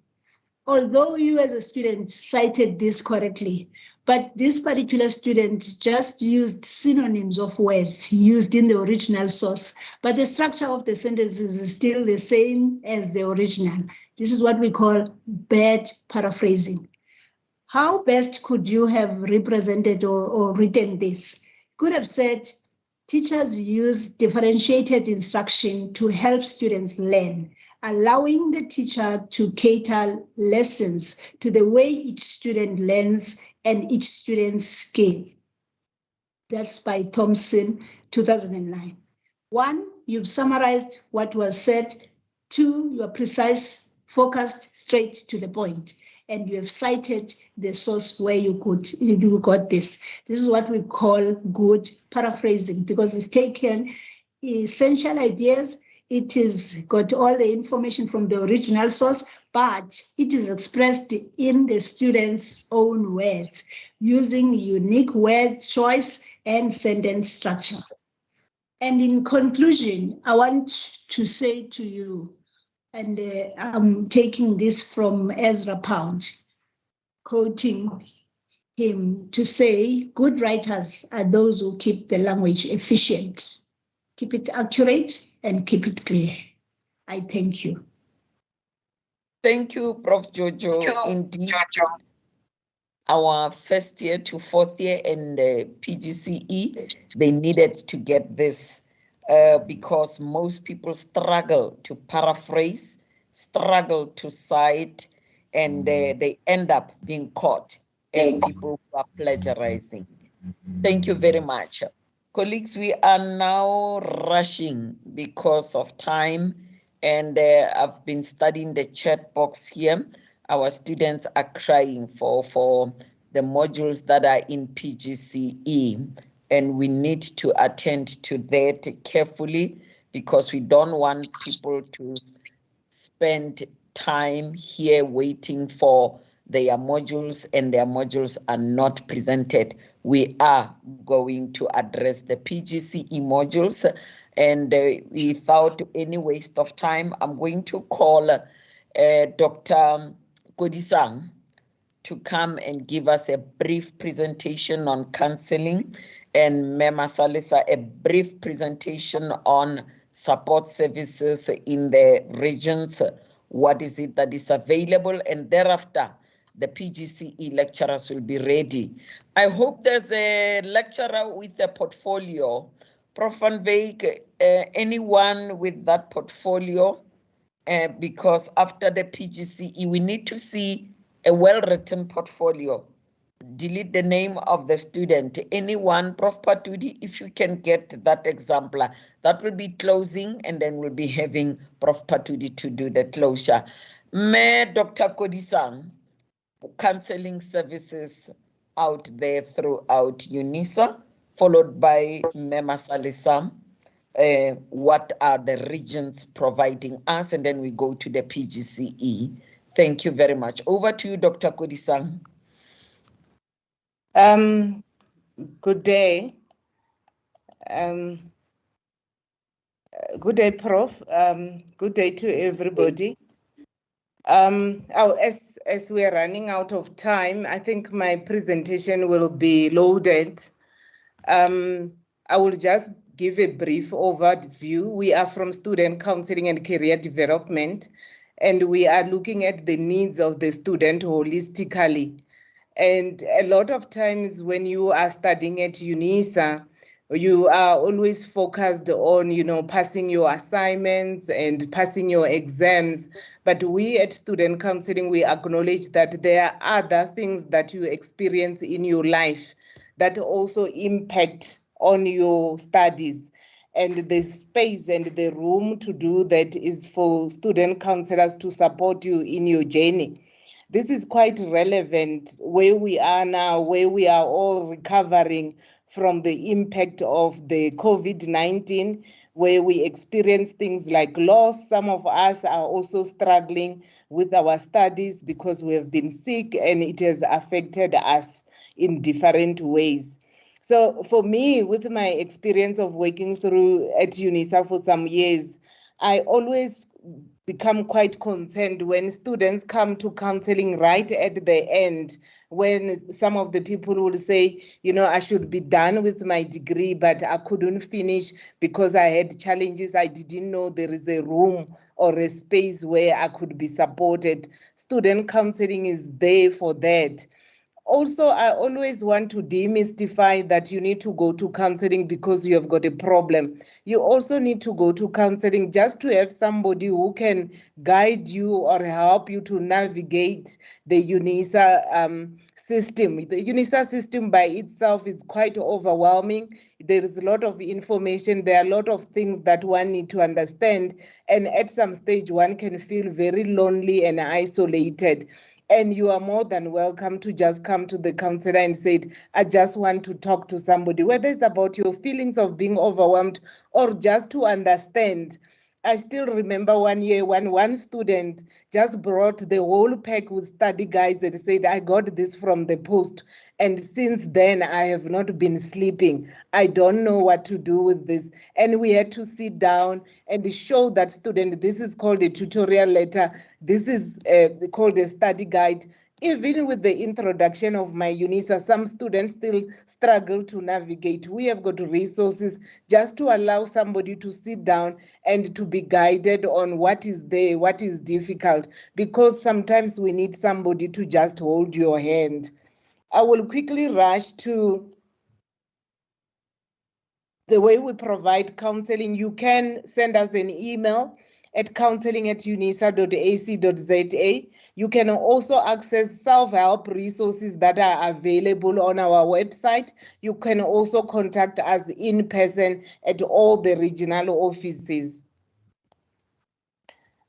Just a brief to look at our website, you will see that our website have got a number of resources. Some of these resources are done per topics. There are resources directly looking at your career, also resources on academic, especially time management. When you are studying at Unisa at an ODL, managing your time is a skills. There is also resources on personal stuff, time management issues, how to manage the assignment, especially with teachers. I always said one of the careers or qualifications that are challenging at Unisa is qualifications like teaching, social work, where students sometimes they have to do portfolios, they have to be at placement, and sometimes a person will say, I don't know how to manage this. It can be very overwhelming if you don't know how to manage the deadline, you don't know how to manage your time, because with everything there is also deadline. So there is resources that can help you on how you negotiate support, also how you manage your time. Also personal resources. So this is in brief, and this in resources and information is available on the website. I would encourage you to contact us, reach out, don't wait until the end and then you are stuck. I was thinking yesterday, I had a student who sent me an email late yesterday. It was an education student and she was experiencing challenges. She's supposed to write the supplementary tomorrow. And I was wondering whether it was the workshop yesterday, but I also felt she waited until quite late and I had to assist her this morning. So it's important to reach out. We are here to support you so that you can succeed with your studies. I thank you. I would imagine the presentation will also be available and you can reach out if you need further support. Thank you. Thank you very much, Dr. Kodisang. Indeed, this is the first time that we invite the counseling unit to our student orientation. And students must know that whenever there is a need, there's a counseling unit within Unisa across the regions. Thank you for keeping it brief. Thank you very much, Dr. Kodisang. We'll call you over and over in our meetings. You respect time. Thank you. Mema Salesa, also briefly, regional services.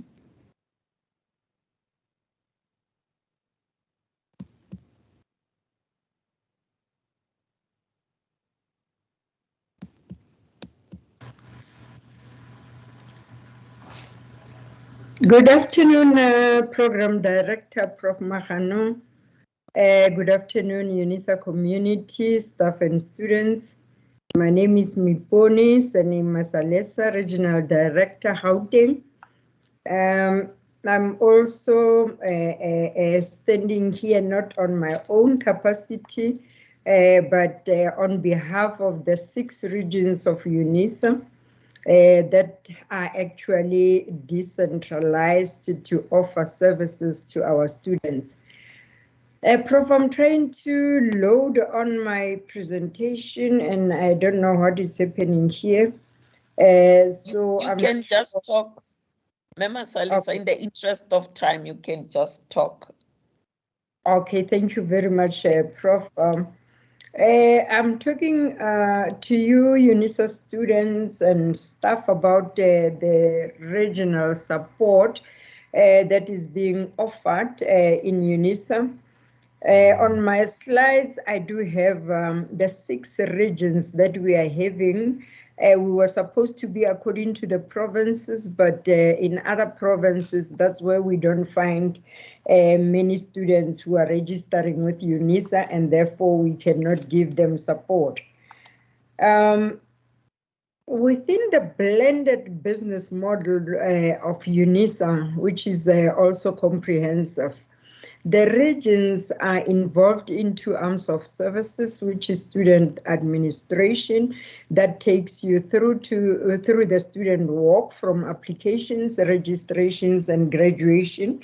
Then we have the other side, that is facilitation of learning, that we normally call an academic support. And that's where we offer our students a tutorial support program, academic literacies, library and counseling, computer laboratories, and the study space.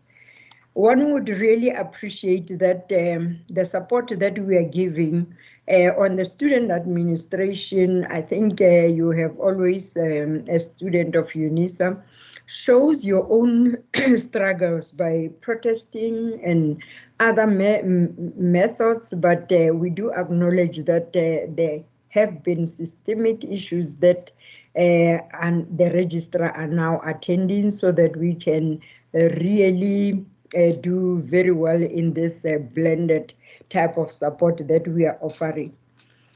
Within the academic support of the tutorial services, yesterday when I was attending another orientation from the colleges, actually I was listening with interest when the issue of face-to-face tutorials were mentioned, and Prof. Mahano knows that I have been raising this question very too long, but we cannot remove it with the explanation that were given, that the use of Teams and other methods are still actually affording the students to directly talk to the lecturers in a mode that the students are actually feeling that they are with people.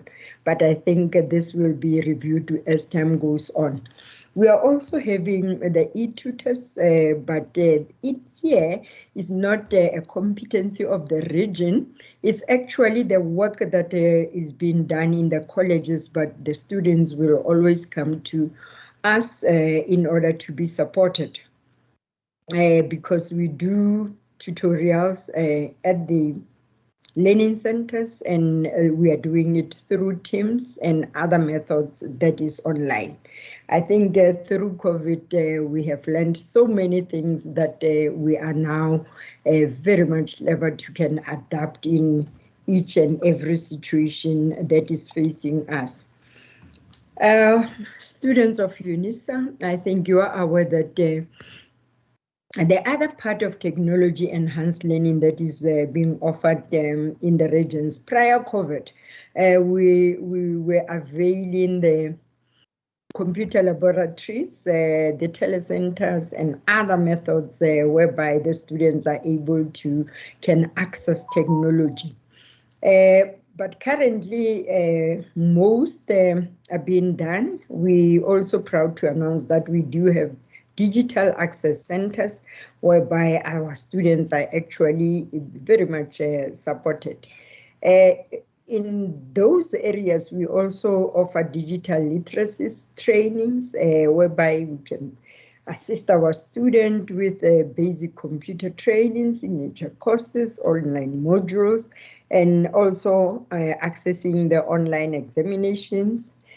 And we do have an app that somehow the students would hate it, but love it because it also protects us against portfolio, an example of a good as a result, the booking app does limit a certain number of students. Somebody has not muted.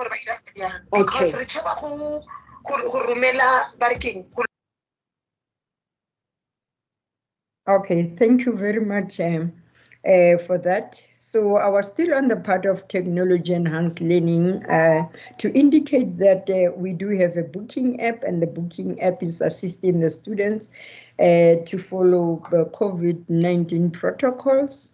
We're hoping that now, end of March, when perhaps the state of emergency is declared, our students will also be able to access the campuses. I wanted to really show my slides, but unfortunately it's still not coming because when we touch on other services like the library services and training, of which I know that the students were taken through, We are saying that we do have digital library access also at the regions. So, but don't, when you are searching for your e-books, your e-journals, articles, and so on, hesitate that the regions are actually offering also such services. So we are really able as the regions to support our students for better learning.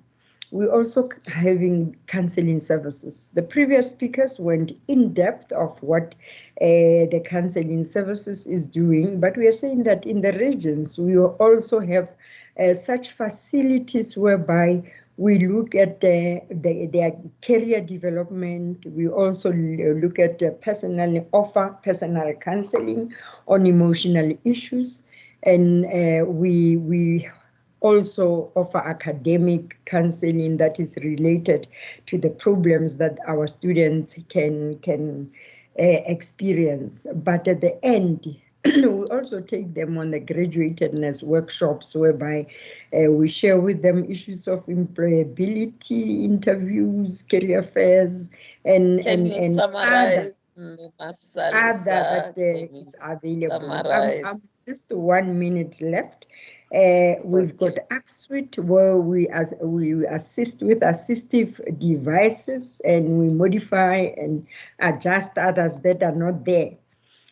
But lastly, SRC, which is the mouthpiece of the students, are really working very hard to redress the student dissatisfaction and liaising with management for improvement.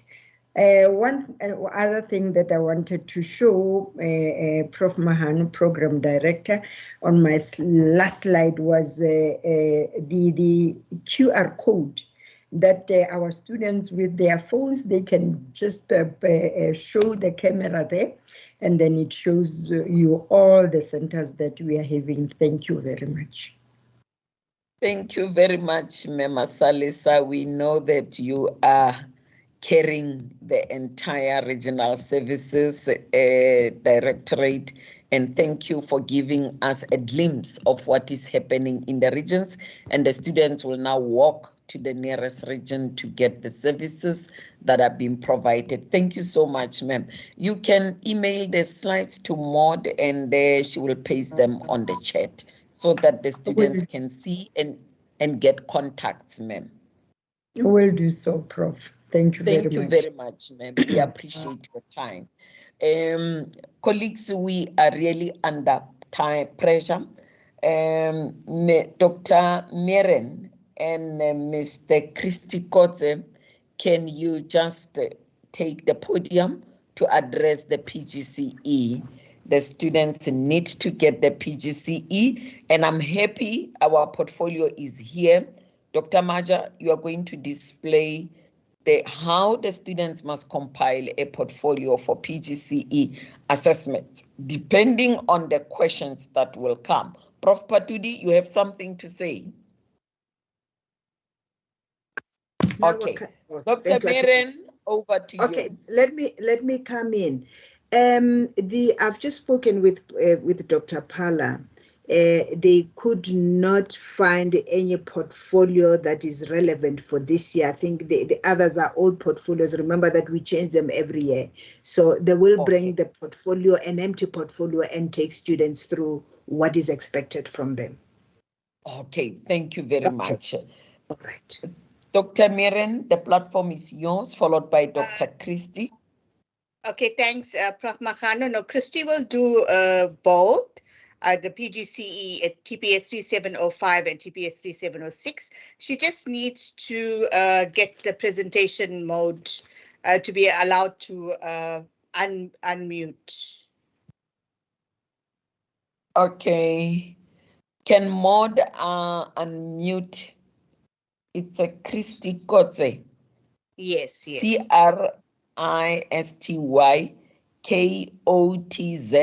Kotze. If Maud make Kotze a participant or a presenter, and also allow for the presentation. Yes, is Dr. Patele still in the house? Good The slides, afternoon. the slides must be allowed. Can you do that also, Maud? Yes, it's done, Prof. Okay, over to you, Christy. Good afternoon. Thank you so much, Chair. Good afternoon, colleagues and students. I am going to just share my screen.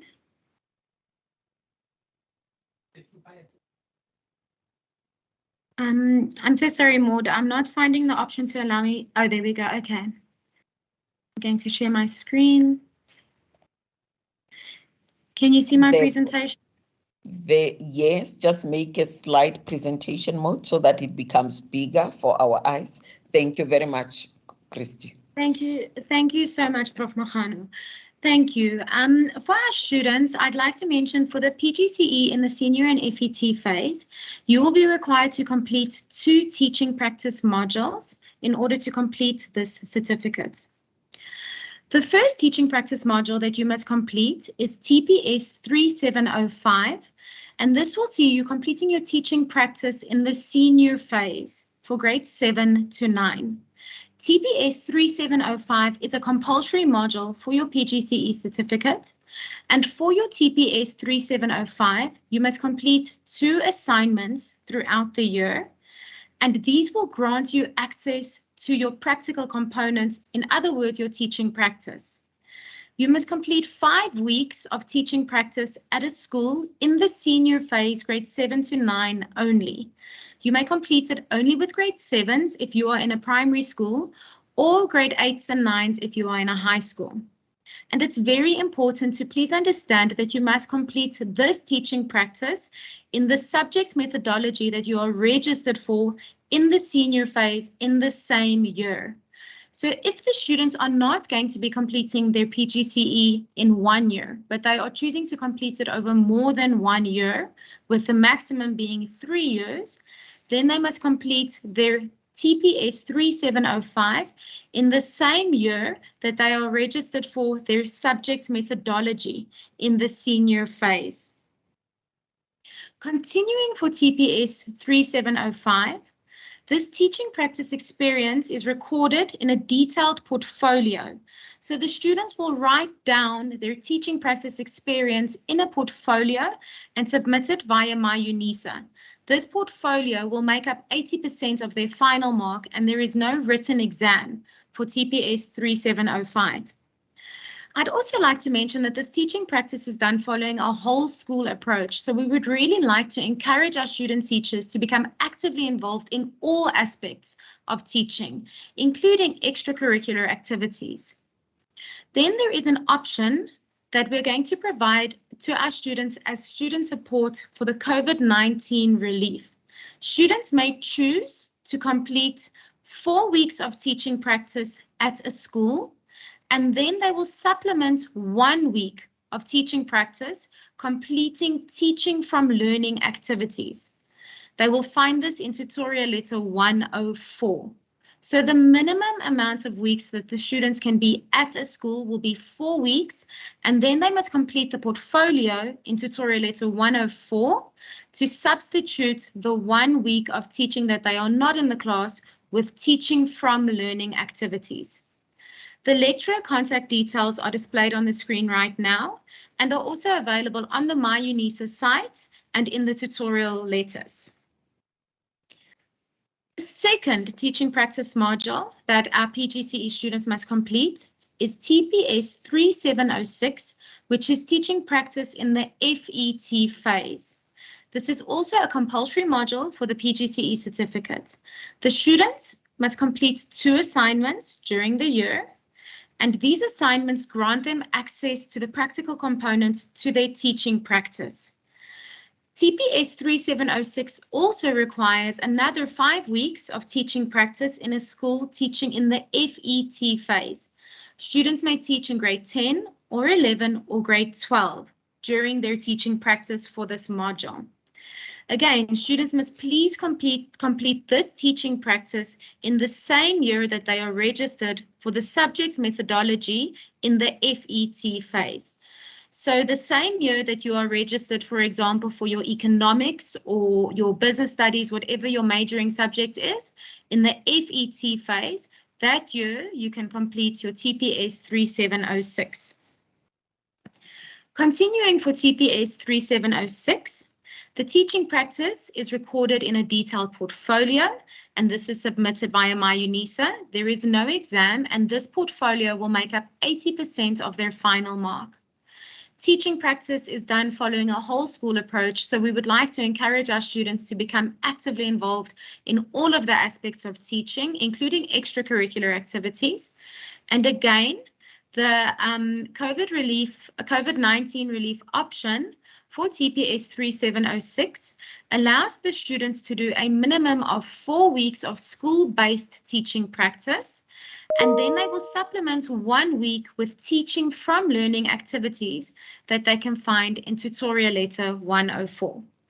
I am the lecturer for TPS 3706. My email address and contact number is on the screen, and also this is displayed on the welcome message and in the tutorial letters on the My Unisa site. Thank you so much, Prof.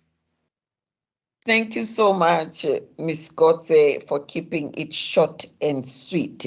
Now the PGCE students are now clear on what they need to do on those modules. Thank you so much. Can we applaud Mama? And then we go to Dr. Dr. Meren, you are not going to speak, ne? Yeah, it's Dr. Maja will present the portfolio now.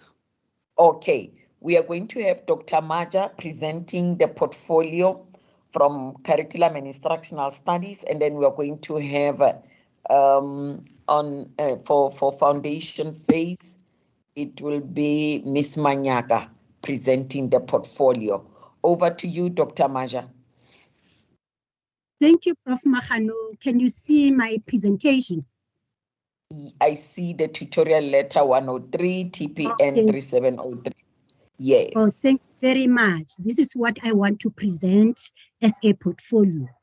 This is the TPN 3704 portfolio for the teaching practice 4. I just want to give an example to students who do not know what portfolio is. So portfolio looks like this. In my case, in this module, you have to teach 6 lesson plans. And then for the first one is for home office additional language. And the second chosen school subject is anyone from yourself that you want to teach. And the second chosen school subject is also from what you want to teach, maybe what you specialize in. For example, let's say for home office additional language, you have chosen Sepedi, meaning that you are going to present 2 lesson plans in Sepedi with different topics. And then for first chosen school subject, let's say you have chosen maths, then you will present 2 lessons in maths with different topics.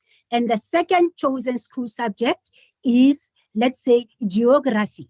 You are going to teach 2 different topics in geography. Then at all, your lessons in this portfolio will be 6. Then this is the information that you will get from the portfolio.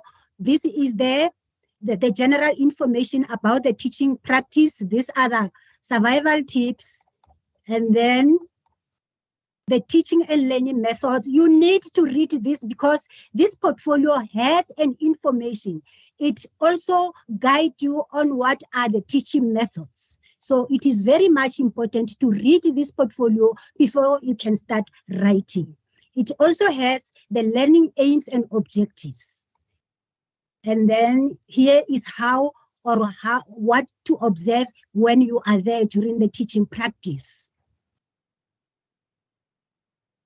And then here it shows you how many percent it counts towards the portfolio as it is an exam. In this case, all these portfolio marks is out of 500, but we have to convert it to 100%. And there are declaration forms. Remember that I said that you need to teach 3 subjects. This declaration form, the first one is for home office additional language. You need to complete this and make sure that you sign it, and even the mentor teacher sign it, and the principal sign it and put a school stamp here. And you must make sure that the school stamp is real, it's not cut and paste. Otherwise, really, if it's cut and paste, we'll see that this is not, the school stamp is just a fraudulent, as I've seen what happened with the other portfolios. And then what we are going to do in the module side, we are also going to put the Word document portfolio. Why? Because some of the students will need to just type in, and then if you have done that, you have written, you have typed on the Microsoft Word portfolio, you need to download it and then put a stamp and let your mentor teacher and the school principal sign on it. There are 3 declaration forms. You need to make sure that all these declarations are filled in, are completed, because each subject represent, each declaration form represent a subject. So if you have filled one declaration form, which means you did not do the other subject, then you will be penalized for that. You can see that there are 3. Then this is the lesson plans for first or home language you have to do. Remember that I said you are going to do 2 languages. I will just scroll down so that you can see how is the planning. And then you need to do your planning here and make sure that you answer all questions. Do not leave out any question unanswered or just write not applicable. You are losing marks if you are going to do that. And then let me go. Here is where you need to paste your teaching aids. The LTSM you use during your teaching practice. Please do not paste large pictures, because if you do that, your portfolio will be corrupt. Or do not place the book covers. Please make sure that you place what you use during the teaching so that your lesson can and your learners can understand your lesson. Okay, after that you will get the part, the assessment presentation, where your mentor teacher has to evaluate you, and then the mentor teacher will write the comments this side, and then from there the mentor teacher will sign and then put a school stamp. Please, students, make sure that the school stamp is visible. If it's not there, meaning that you were not at school. We've got a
assignment 51 will require of you, which is also is called a portfolio 1010.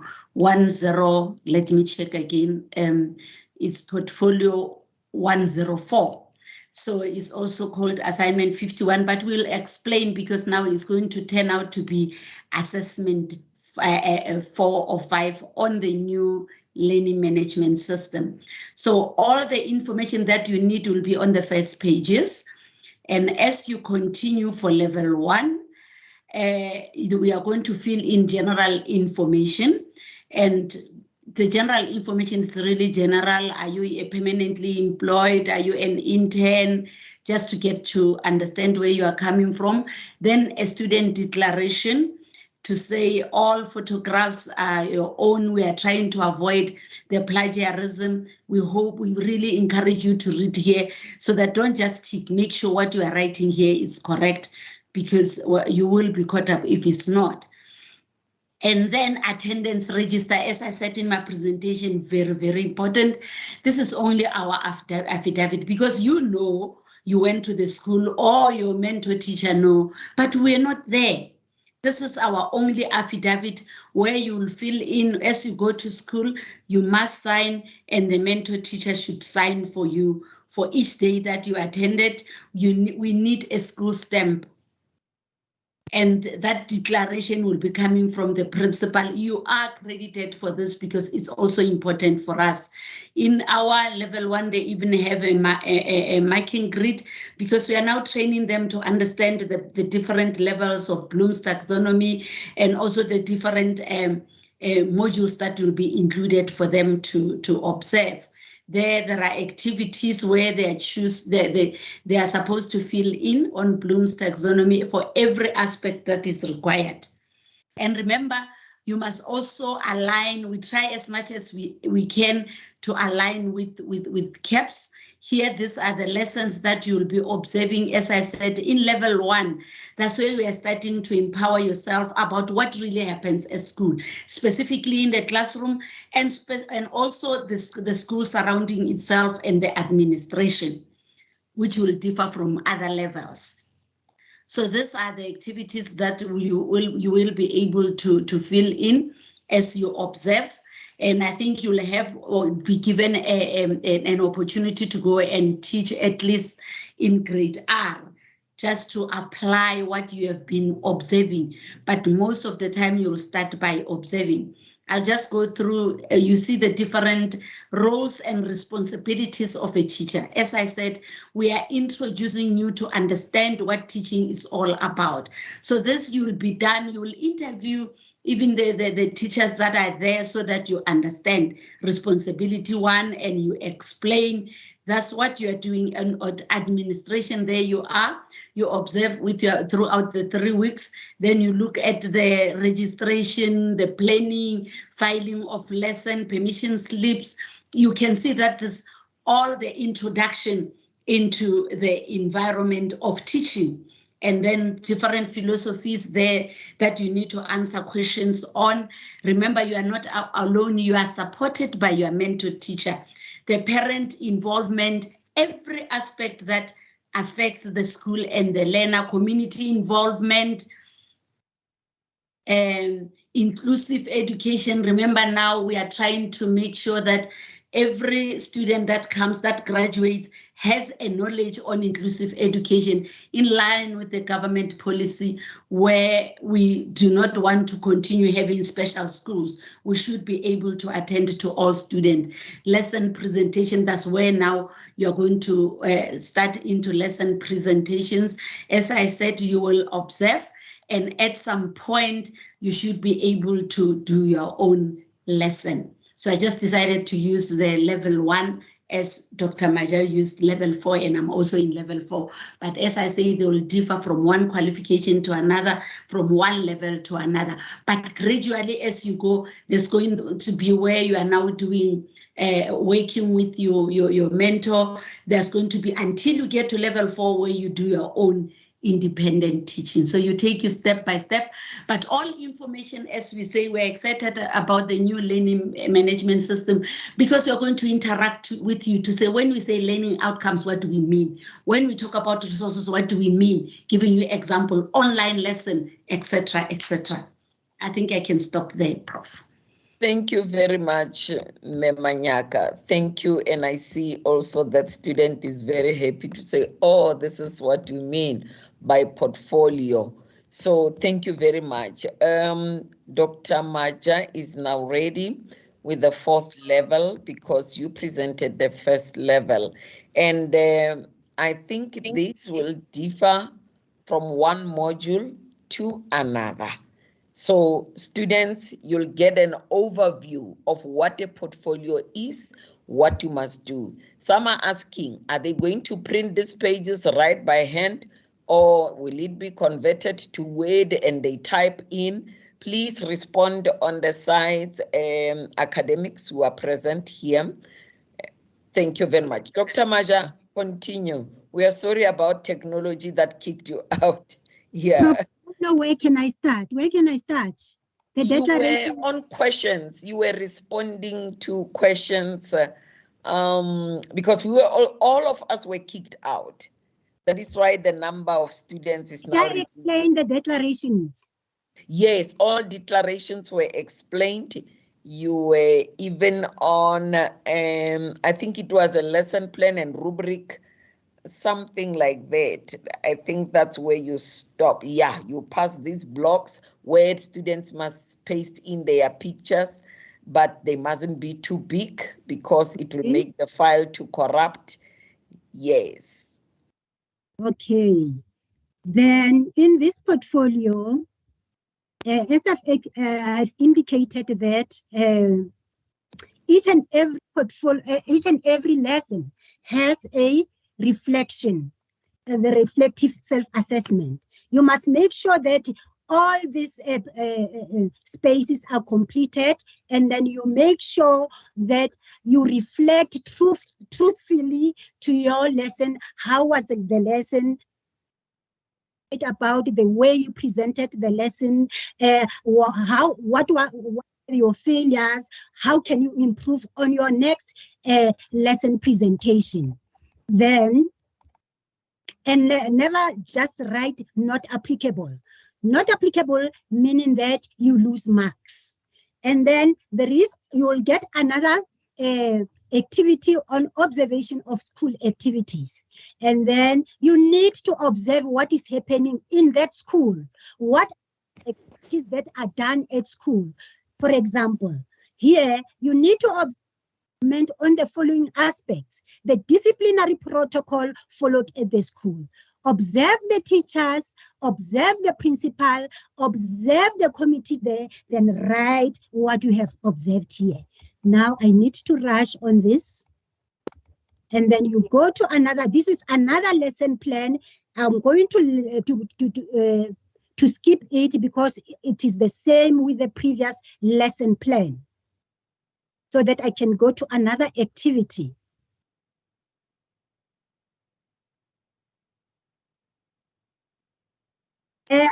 The reflective self-assessment is not the same with the first one with the first lesson and the second lesson and the third lesson. Each and every lesson has its own reflective assessment, self-assessment, and you need to respond to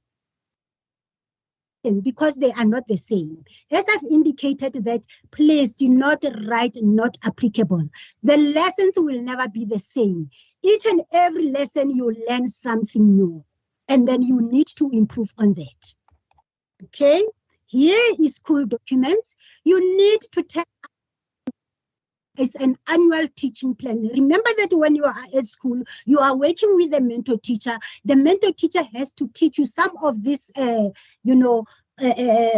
documents that you will be introduced to annual teaching plan. Then you want to know what is annual teaching plan. Your mentor teacher will discuss it with you, and then you write it here so that I can see that you really know what is annual teaching plan.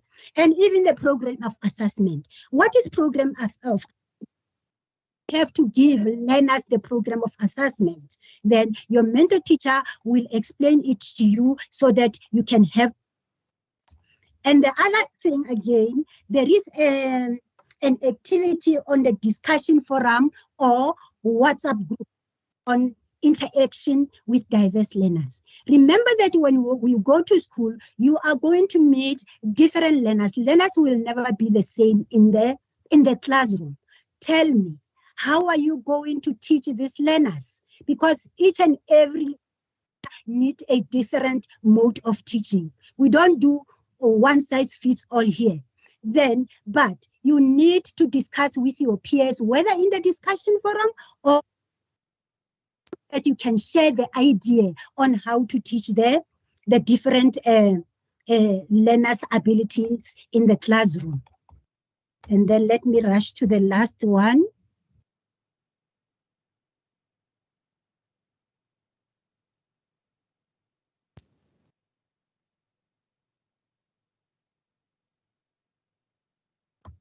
Okay. Okay. Oh, this is the self-assessed reflective activity you will get in this portfolio. Reflection on your teaching practice. Remember that you have been there for 5 weeks. Now you have to sit down and look back, and then, you are going to reflect what happened during those 5 weeks. Now you start with the description of your school.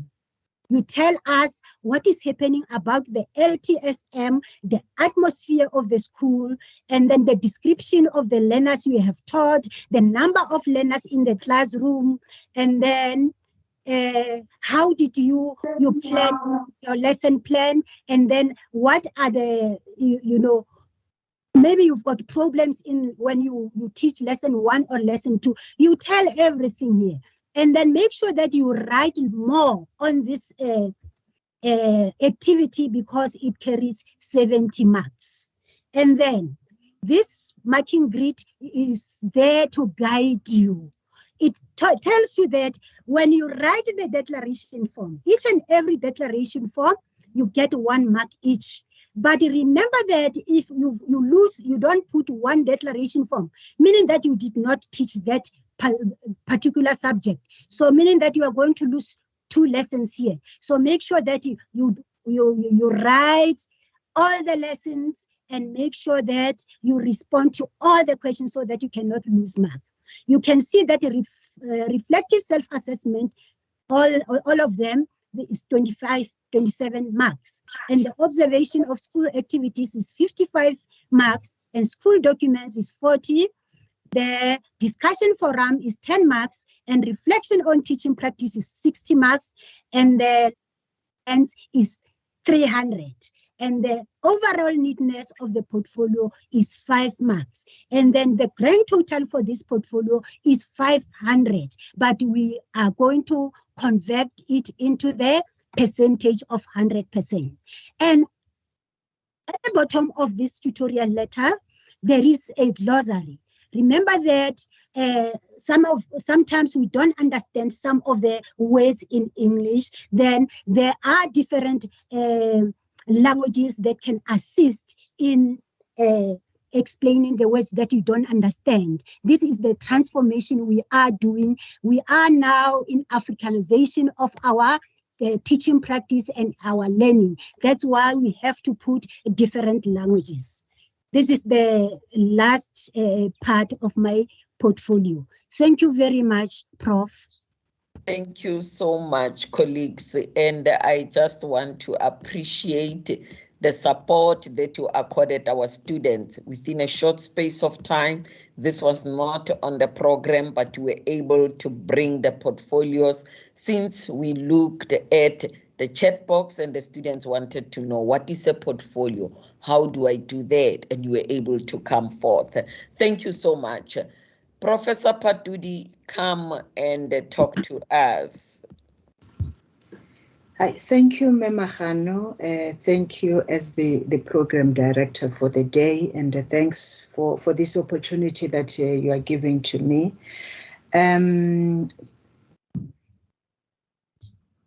I've been tasked to convey words of thanks on behalf of all the participants and the staff members in this induction session.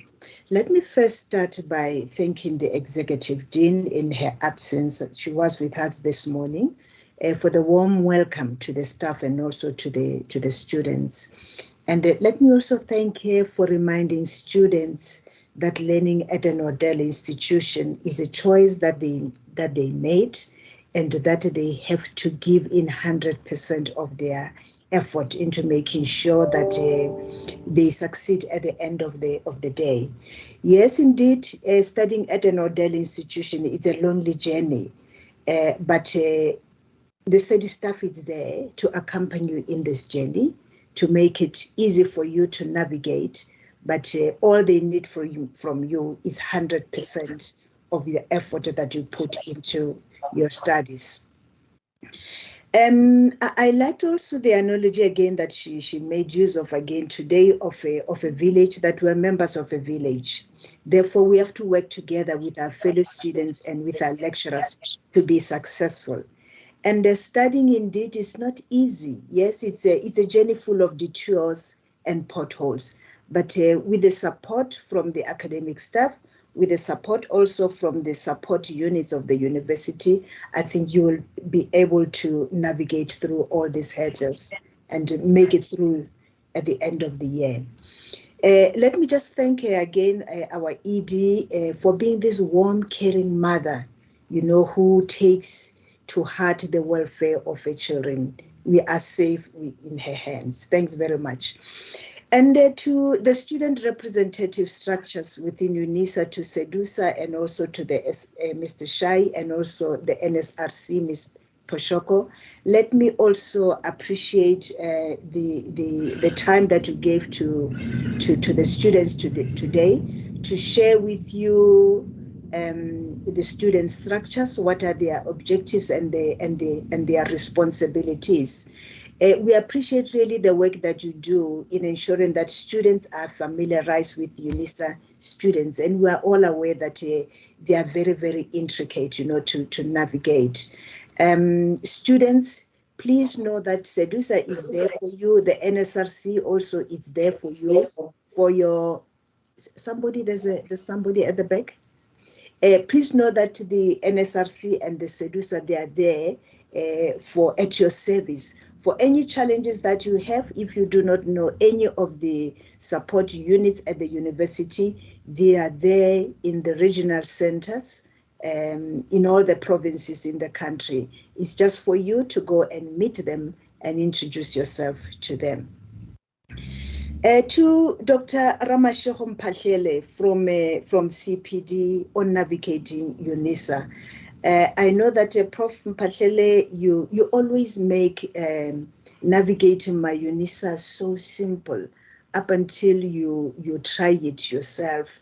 But I think thanks for presenting this navigating my Unisa to the students, especially the new LMS, the model. And to students, I want to say this is the engine of your studies. The LMS is the engine.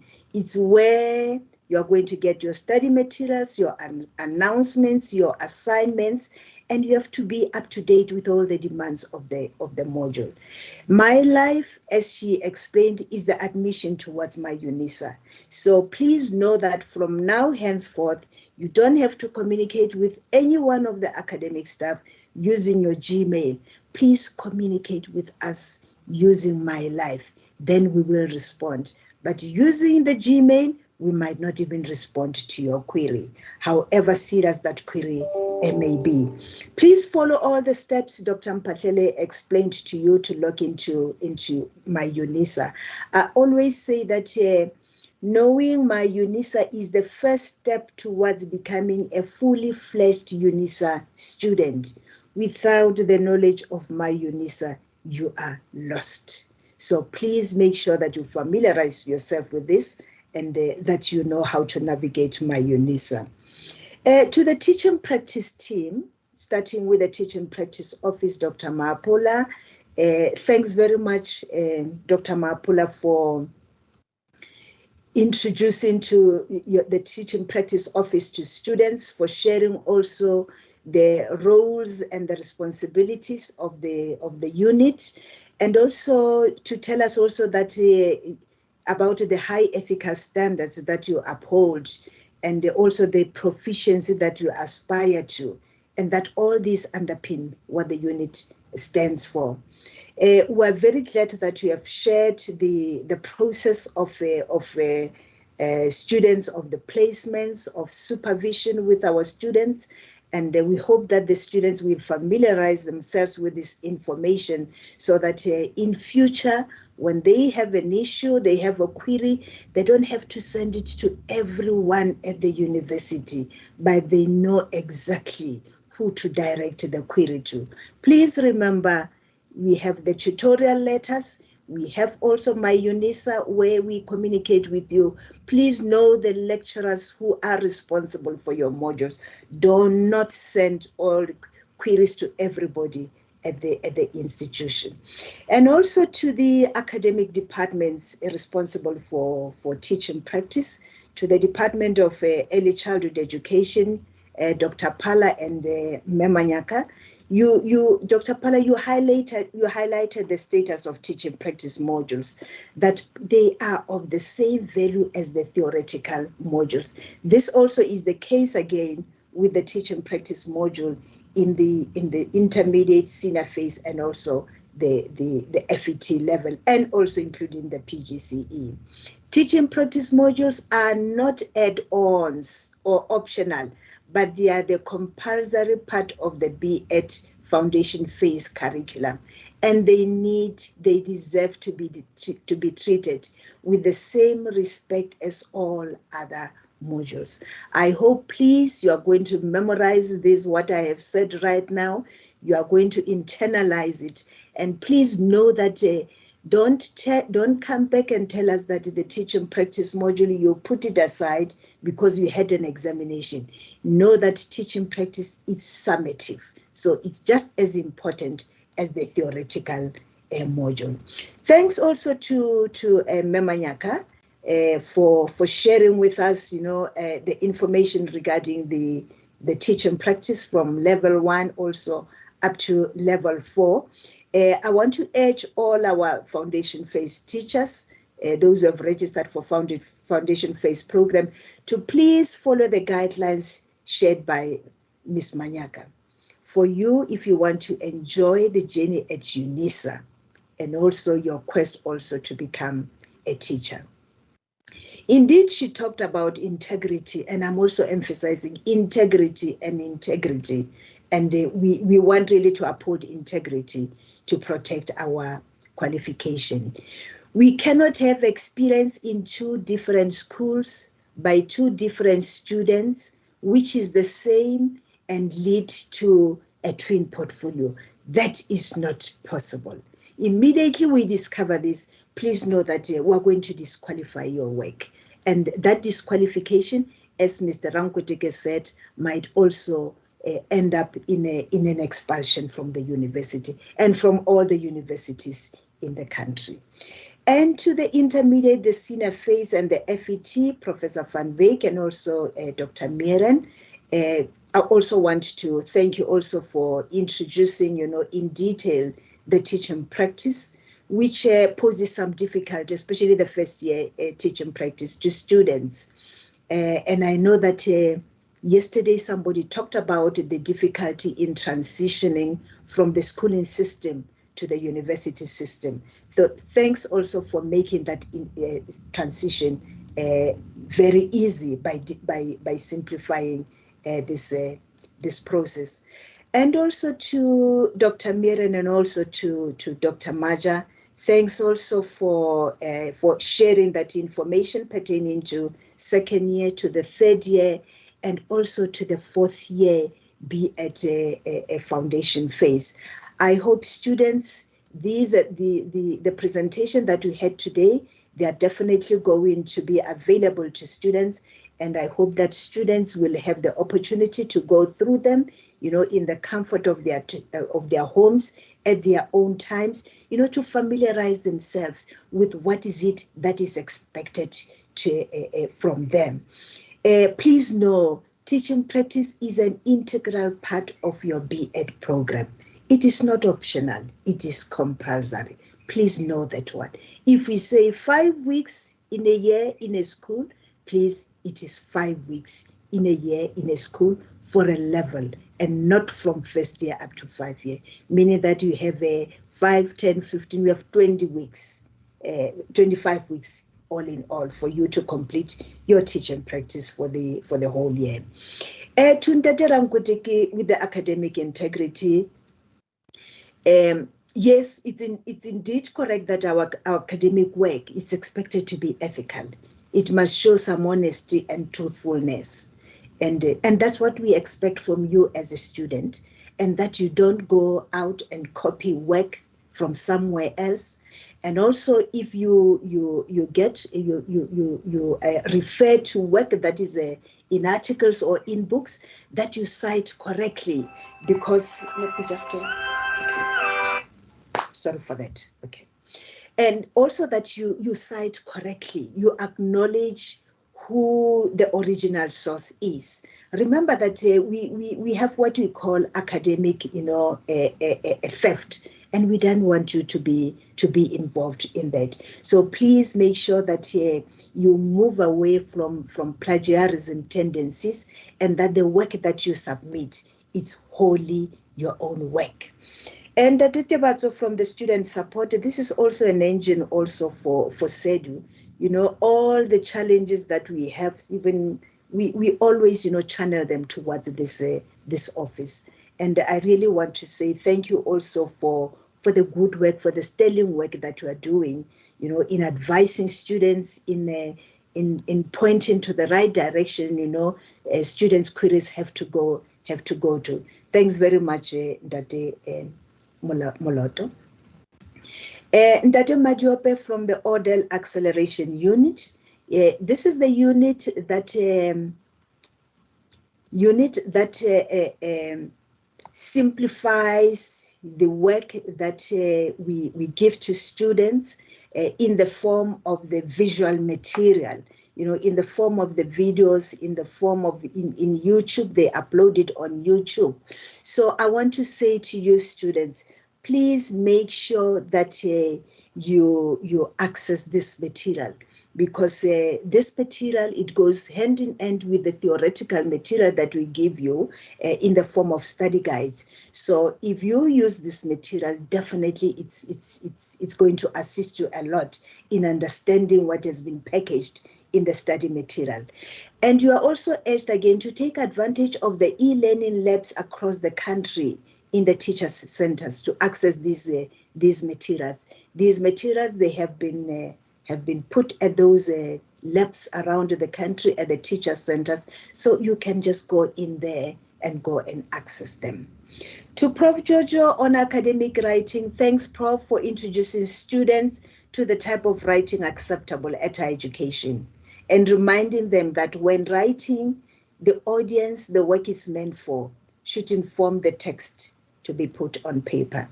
Yes, indeed, we are an orderly institution, so I won't call you and say that please come and explain this to me, but I want to get the whole information from the assignment, from the assessment that you have sent to me. So please take heed of all the tips that Prof. Jojo shared with us to make sure that your assignment, your portfolio is clearly understood for you to earn good marks. Thanks, Prof. Jojo. We hope our students will make this necessary transition, ensure that clearly expressed texts find their way into the assignments. And to Mekodi-san from the Counseling and Academic Services, yes, we appreciate your sharing services you offer to students. Studying itself is a lonely journey. The ED emphasized this morning, and we all know the effects of loneliness. When you feel that you are all by yourself without any assistance. This is the center that you can contact Dr. Kodisang and a team for any challenges that you think, they inhibit you from performing to the best of your abilities. So we have, all the support structures at hand to support you. And to Mema Salisa from the regional offices, I always say that the regional offices, they replicate the services offered by Unisa main campus, and they are situated within walking distance or driving distances to the homes of students. So please, students, take advantages of these services. They are there in all the provinces in the country, and you are going to also find personnel at these original centers who will assist you with all the support they offer. Last but not least, let me thank the program director for the day, Professor Mia Habomahano, and her organizing team for this informative induction session organized for our students. Prof. Mahanu, just like yesterday, even today, you shared with us words of wisdom. As the iron sharpens another iron, so we must also sharpen one another. And I found this, in the Ubuntu philosophy that we are who we are because of others. Moto ke moto kabato. Prof. Mahanu shared with us various scenarios of schools that our students do their teaching practice at. Some schools are affluent, some they can only be described, as very poor and sometimes dysfunctional. We know, students, that we expect you, to show the best from your teaching practice, but we also understand, that some of the schools, they do not really have much to offer. Thanks, colleagues, for taking time to be with us this morning. We appreciate your presence at this important meeting.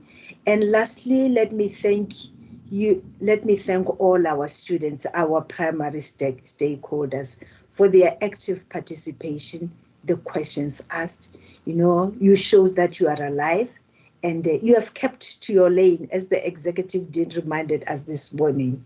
And we hope that this new year, 2022, will be different from other years, and that all the information we shared with you today will be used to support you in your studies. I thank you all. Thank you so much, Prof.